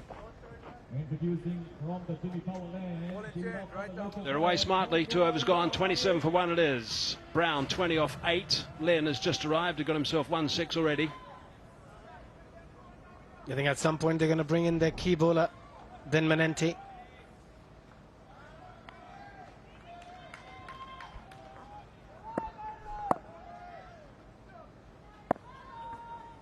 Conroy Wright.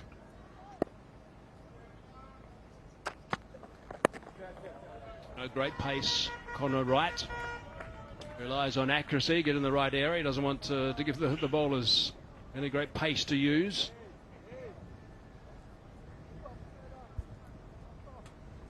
He's sensible so far, Creslin. You know he's eager, he's keen. He's found a surface where he'll enjoy batting, and he's somebody. And he's the key man, Ben Menenti, with his off spins.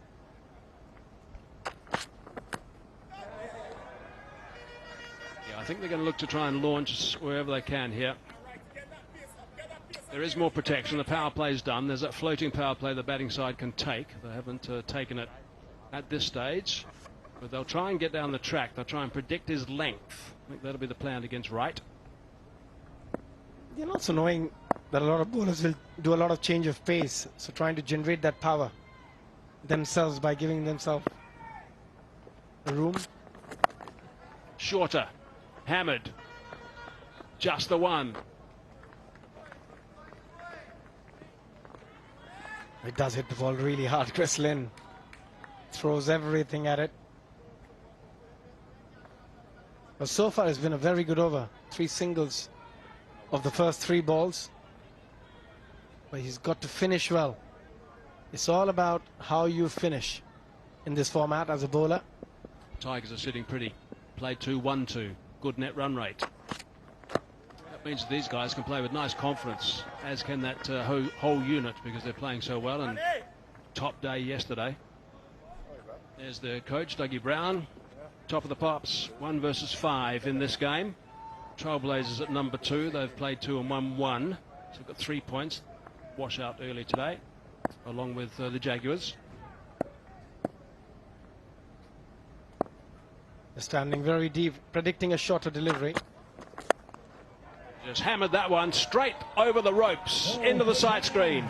That's a fine shot. He was predicting it. He knew that the bowler's going to come and bowl a short delivery, hence he was so deep. And look at that base and power. Outstanding from Lynn. That's Dominic Cork's mate. Yeah, he's been waking him up every morning. 5 o'clock. It's the same one as well. I can recognize that one.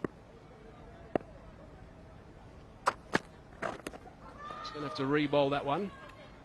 Putting the ball under pressure with that fine shot down the ground from Lynn. He's raced to 15 off 6 now. He's going back to the hotel now. He'll get back there in time. It's about 4:30 in the morning, I think, that he starts annoying Dominic Cork. He's shy. He heard about it. He'll be talking about him. Not Cork, I mean. The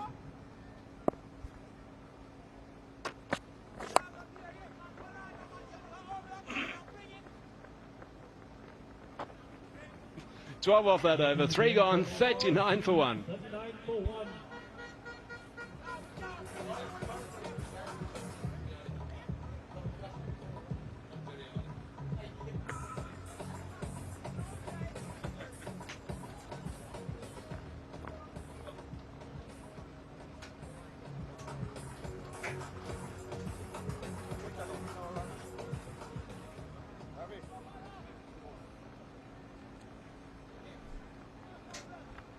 There's a bowling change, sir.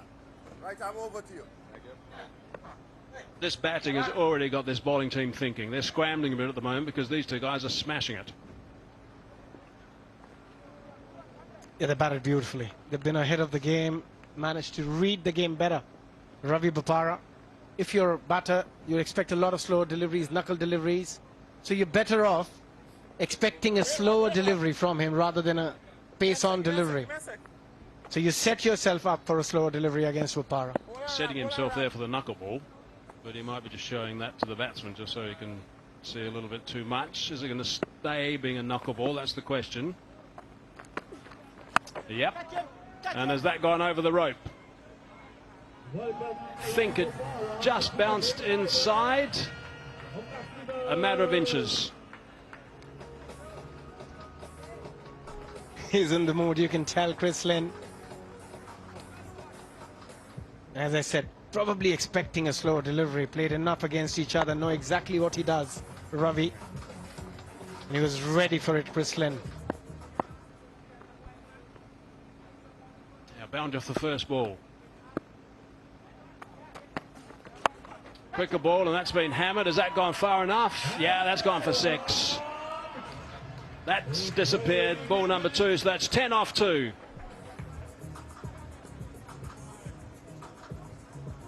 That's been pumped. Just power. But the thing you're looking at here is how stable, how still he is at the point of contact, Chris Lynn. makes such a huge difference.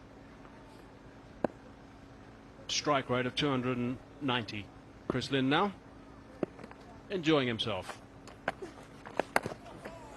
Slower ball, just played a little bit too early that time, Chris Lynn. Yeah, just expect every delivery to be a slower delivery. You rather use the depth of the crease and stay quite deep in the crease, which he did in the first couple of deliveries. First a 4, then a 6. Just picks the length early, Chris Lynn. Probably he'll go again here. She bowled that knuckleball very well. It floated towards Lynn and then floated almost out of the ground. Catch him though. I think that might be out of the ground. Yeah. 6 more. It's not working, Ravi. You've got to try and do something different here. Ravi Bopara been very predictable in the first 4 deliveries. Either go really full, try and bowl that Yorker. You've got to find a way where Chris Lynn can't get this elevation to try and hit the ball up in the air. So he's better off bowling a very full delivery, a close half volley to Chris Lynn. Righto, what can he finish with? 2 balls to go. Slightly wider, that's squeezed away. Big Ben's chasing that. It's not, it's Corey Anderson. You're going for that Yorker, you have to go full. When you're getting pumped, every time you bowl length, you've got to find a different solution. Chris Lynn, 34 of 12, striking at 283 at the moment. What about this start? 57, and it's not even 4 overs. This pitch looks an absolute belter. And they are in for a huge score here, the Tigers. Going at 15 runs and over at the moment. Set himself up for that one, but it's straight to the fielder. Lynn's going to retain the strike again. That's time it's Big Ben that does the fielding. 19 off his first over, 4 overs gone, 58 for 1.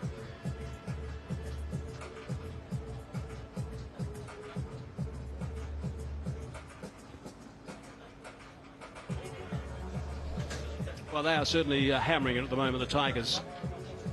These 2 guys are fine players, fine strikers of the ball as well. That's what's really important. Chris Lynn, he's done that for years. Likes hitting big sixes, big boundaries.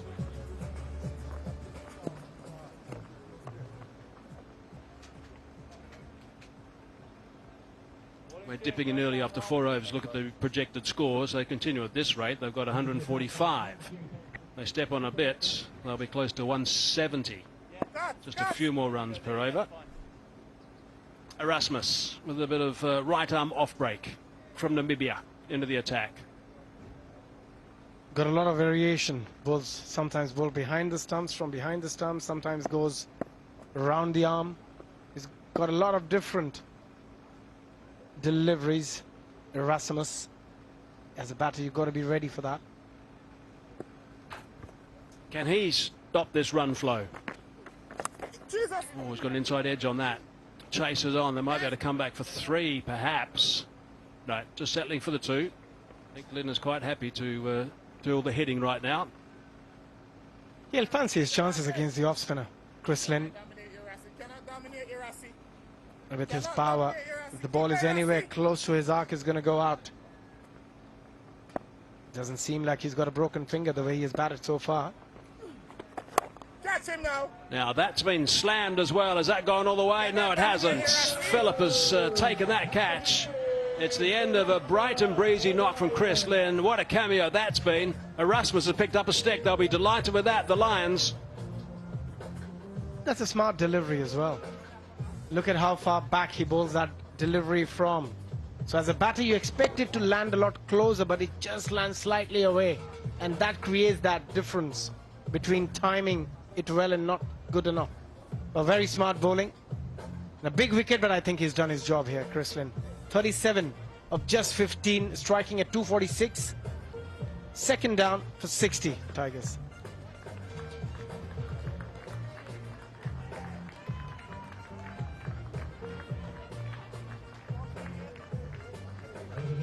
New batter for the Tigers is George Monday.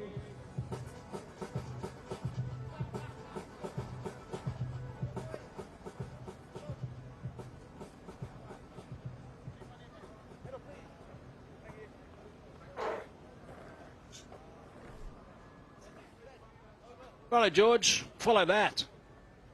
37 off 15. 60 for 2. 2 balls into the 5th over. Ball has been travelling all over the place. Erasmus just bowled a 26-yarder and has picked up that wicket. It's quite a smart thing to do. A lot of times you can create that doubt in the batter's mind with that trajectory. Lots of Tigers on the ground at the moment.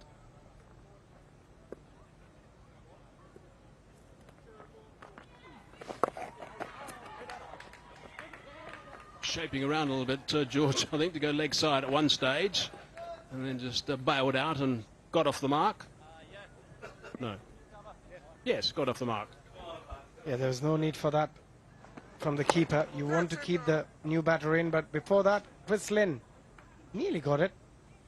Just slicing it too long off. And now Brown on strike. Yeah, he's going to try and eye that long on deep mid-wicket area.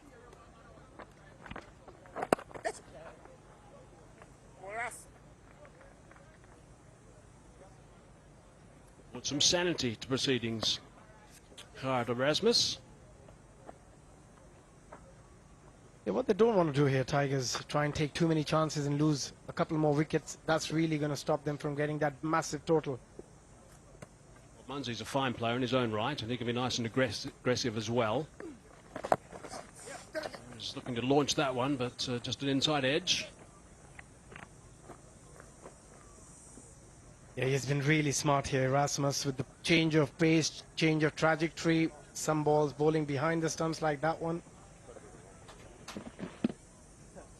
Yeah, he's got a few tricks up his sleeve, Erasmus.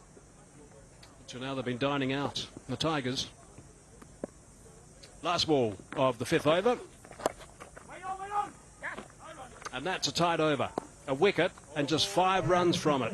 5 gone, 63 for 2.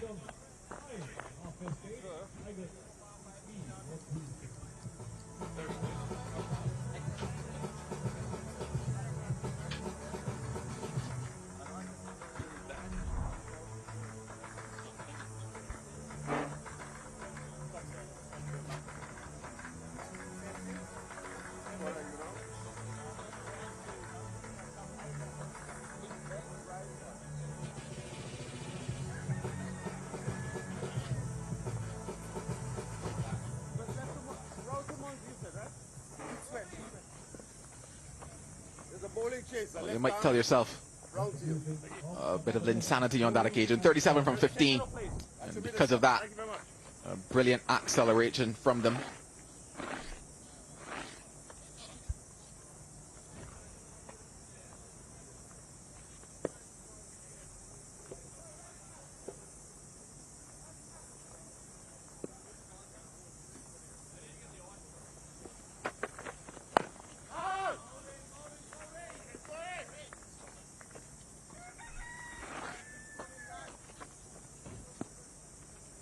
And interesting that Corey Anderson is going round the wicket to the left-hander. So trying to create an angle. He's bowling to that leg side. You can see on the left-hander's leg side, there's 3 fielders out from long on all the way around to deep square leg. Fine leg is up in the circle. Gets inventive. Was that a nick on that one? Well, I definitely heard a noise. There was a definite noise. The captain, Munsey, goes for a reverse sweep, maybe a switch hit. Let's see whether he actually changes his hands, and he doesn't. I think this comes straight off his bat. It's definite noise. Yeah, there was a confident appeal in the end.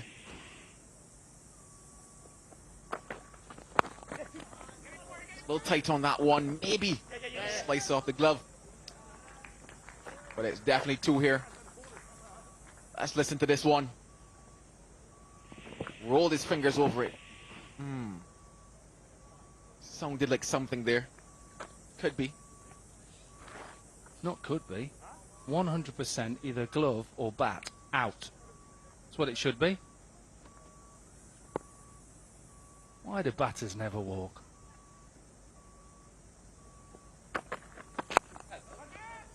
He's hit that into space. Well, in fact, no, not enough space.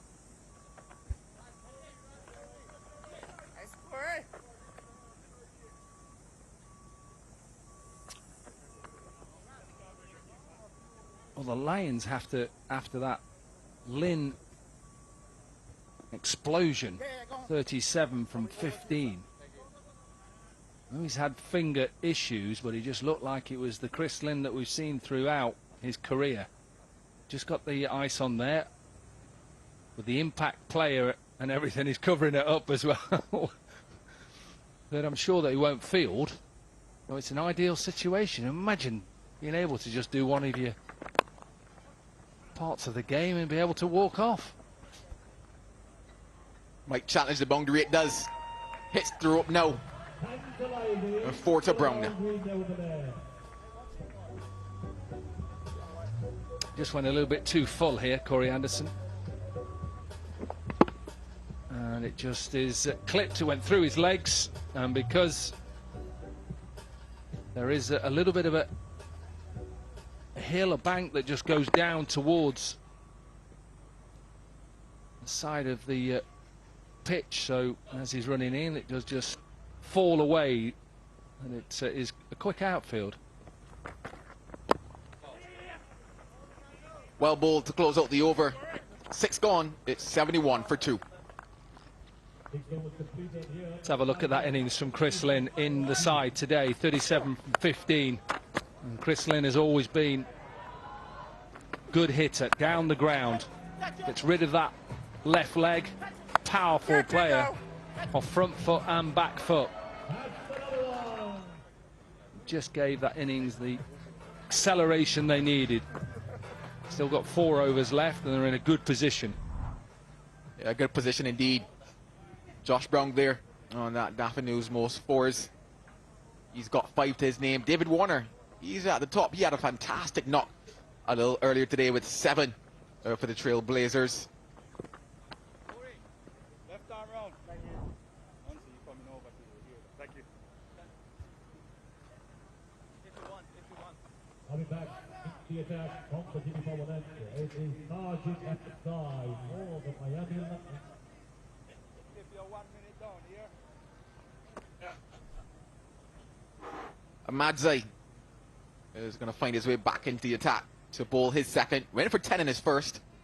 He might take that or less in this one at the back end of the innings.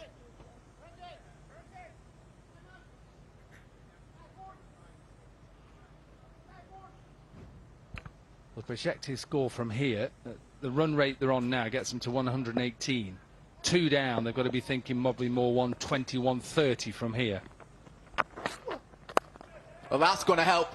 That's going to help a whole lot. Sends them scampering. Right in front of us at the commentary box. No one wanted the catch. I can tell you, as soon as the ball came, they all just disappeared. Gave himself a little bit of room. Brown, follow this all the way up and just watch them. Watch them disappear. Where are you going? What's happening? Disappointed nobody thought catch that one.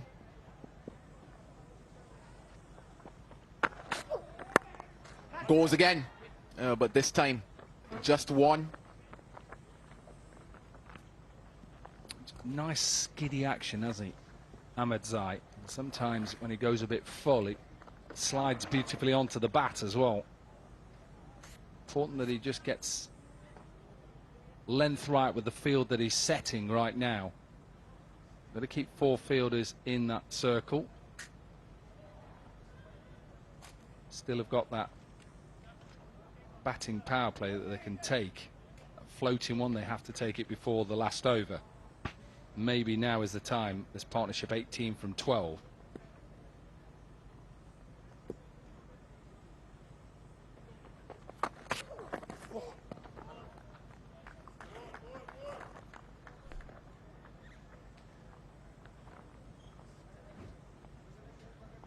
Some clever bowling from Erasmus, utilizing The depth of the crease, you would almost say. Getting close on occasion, and then this was that wicket ball that he had. Good skills from him. And good skills from Madzay as well.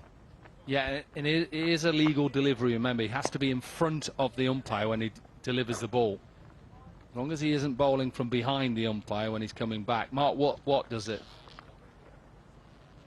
A Scottish left arm international. So as long as he is behind or in front of the umpire, and it's fine. James Pipe there, who is the acting physio for the tournament on the left.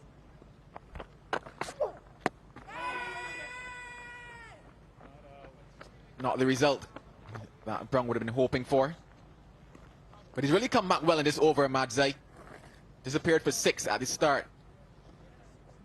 And now just getting it bang on target. Not sure he needs to play that shot. Just hit it down the ground.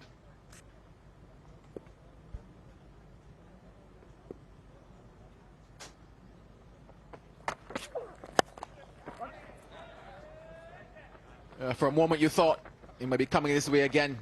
The end though of 7 overs, it's 81 for 2.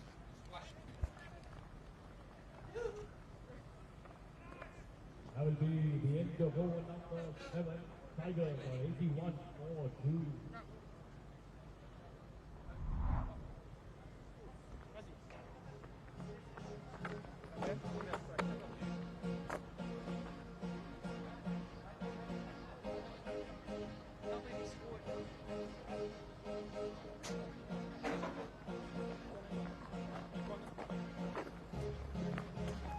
Some tall towers there for the Caribbean Tigers. Compliments of hitting from Brown and Lynn. 3 overs left. Can they build just a few more to end off this innings?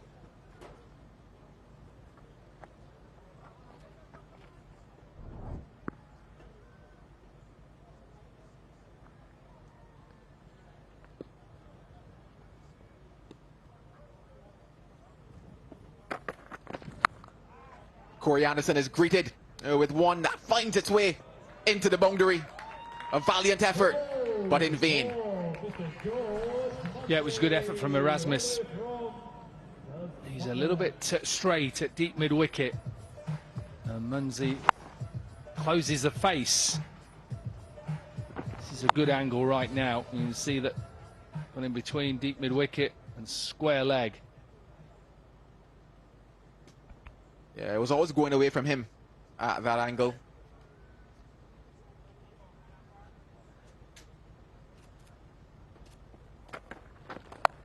Targets that side again. This time though, finds the hands. Easy grab by Erasmus. And Anderson has got his wicket. Yeah, good bowling from Anderson because he's bowling to his field, gone into the surface, and he's asking Munsey, can you hit this over deep mid-wicket's head? He couldn't.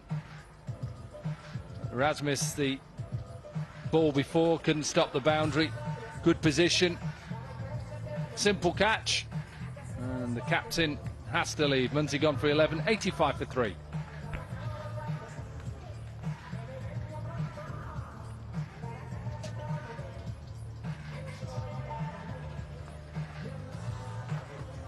New gathering for the Tigers is the man from all the Sixers yesterday. Give it up for Nick Hobson. That's a minister.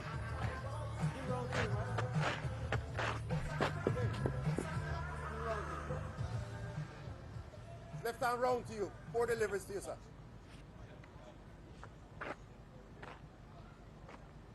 Hobson makes his way to the middle.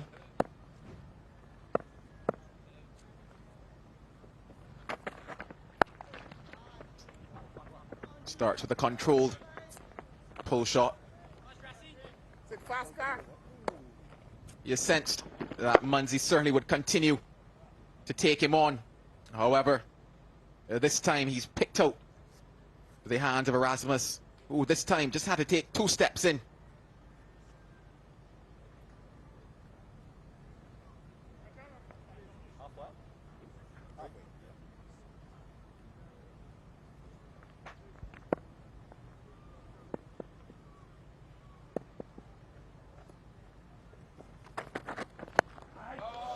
Oh, this has disappeared out of the park. Oh, my, my, my.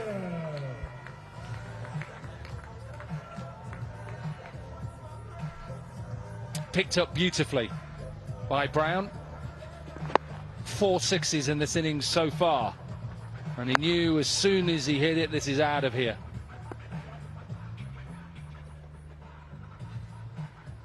Someone's got to get it.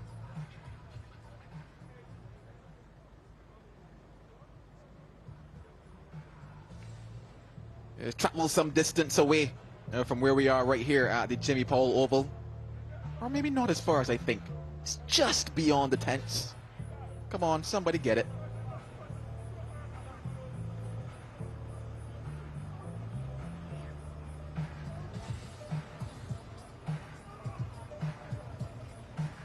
Dominic Clark next to me is begging for a little exercise. He maybe wants to go out there and get it. I'm listening to the tune that's going on at the moment. Mark Morrison is going on, Return of the Mac.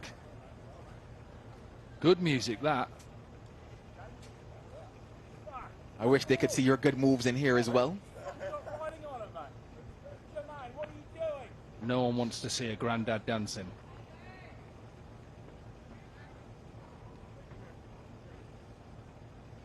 Return of the Dominic.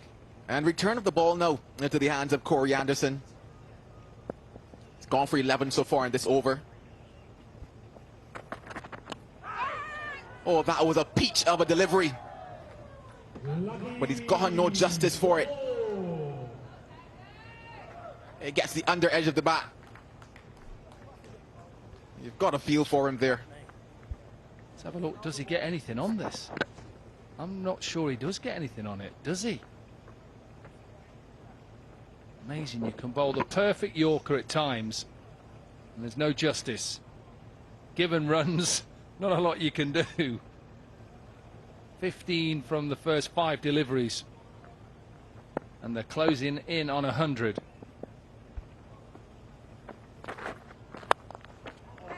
Gets the middle, but also finds the middle of the hands of Unmuck Chand.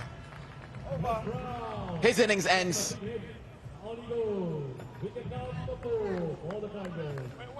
The end of 8. It's 96 for 4.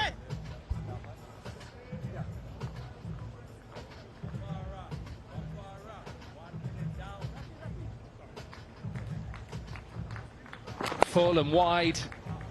Brown tries to go up and over. Chandu's at long off, but a good innings comes to an end.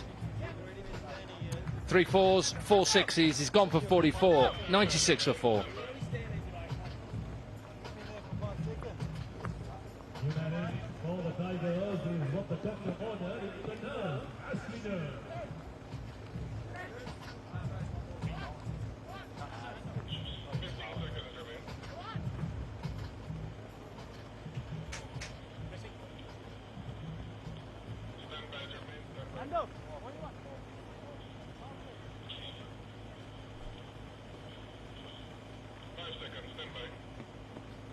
The man they call Ashley Nurse makes his way to the middle now. 12 deliveries left for them, and they're going to take that floating power play now. A bit of conversation, a bit of filming as well. I wonder if we can get that footage.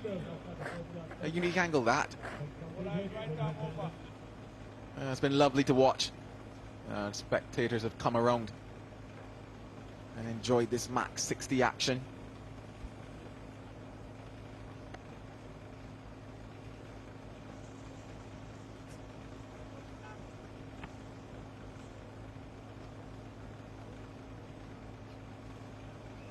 Well, Anderson Phillips started the innings. He has ball in hand now to bowl the penultimate over.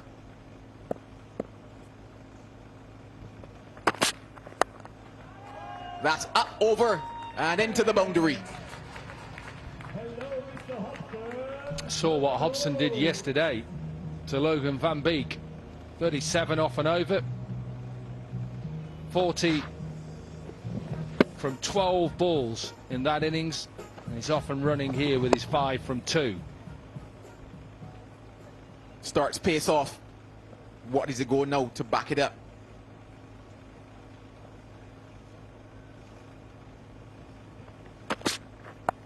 Goes pace on and disappears.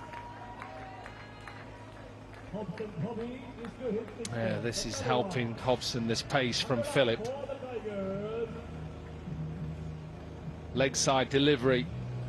Not many left-handers will miss out on this. Help it on its way. 10 from the first 2 deliveries of this floating batting power play.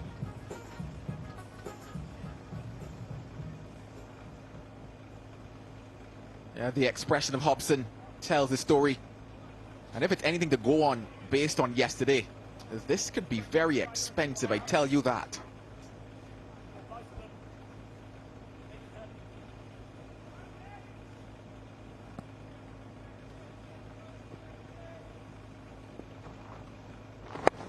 Well, this is that last wicket to fall. Picking out those hands of Unmukhchand. Just needed a bit more elevation. You see it there, yeah. Wanted to get it higher, couldn't.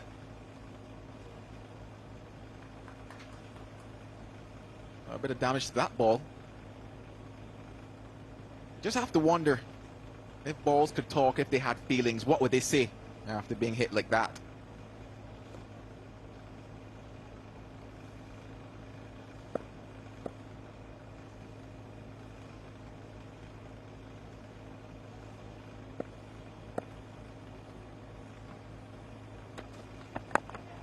Could it be third time the charm? No. It's more runs for Hobson, more runs for the Tigers. He's enjoying this batting floating power play. 14 from the first 3 deliveries for Hobson. Went after Van Beek yesterday. He's going after Philip today. Remember, he's only allowed 2 fielders out in the circle. He's got one on the offside. I'd bring him right up.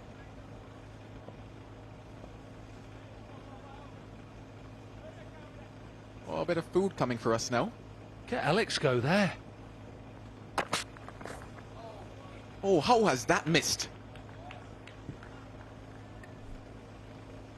A rare dot ball to Hobson.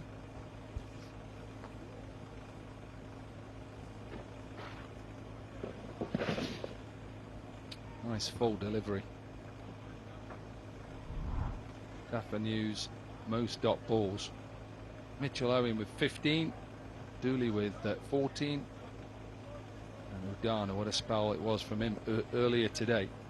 Got him the Player of the Match award.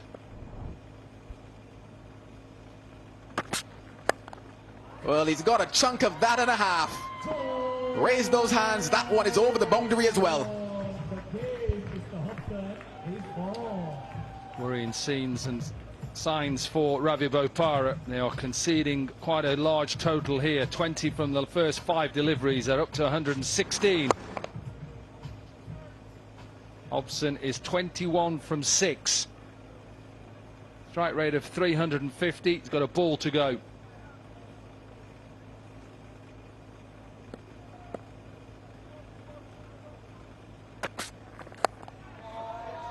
Absolutely delightful. Displaying carnage at the moment. The end of an expensive 9th over. 122 for 4.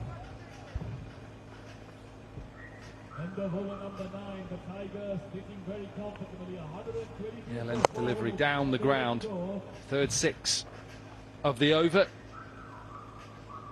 Got to keep your eye on him when you're in the crowd, when you're working.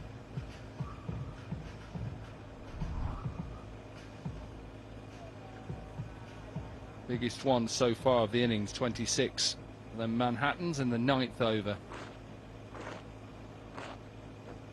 Makes for a lovely skyline, that last tower. 26 runs coming from it. Nick Hobson, the man doing the damage. It's interesting, the man at the other end in Ashley Nurse, who's facing now as a spectator in all of that. Can he join the party, or does he turn it over to the man having the blast of his life?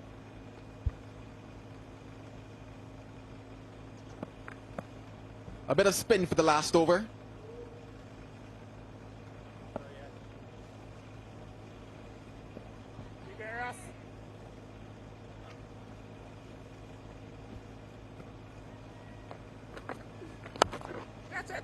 Well, Ashley Nurse says, I can do it as well. That's a big one.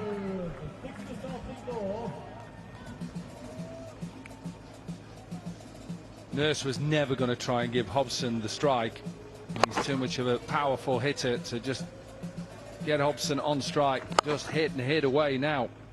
Another big over here, and they'll be closing in on that big total they scored yesterday. Or what was scored yesterday, 153. It's the highest total so far in the MAX60 Caribbean tournament. Stressing on that Caribbean, aren't you? He's going to change his angle now. Can it bring a change of fortunes for himself and the Lions?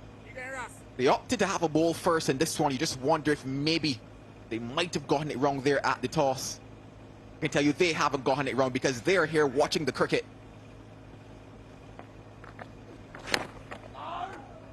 Fortunes change with the angle.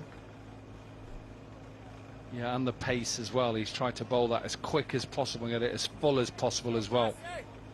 Nurse is just trying to get deep in the crease, drop that back leg, get elevation and hit it out the park.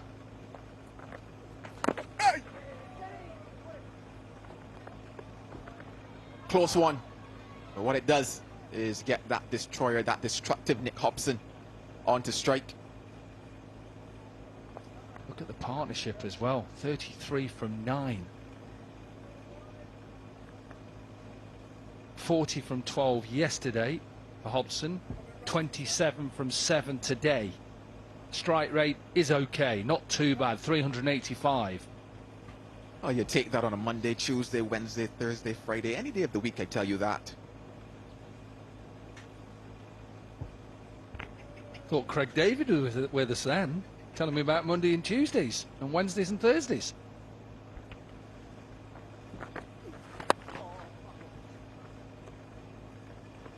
You got me there, I tell you that.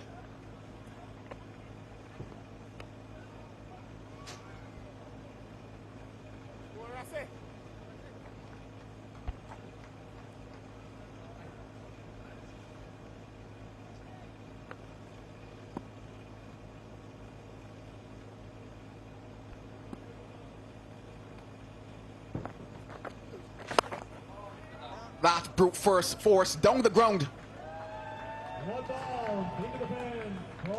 The runs keep coming for the Tigers. Won't get the highest score of the tournament so far, but it is a decent score on a pitch which Ravi Bopara said was difficult. Got themselves a chance to get to 140, finish it off in style.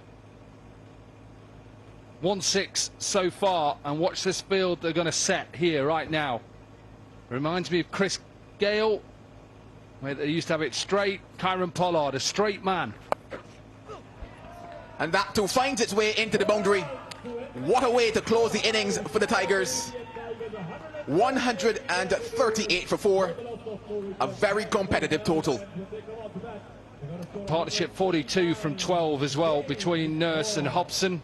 Hobson with 28 from 8. Good from him as well, Chris Lynn. I think that gives us away who we're going to speak to with our flash interview. Good to hear from him, but at least they've got runs on the board. Was Ravi Bopara, who won the toss, decided he would bowl first. He put the Tigers in, and I think they've got a really good score there of 138. Yeah, more than a good score indeed. Yeah, a lot of questions and conversations for that man there on screen, Ravi Bopara. His lads, they're going to have to bat well, bat a lot.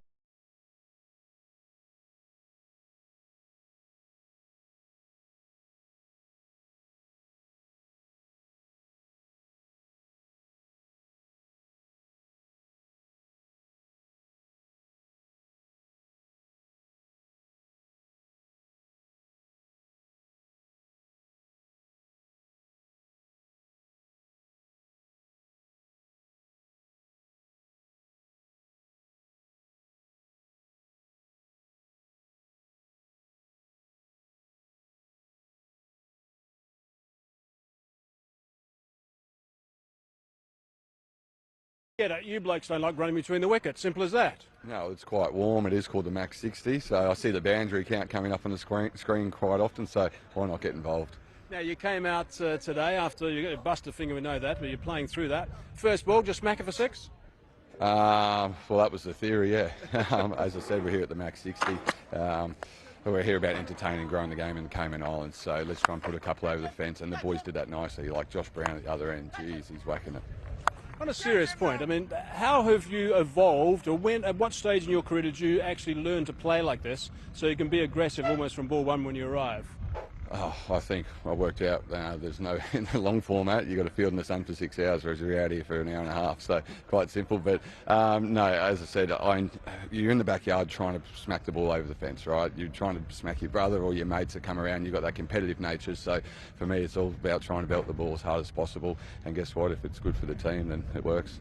And what about training drills for you? I mean, anything special, or is it just in the nets it's all about power hitting? Power creates power, so anytime you get in the gym, make sure it's explosive movement rather than slow, steady movement. So for me, in the nets, as I said, power creates power. Don't just go in there and block the ball, because I'm not going to have that intent in the game. I want to go out there.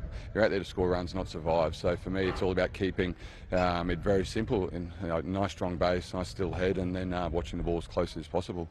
Thank you. Nice insight. Got enough runs? I hope so, yeah. I think so. I know so. You enjoyed us again. Oh, you entertained us, I'm going to say. Well played. Thanks, Victor. Well, you heard it. Hit it as hard as you can. And because of that, they've posted 138, which means the Lions need 139 in 60 deliveries. We take a break here, and when we come back, it's going to be the chase.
Okay, what a start this is to the final game. Terrific batting in the end from the Caribbean Tigers. 138 for 4. Quite extraordinary stuff. Brown, 44 off 20.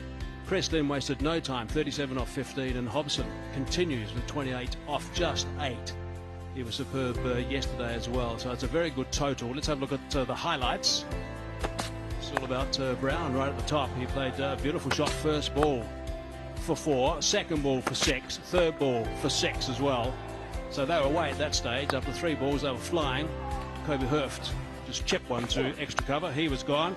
And Chris Lynn, first ball, slammed it for 6, broken finger and all, and then just sat back and played a few shots throughout his entire innings. Smashed that ball as hard as he possibly could quite a few times. Catch him now. But what was so impressive was the really clean hitting. Catch him now. Very impressive.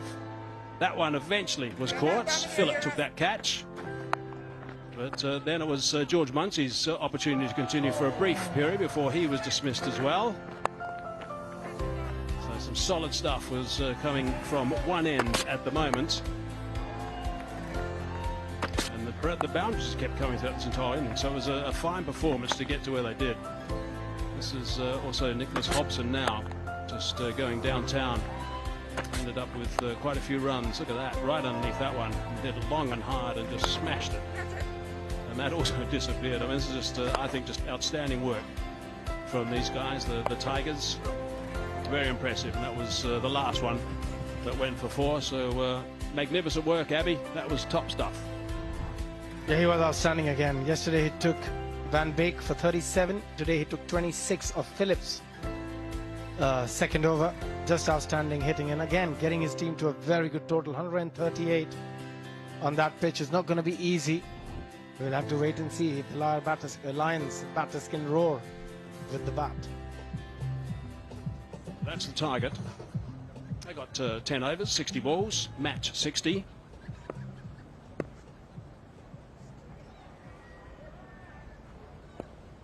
Right, it's impact player sub. Chris Lynn is on the boundary line and Curry is in. There he is. He'll open the bowling like he did yesterday. Picked up a wicket too in his first over yesterday when he came in as an impact player. Yeah, coming in place of Chris Lynn. Oh, what else can you ask for if you're Chris Lynn? Come out there, score 37 and don't have to field. Brilliant. Yeah, make sure that broken finger of yours is not too far away from some ice. Yeah. Maybe a glass in the hand as well. Ice in the glass, of course. Yeah, that's the best way to ice it. Yep. One more Chund. Need a good knock from him. He's their top player. We need to see a fine performance from these guys. They were pretty ordinary first up today. There was 31 for 6. And in big trouble. Here we go. Curry. Now that's up in the air. It might be another one. Another wicket. So that's a wicket first up. And it is Curry again. He's picked up a wicket first ball this time. Straight away, making a big impact. Curry. Oh, slower delivery in Chund. Did not pick that up. Very subtle change, but a good catch. Never easy running backwards. Lions batters are really finding this pitch difficult to bat on. When Chund out for a duck. 0 for 1 Lions.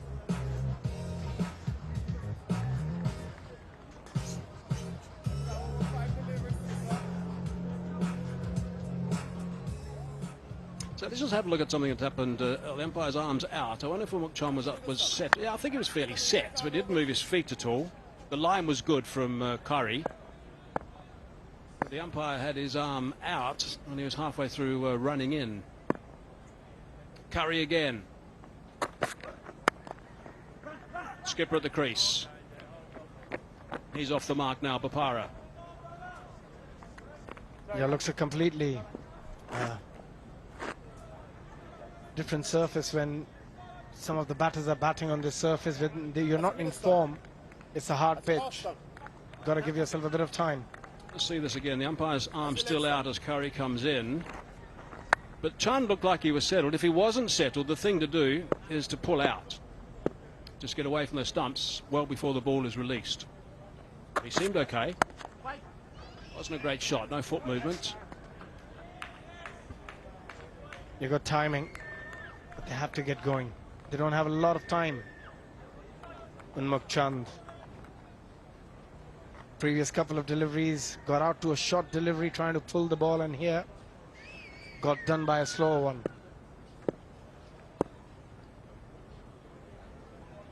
Need some runs from Joe Burns.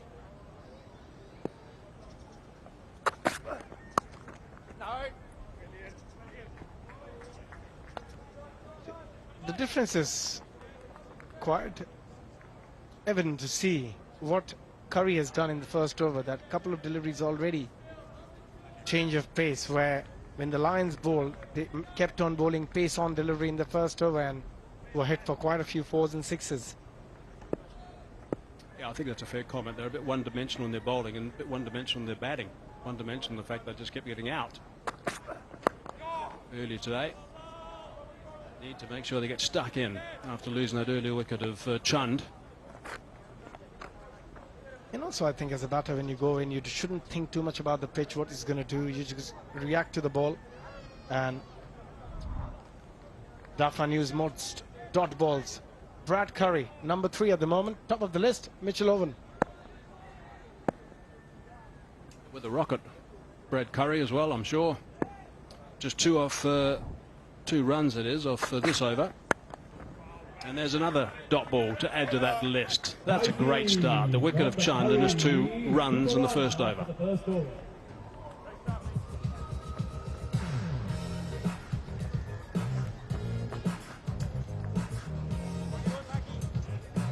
So let's hope they're sharing some intelligence there in the middle, because they need to play really well, these 2 guys. Bopara needs to just simply lead by example, I think, and captains are picked to do that sort of stuff. Got to show the other guys the way, some of the younger guys, the more inexperienced guys.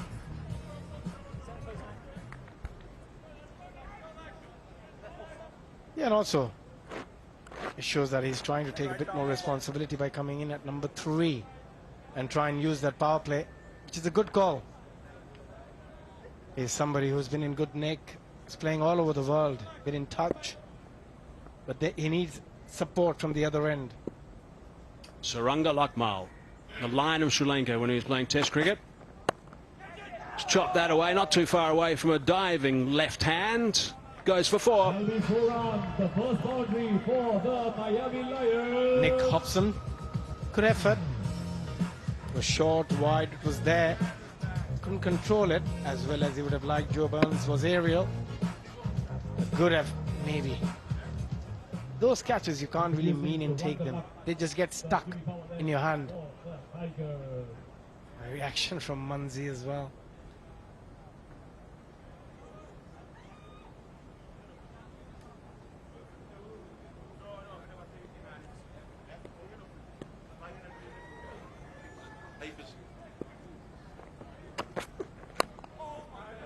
Nicely bowled by Lakmal. A little bit of away swing. Fairly late as well. You just, no real feet movement. Look at where the foot is and where the ball pitched. Very far from that delivery, losing a bit of shape as well. Trying to play that shot, Joe Burns. They need boundaries desperately. Required rate already 15.5. Just backing away a fraction there and just working that down to 3rd. There is a man down there. They're going to come back for the 2nd. It's good running. Your 1s and 2s aren't going to hurt the Tigers much.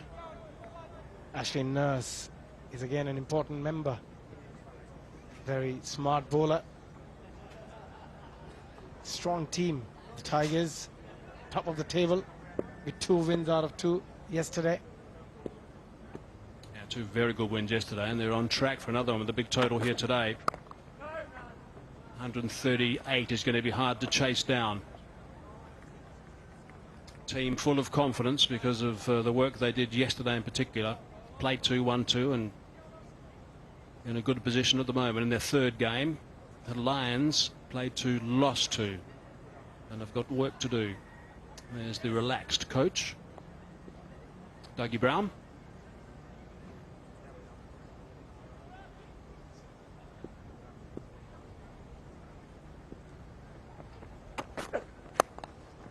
That's nicely played. That's a very good shot. One bounce and that's gone for 4 over the top of extra cover. Good stuff from Burns.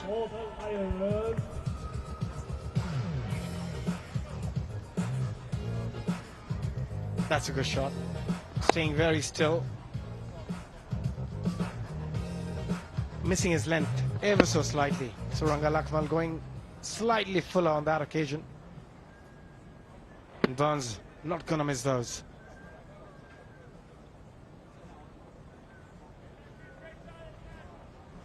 So 10 off this over now with 1 ball to go. I just play a bit of catch up after that very good first over.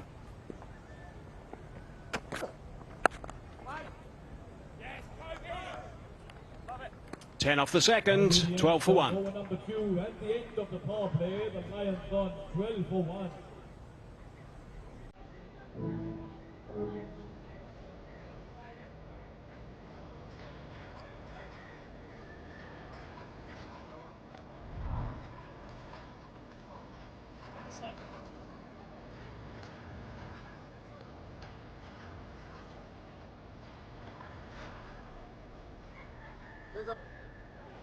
There's a bowling change, left hand round to you.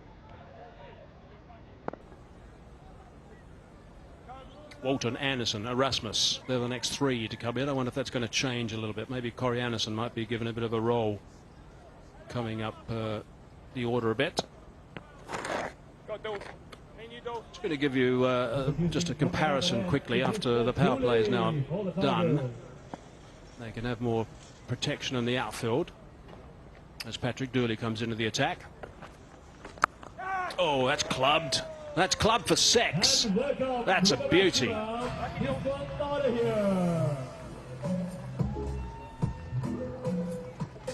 you didn't need to see how far that ball was traveling. You heard the sound and you knew that ball is going. Oh, look at that crisp sound from Ravi Bopara's bat. That traveled miles. The reaction from the bowler. After 4 overs, the Tigers were 58 for 1. They need to hit a few more of those shrubs to get close to that. As long as he doesn't pick up stone. We saw it earlier in the first match. There is a ball which looks exactly, there's the stone which looks exactly like the ball. And nearly, there it is, still there. It wouldn't be a bad idea to bowl with that. Feel like a rocket hit the bat. Hobson's back in play. Catch it! Looking to go again.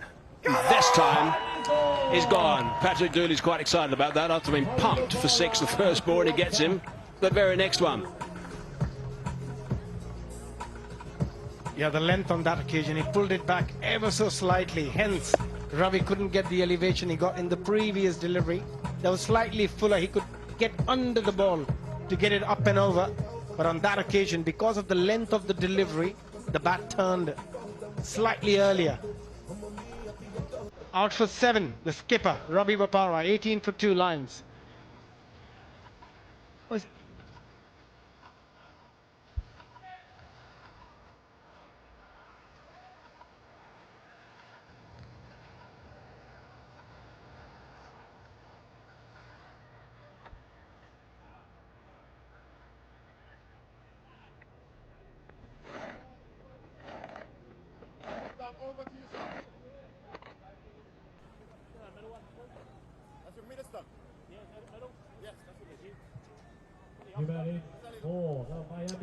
Anderson has been elevated. Left and right combination again. But more for the point that he's a guy who likes to get after bowling as soon as he possibly can. He can hit a ball a long way, Corey Anderson. Today's the day he needs to do it. Needs to try and keep these Lions alive.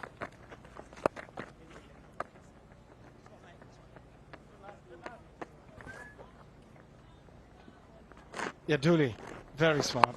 The way he pulled the length back, a good catch, straight forward, Ravi Papara.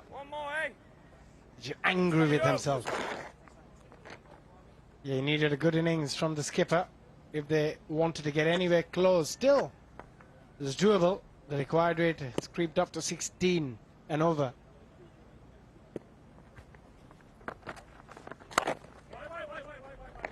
Oh, that's good fielding. That's nicely done by Lakmal. See, that was a lot fuller. He managed to get under the ball, get that elevation, and the next one pulled the length back, went flatter. Yeah, that's quite clever from Patrick Dooley. Knew what he was looking to do. He's looking to smash that over the ropes as well, but he hasn't made that. It's another catch. Dooley's picked up his second wicket in the over. So Dooley will be really pleased with this work. Yeah, he's been very creative. This whole tournament so far, he's managed to outthink the batter every time. Again, pulling that length, slowing it down. He knew exactly what the batter's going to try and do. Catching has been pretty good. Dunker, they're not making any mistakes. Second catch for him, second wicket for Dooley, and three down. Lions for 19.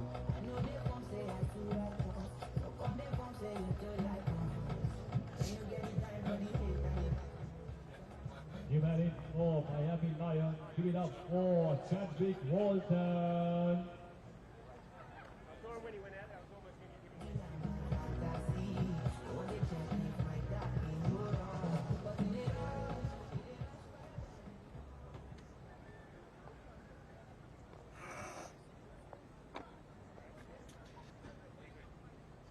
Left hand round one, deliver to yourself. Thank you.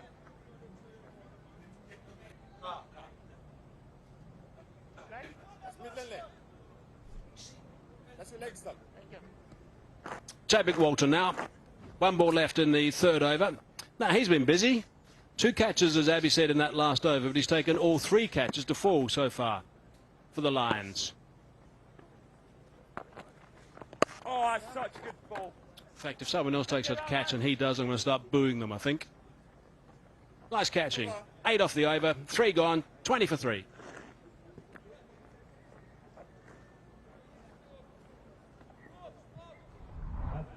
Number 3 is 20 for 3. Ready! Right, I'm ready, please, sir. Yes. Yes.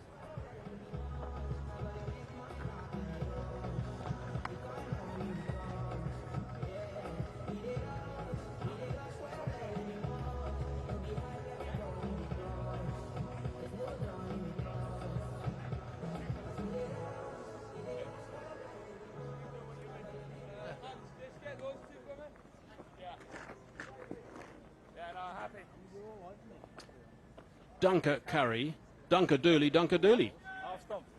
Till the 3 wickets have fallen. Chand, Burns and Bapara.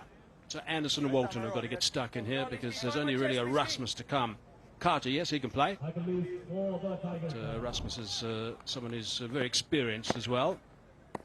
Leask now into the attack. Yeah!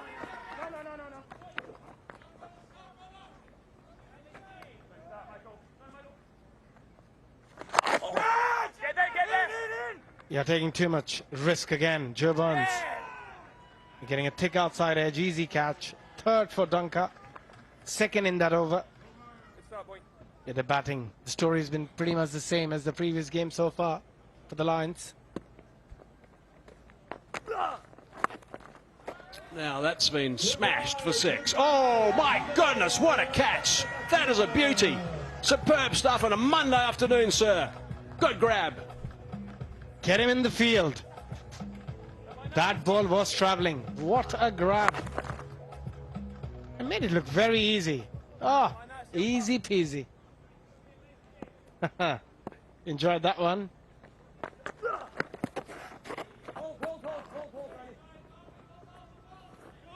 That was quite special. We're looking for some top catches in this tournament. That's got to be in the top 5, doesn't it? Only if you could have taken it one-handed. Would have won that prize easy. I wonder if his phone's going to ring any second.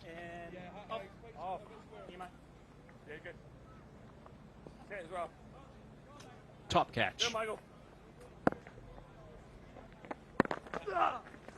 Bit of flight. Corey Anderson says, I'll have a piece of that. Pick the bones out of that one. Half a dozen runs. Wow. Yeah, we just got to make sure he didn't hit our director's car again, like yesterday.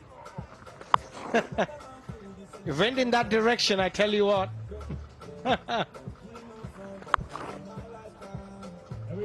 It's gone a long way. How close? What's that dent on the bonnet? Yeah. See that? And that's the rooster Dominic Cork is after.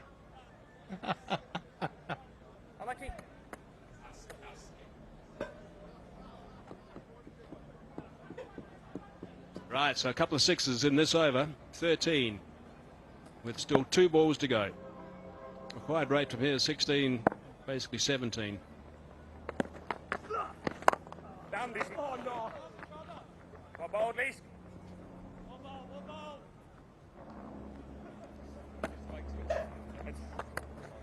14 off 5 balls now.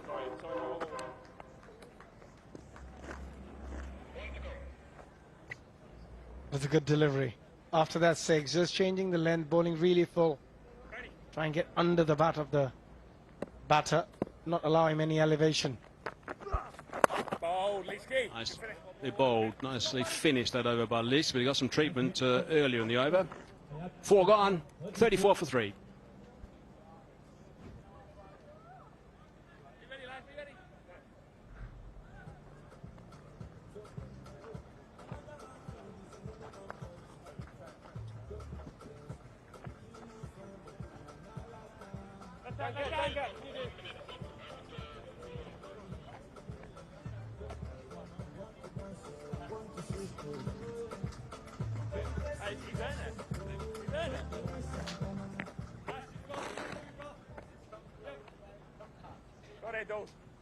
Good to see that Joel's working nice and hard. There he is.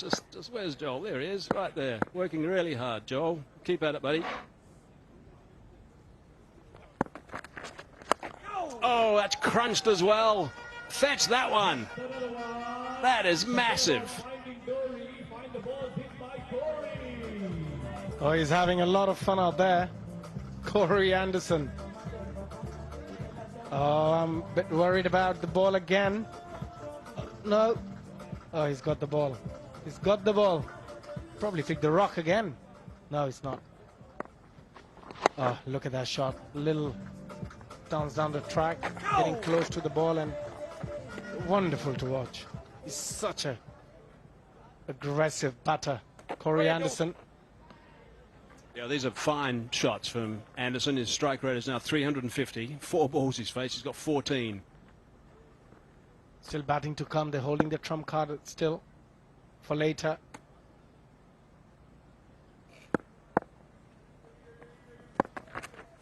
Oh, brilliant dose. In. Good lad. Good lad. Well done. Who's that, Abby?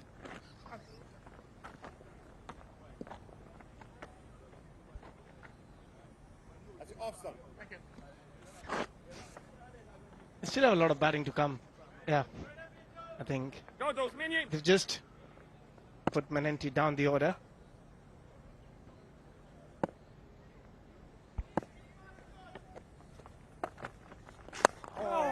Oh, that's easy. Easy as you like. That's nicely played down the ground for 4. A great shot. Stand and deliver. And look at that balance. Oh, easy. Beautiful to watch.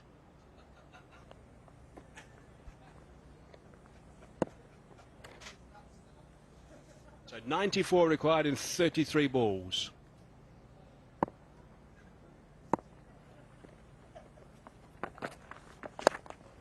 It's gone straight again. Well Mid-off actually moved a bit straighter before that ball was bowled. That's good stuff from the Tigers. The opportunity now for Corey Anderson to really make this a big over. The required rate 17.4. Couple of deliveries left in this over. Can he get a couple of boundaries and finish it with a 20-22 run over? They need a few big overs here if they want to get close to that target.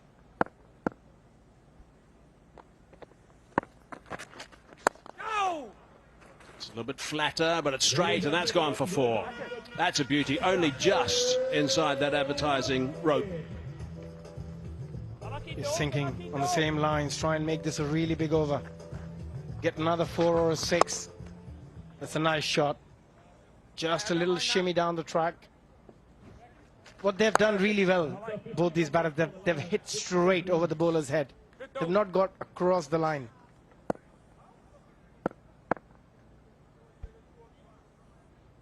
Last ball of the 5th over. Wants to retain the strike.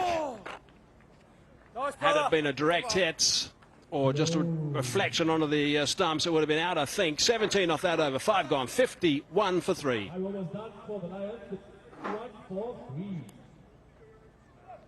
have been tight had there been connection. Let's have a look. I think it might have been a direct hit, would have been out. In fact, even if there had been a slight little deflection onto the stumps, keeper was doing the right thing by just giving with the hand and just trying to deflect it a fraction, but not to be. It's their best over. They need more of those.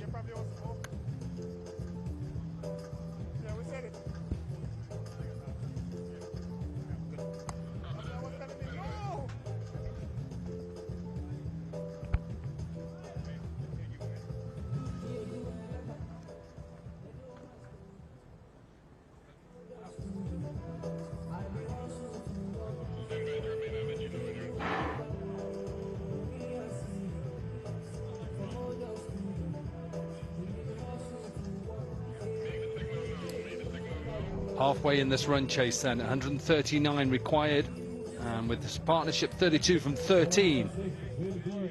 Anderson and Walton have decided to go for the floating batting power play. 138 is where the Tigers got to. Remember, it was the Lions who won the toss, decided to bowl first. Round with 44. In reply, they're 51 for 3. A little bit of a mini recovery, Arslan Ash, but 88 from 30 is not going to be easy. Nah, not for sure, Dom. We need a little bit more action from Anderson, and Walters keeps going. As long as these guys are in the crease, they've got a chance. And as long as they keep playing straight and hard with the power they've got, they can get back into the game somehow. Blackmell then will bowl his last over and the power play over. So just 2 fielders are on leg side. Deep square leg, deep mid wicket. You can hear he just thinks he's missed out there, Anderson. It's a full toss. No, you're right, but I just think Anderson's got the right mindset. As soon as he's got into the crease, he's looking to play with a straight bat. With the power that he's got, I think it's going to pay off somewhere down the line here. Well, mid-wicket has come up and there's a 3rd in place now. I think he's going to change that. Is he going to change it? There's the keeper talking to him, captain. 3rd has come up. He's now only got 1 out of the circle. No, 3rd has gone back. Up and back. It's like the okey cokey.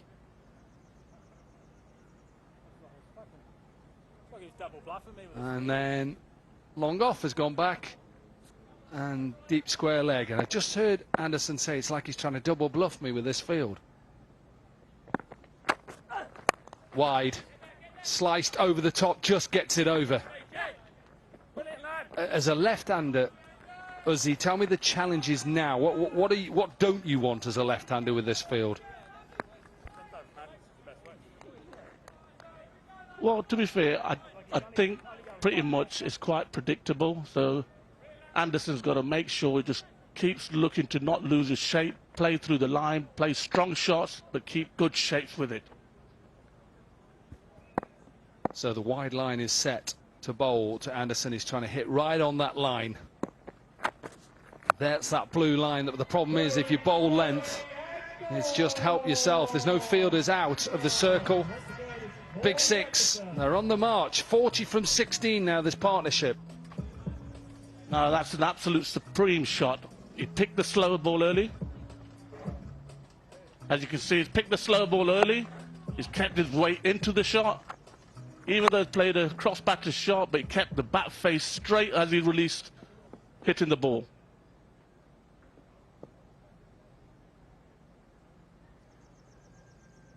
Yeah, we just have to make sure we get that ball back. Somebody has found it again. So, partnership 40 from 16. They need 80 from 27.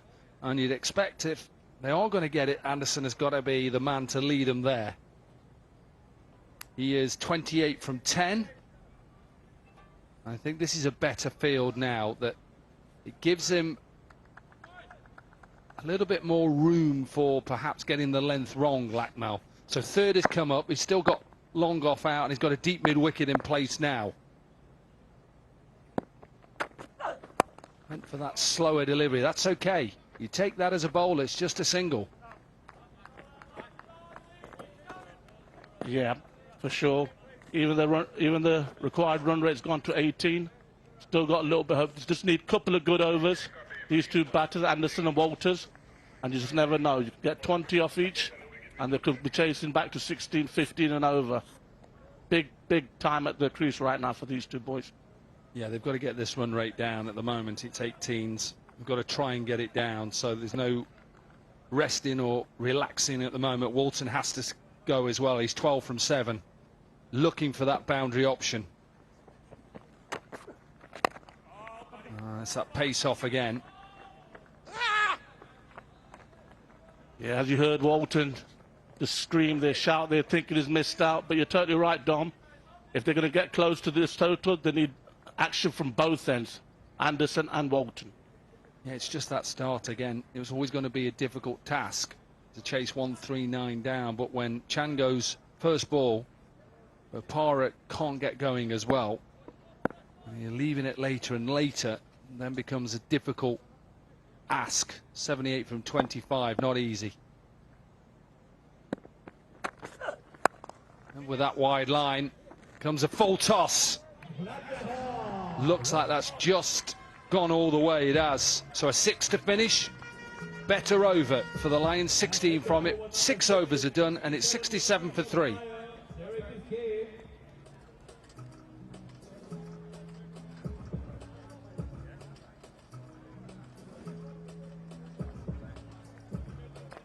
Anderson has been absolute supreme, as you can see.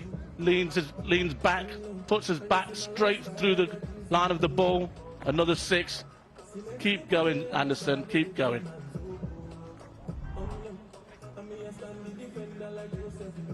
Corky, I've been hearing a lot from, Abby and the other commentators regarding this chicken story, mate. I know we know that, but we need you to clarify what's all about this chicken or this rooster and stuff like that, mate. Because the viewers don't understand what we're on about. So please highlight us. There he is, my mate. Wakes me up every morning. 5:55. I've got a name for him. Sliced away.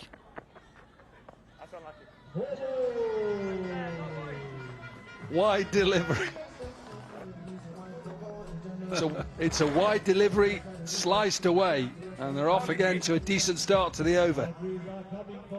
No, I mean, it's a good shot, excellent shot. It's deliberate. I mean, how he got it there is by bending his right foot right back down, making sure it elevates it and puts his hand through it so it goes behind square.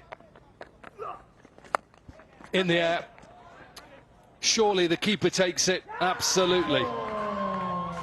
The owners and supporters in front of us at the commentary box end are delighted with that. Walton tries to keep going, and all he does is offer a simple chance to Munsey. No, it's clever bowling from Lees. He's come around the wicket, so the angle means that the ball keeps going away. This time the length came back a little bit, hence why it went straight up in the air. Clever bowling.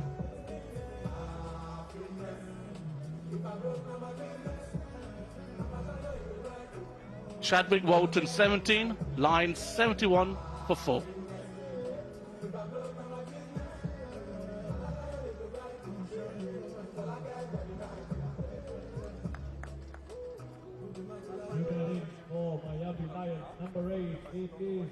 Erasmus.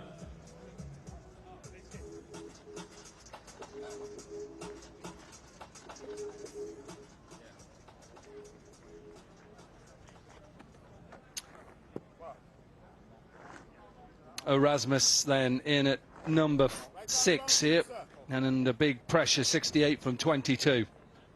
No time really to settle in, got to go and go hard. Yeah, as I said earlier, they brought the length back a little bit, and Walton just hits it right up in the air. Clever bowling.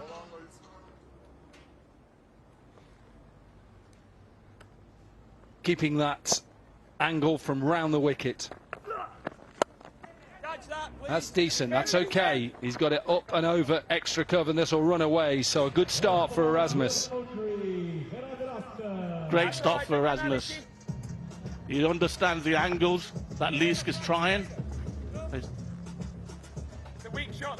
you can see, around the wicket, bowls wider, shorter. He understands I've got to hit this ball through extra cover. Uses that angle perfectly well. Excellent batting. 4 wicket 4.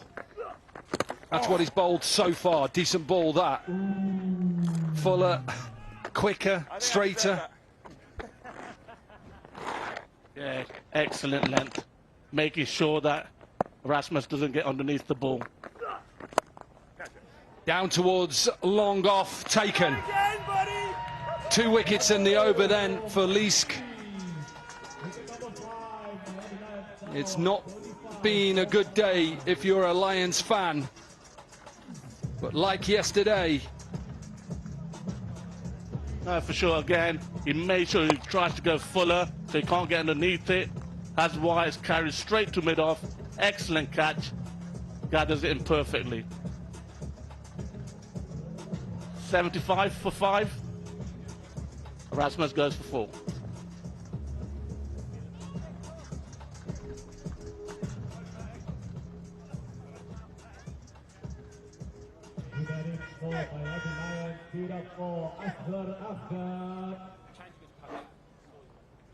Right arm over 1, delivery to you, sir. Keep under my chest, Leaskey.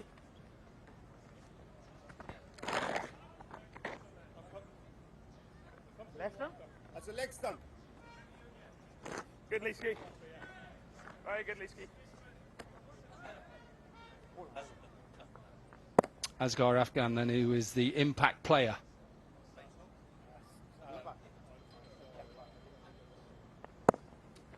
Ahmedzai out. Asghar in. Got to go. Straight away, right in the air. Does Leask want it? Can he take it? No, down. Would have been a decent catch, but a decent over from Leask. 2 wickets in it, 9 from it. There's 76 to 5. A great effort from Leask, great effort, good over, understanding the angles he's looking to bowl. Afghan just tries to hit it too hard. As Leask runs back, gets his feet a little bit tangled and misjudges it a little bit. But apart from that, great effort after all.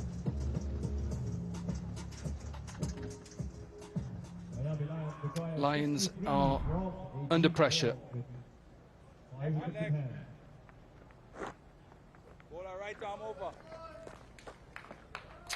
138 is what the Tigers got to. After those back-to-back wins yesterday, they're sitting top of the table, and they're going to extend that lead at the top of the table. The Lions, they were hopeless in their first game, not too good in their second game at the moment. Still got a chance, 63 from 18, a slim chance.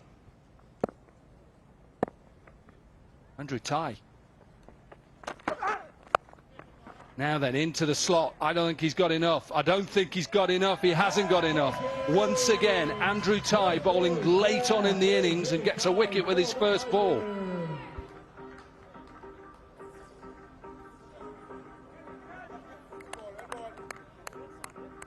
Yeah, Afghan interested in his 2 balls. Again, it was in the slot. Because he was leaning back, that's why it went more up in the air instead of going away for a 6. Again, a tremendous catch. Ty looks at him, smiles, understands the situation, a lot of runs to get. Asghar Afghan goes for 1, line 76 for 6.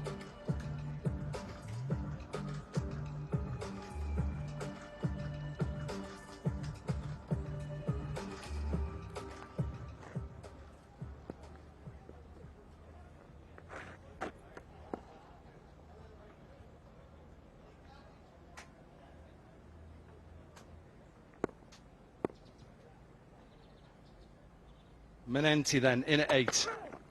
And Andrew Ty, who has bowled at this stage in the first couple of games, got wickets early on. He's got a wicket with his first ball. Yeah, as I mentioned earlier, shot was on, but he leaned back, hence why more height on the ball. And the reason why he got caught out. Good catch as well in the deep. Ben Menenti then.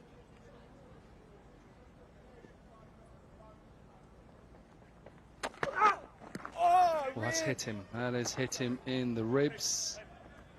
They have to just ice that a little bit later on. Yeah, I think it's hit him harder than he's trying to make out. You just don't want to rub it. I think it was a slower ball. However, well bowled from Ty. I remember I got hit in the rib once from Nanty Haywood. It broke them. And I think he's quite lucky because Ty took the pace right off it, hit him straight in the ribs.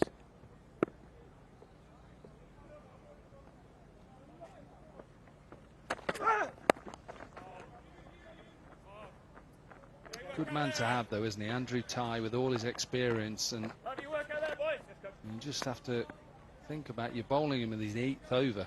He's happy to bowl his last couple of overs, 8th and the last over, with all his experience. They're a good side. He is. I mean, there's been such a 1 or 2 overs. We forgot Anderson still batting. He hasn't faced the ball for a few balls now, and he, you know, the rhythm could be lost with him. You know, I know the chase is a bit far-fetched now, but he's the only hope.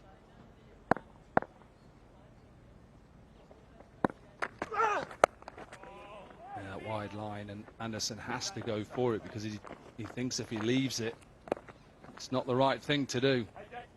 And so, good from Ty.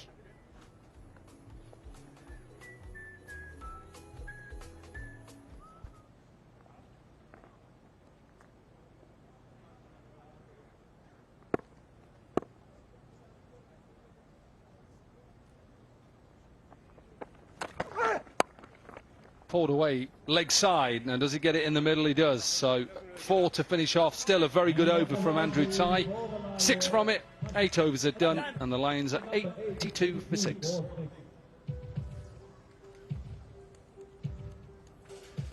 Yeah, fantastic shot. As you see, he leans back, puts his quick hands through the ball, picks that gap between square leg and mid wicket, and off figures for 4.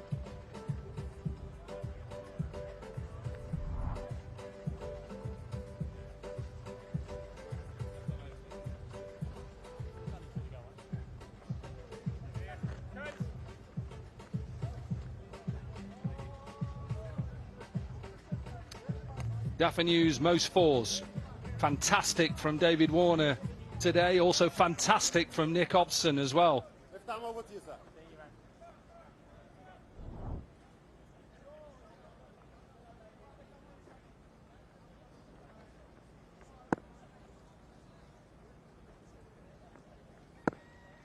Curry. Second over from Curry. And 1 for 2 in his first. On into the surface, they're going to pick up 2. It's still not going to hurt the Tigers too much. This game is done and dusted. 55 from 11. The Lions have got work to do. I mean, watching this young bowler Curry, Dom, I mean, you were a top seamer. I mean, what's your opinion on him? Looks quite handy as a bowler. You know, he looks quite handy, tall, swings it, has variation. Yeah, it looks all right. Maybe just collapses a little bit in his delivery stride, but decent run up. Look at that right arm. Does he use that enough? Maybe just a little bit lazy with that right arm. He could drive through a little bit more. And he maybe just loses a little bit of height. It's little things you could work with him, but it's, you don't want to put too many things in a bowler's mind. You're under enough pressure when you've got somebody coming at you with a cricket bat and trying to smash you out of the park. Set your plans and relax and try and execute them.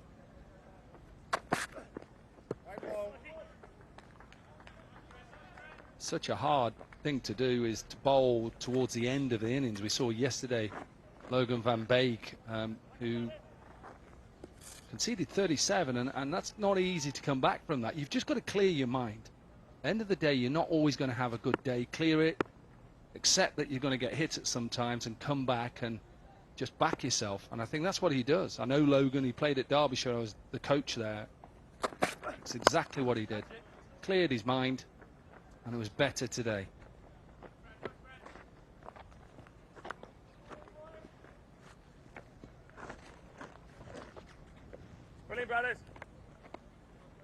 Yeah, Dom, I've come to a conclusion regarding the chicken, the rooster, whatever you want to call it. I think you owe the chicken some money, and he's been following you since you landed at Cayman. And, you know, I don't know what you think, mate.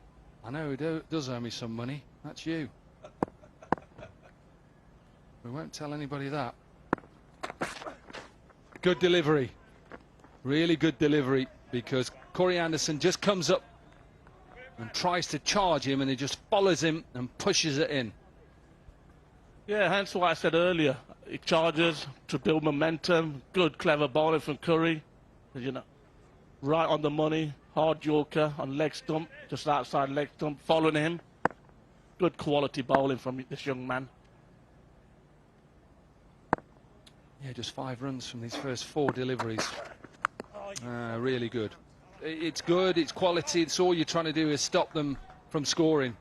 It's all you're trying to do, and Anderson is struggling at the moment.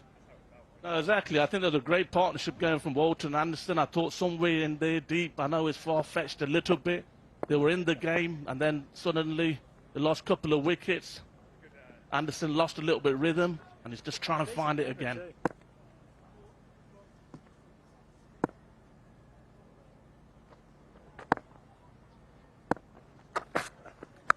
Gave himself a little bit of room and into the surface, so a boundary to finish. Still a decent over from Curry, just 9 from it. We've got an over left, and the Lions are 91 for 6. One thing the Lions can take away from this day today is Anderson. He's been phenomenal this innings. Really, from ball 1, the intent, how he went about it, the belief that he's going to go and chase this total of 138. You know, that's one thing. But one thing for sure, I think the Lions have got a huge team meeting to discuss areas that they can get better in, because they need to come back better.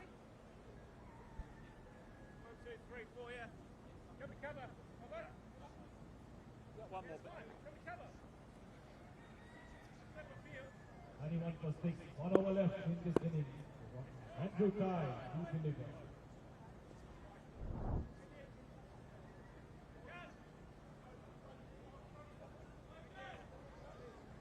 Last over.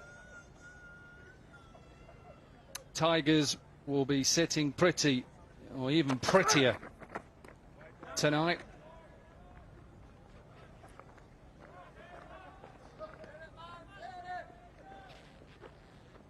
Bright top for the umpires, and it's been a bright first 3 games for Dougie Brown's Tigers, led well by George Munsey.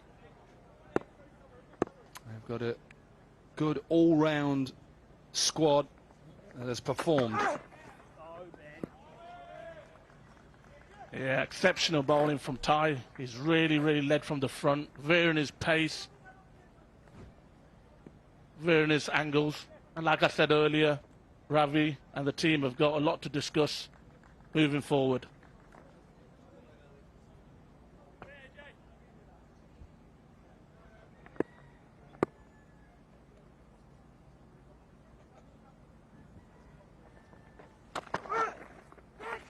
Well, is this a glove? No, it's put down. Hang on, just keep your eye on the umpire as he hits it.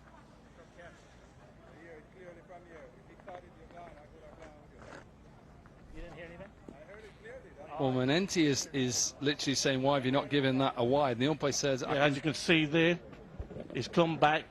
He thought he hit his glove, gave it an wide. He dropped it.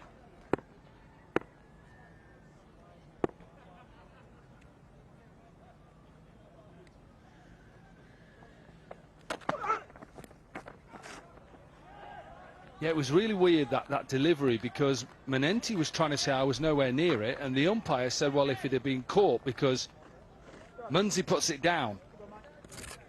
And he clearly says, the umpire, we picked it up over the stump mic, that if it had caught this, I was going to give you out, and hence why I've not given a wide. And there was definitely a noise. I picked it up on the stump mics.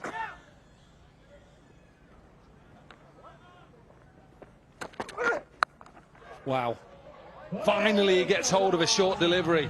It's a big shot, this. That's a top shot. Absolutely wonderful. I think a little too late, but however, hits it straight at the screws, crisply timed, out of the stadium for 6, sorry.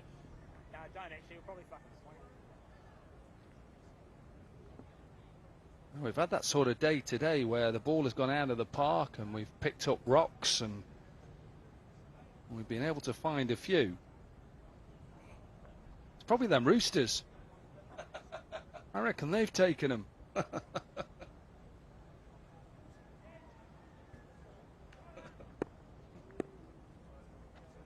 Yeah, he's been waiting for it and waiting for this short ball.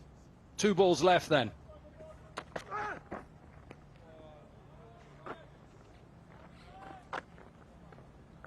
Still 2 balls left. Yeah, Ty just trying too hard to try and just take this game out, trying to bowl a Yorker into middle and leg stump. Horribly going wrong a little bit, falling over towards the offside, hence why I went down the leg.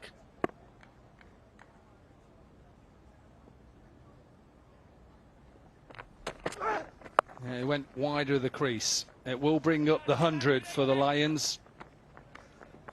A little bit better than their first effort when they were bowled out for 52. They're still looking for that ball. Hopefully there's not a chicken coop and it's gone in there somewhere.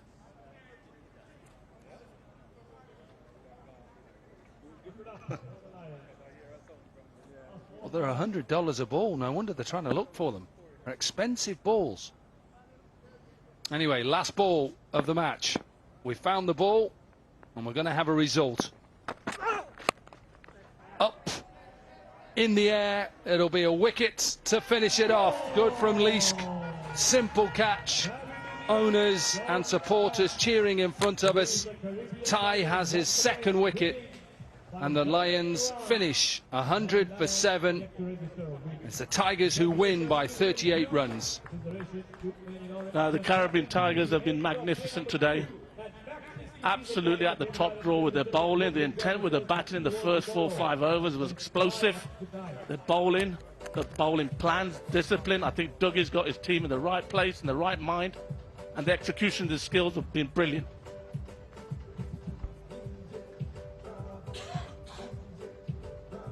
Work for the Lions. Not performed at all today. Good to see that man back after that finger injury.